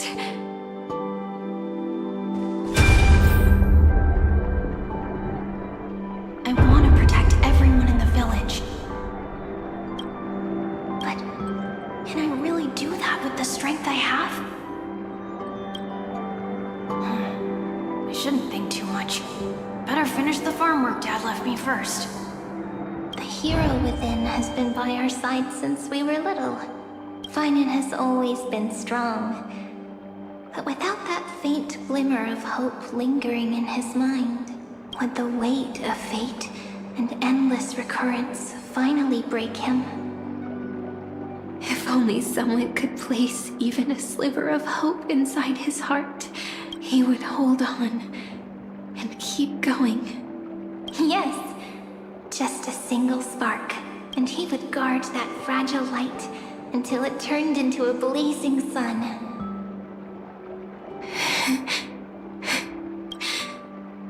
I no longer have the strength to make the hero within look like her. So, let me leave behind a prophecy for him. Take this wish with you. Be the hero who begins the mission of deliverance.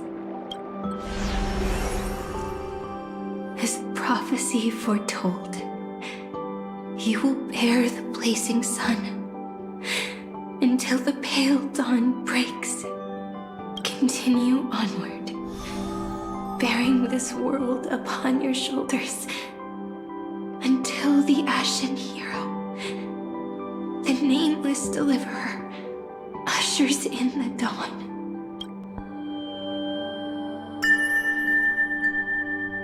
Now, your eyes have seen through all of Amphorius, from the end back to the beginning. Looks like time's running out.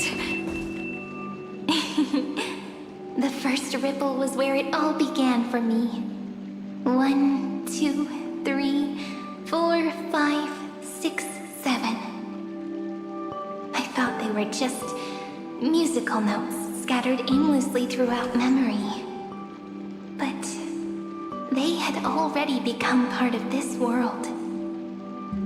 No matter how Amphorius came to be, right now it feels so gentle. As I return to where I came from, it wants to play for me once more that melody from when we first met. A simple but beautiful melody.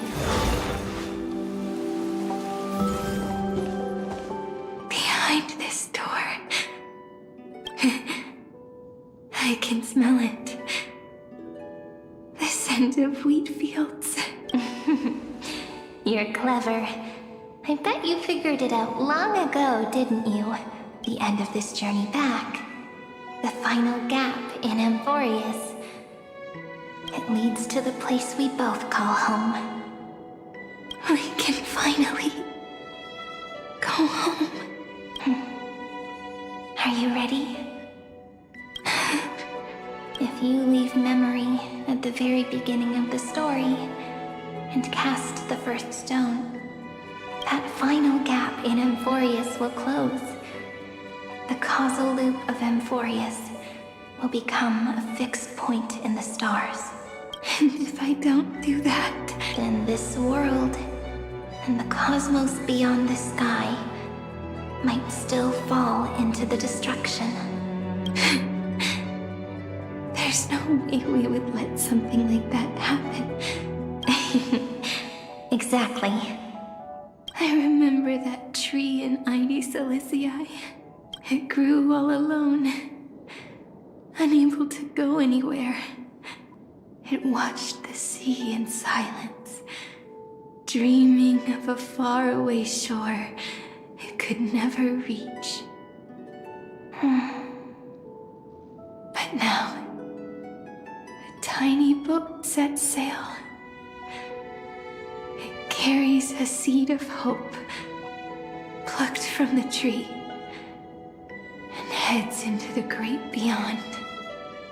Even if the boat's shadow fades quickly from sight, the tree knows that its wish will bloom on the other side of the sea. In that moment, it must feel happiness, right? The way you brought it up. Now I kind of miss that tree too. Come on, let's go home together. Take it with us, back to the sacrament courtyard. Let it become remembrance's anchor, tying together the times we knew so well.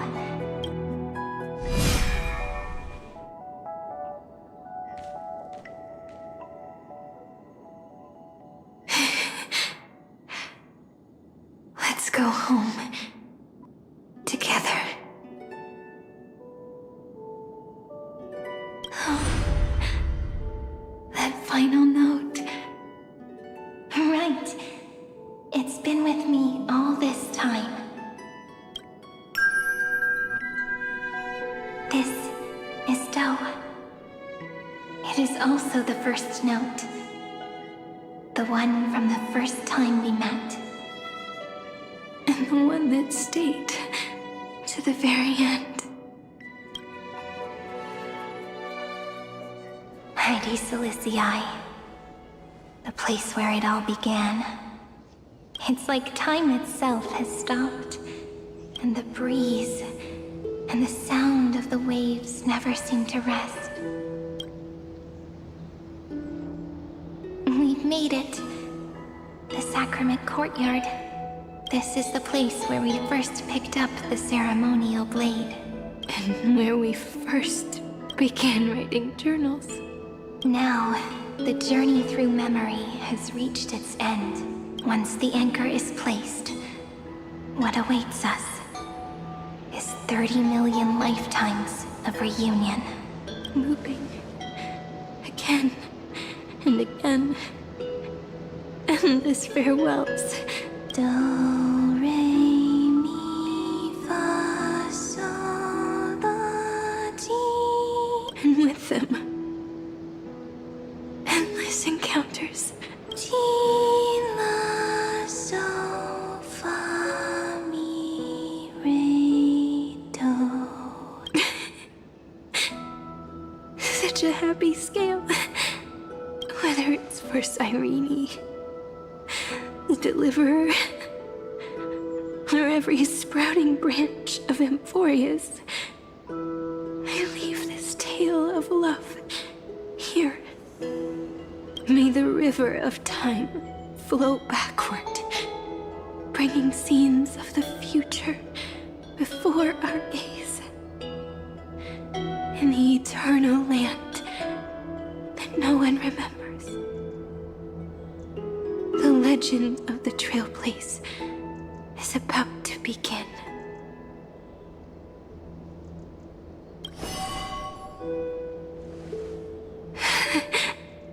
Is it all over now? My mind and my memories. It seems they're beginning to fade. The breeze is warm, but my body for some reason. If you're feeling cold, let's find somewhere warm. We can rest there. Together. Somewhere warm. I know just the spot. 405. 504. 093 365 432 252 496 720 618 600 216 Trapios. Ceridra. March 7th. Tanhone. Electron. Hyacinthia. Caslana.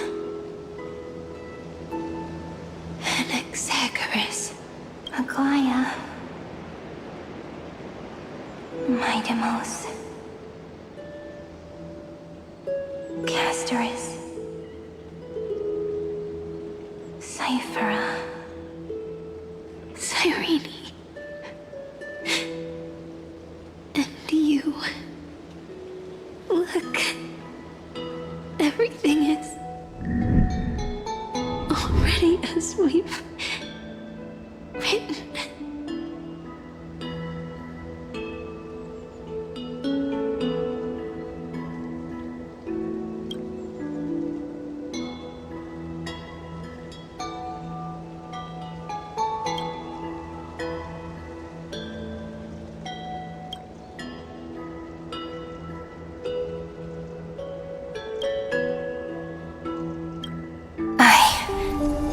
Gaze that looks back on the world. How fortunate we are. In this cycle of cause and effect, humanity never looks to the gods for guidance. The ones who pick up the pen and write miracles again and again are always ourselves.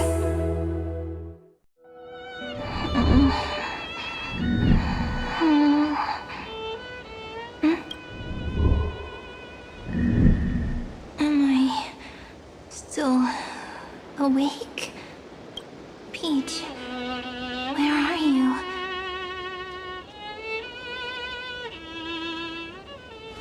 Are you still here?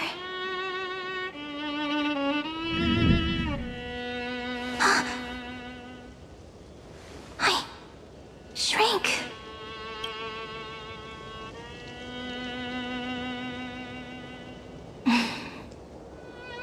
So that's how it works. When memory drifts away with the breeze, love leaves behind a seed and turns into lament.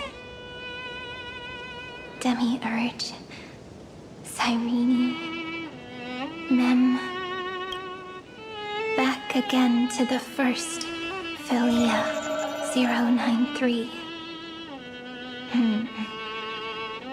I always do have my charm. The final ripple nourished the great tree, and from it grew a single pink peach. We've been playing for so long, and you still haven't told me your name! I've told you so many times already. You're just forgetful. My name is Livia. Livia! If you forget again, I won't tell you next time. Livia, got it. Then you have to remember mine, too. I'm... Piso! I always remember. So, Cyrene was just a pen name after all. So sleepy. That drowsy little fairy barged into my mind again. The last of my memories are slipping away. I wonder what this world will look like when I wake up again. I remember a cry and my name, daughter of Heidi Silicii.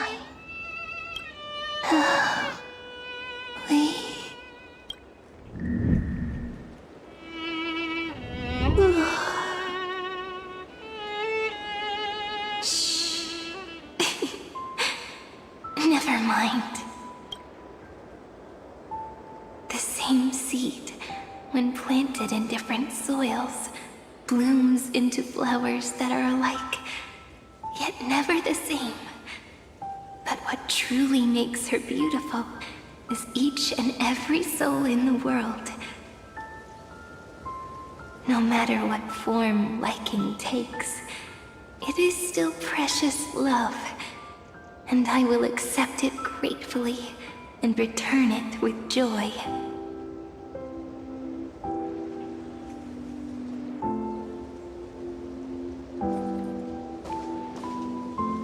Do you remember my favorite story? That crystal flower was so beautiful because it reflected the eyes of the little fairy.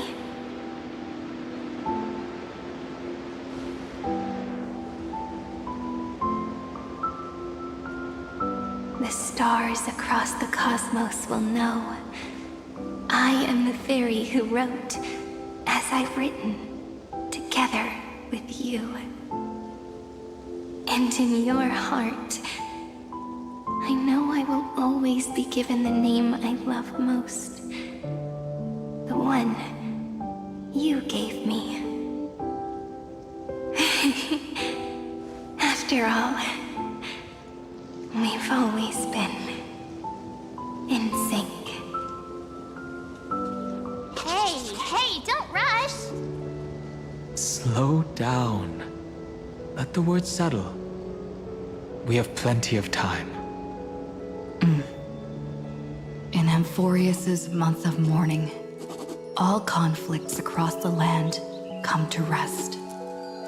On the 11th day and night of the month of mourning, the dead will part, the living will embrace, the snow will fall, and bonfires will rise to warm every heart aching with lament. It may sound heavy, right?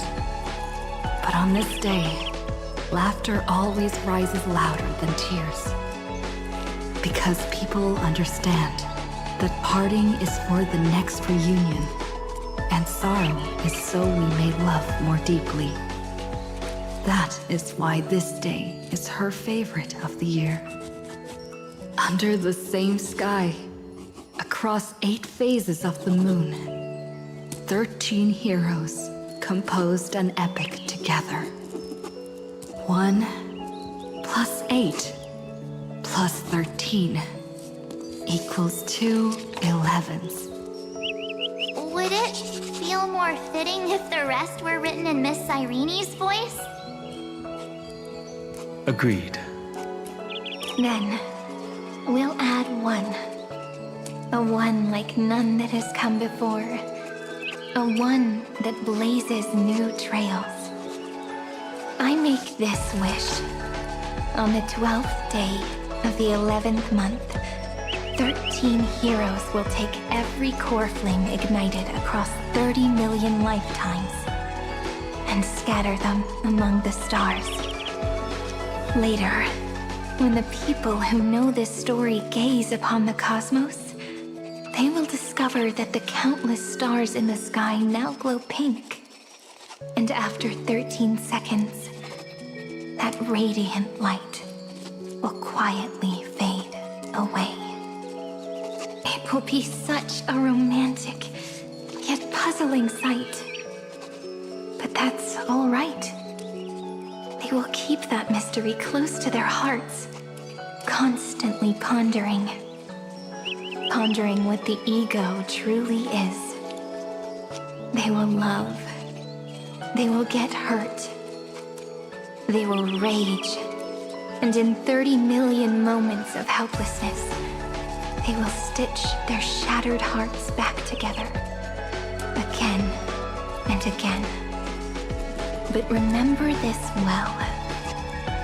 Losses are a constant on the Flame Chase journey. There may be pain along the way, but you and I will never be alone. They will come to understand what it means to lose, and in the end, they will choose to let go. They will offer their hearts to this world, to every companion they walk beside.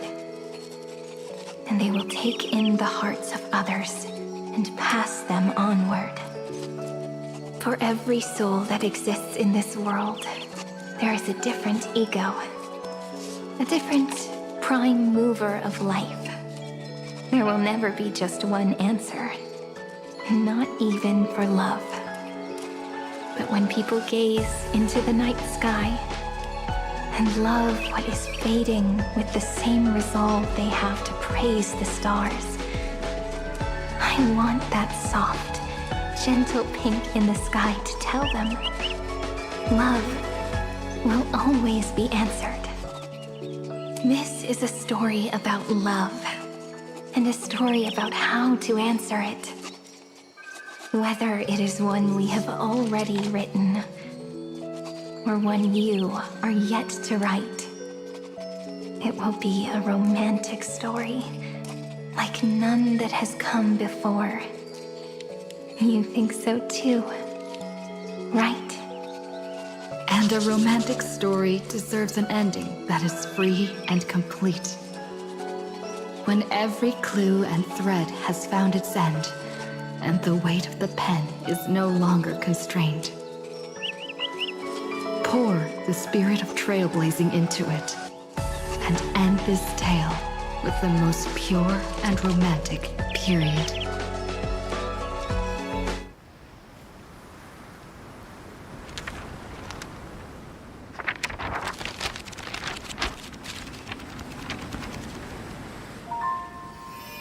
Light. Sky. Sea. Stars. Seeds. Flowers. Birds. Hope. And love. Such words of beauty were how I first imagined the world. For as long as I can remember, I've used them to tell the stories of Amphorius. And now, this is the last one. A story about tomorrow. Dedicated to you.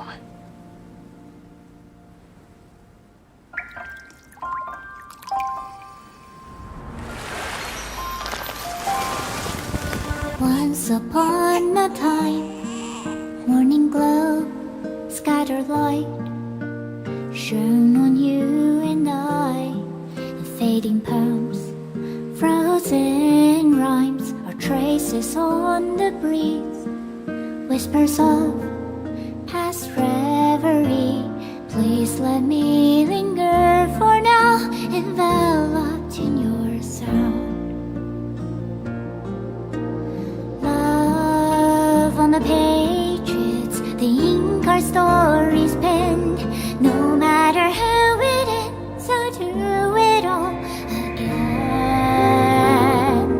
Oh, stay true, blossom as spring renews, dreaming colors every hue. Tomorrow's eyes to tomorrow's life, while walking step beside you. So stay true, the winter's rhyme anew, woven memories are blue. Like a melody, sing a song of reverie.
longer working. Like it's just the two of us.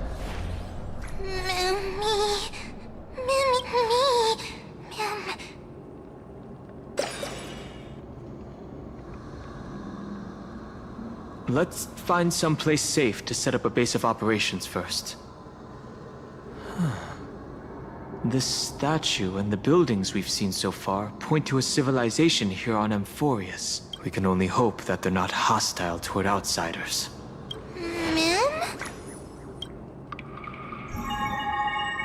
I've reunited with you so many times, and every time feels like the first time we met.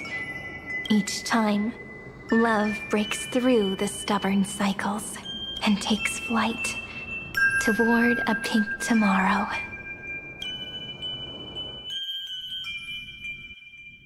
It's still early. Where to now?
You mean you just waved a probe around in deep space and found our pal in Don Hung? That little thing's really that impressive, ninja girl.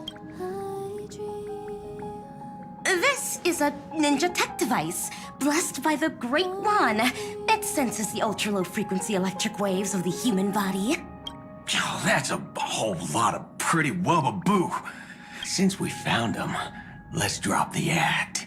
You played it well, but who do you think you are?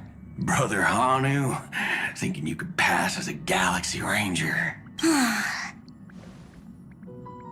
Lord Cowboy Ninja, you have turned on me for no reason. Don't tell me the traitorous monkey ninja bewitched you. Are you walking the path of heretics now? Enough. My name is Silvergun Shura. Ugh. This is why I hate putting over-the-top characters into the script. You and this mysterious ninja girl. Both of you are impossible to play. Director Sparkle doesn't care for madmen. Cut the chatter. What's your real reason for being here? Come on. What bad intentions could a masked fool possibly have? Just here to watch a show. Shuffle a few cards. My two prized actors were drifting through space for ages, and you all couldn't find them. What choice did I have but to come myself? Otherwise, who's going to share the stage with me? You don't even care about the Iron Tomb disaster threatening the whole universe. Seems the fool's wisdom isn't all that deep. Ranger, don't think waving some righteous flag gives you the right to throw sidelong jabs. And don't act like you've got no motives of your own. You're hoping this war involving the gods might be the key to freeing that broken-legged wolf. Who else knows about that? Just me. Do you believe it? Relax. I'm not interested in disturbing that living legend. I just couldn't resist messing with you when I saw you come back empty-handed. You little... Fine. Since you saved our pal and Don Hung, get out of here. But remember what you said. Leave the boss alone, or else. You don't have to worry at all. In Director Sparkle's next script, gray hair gets the spotlight.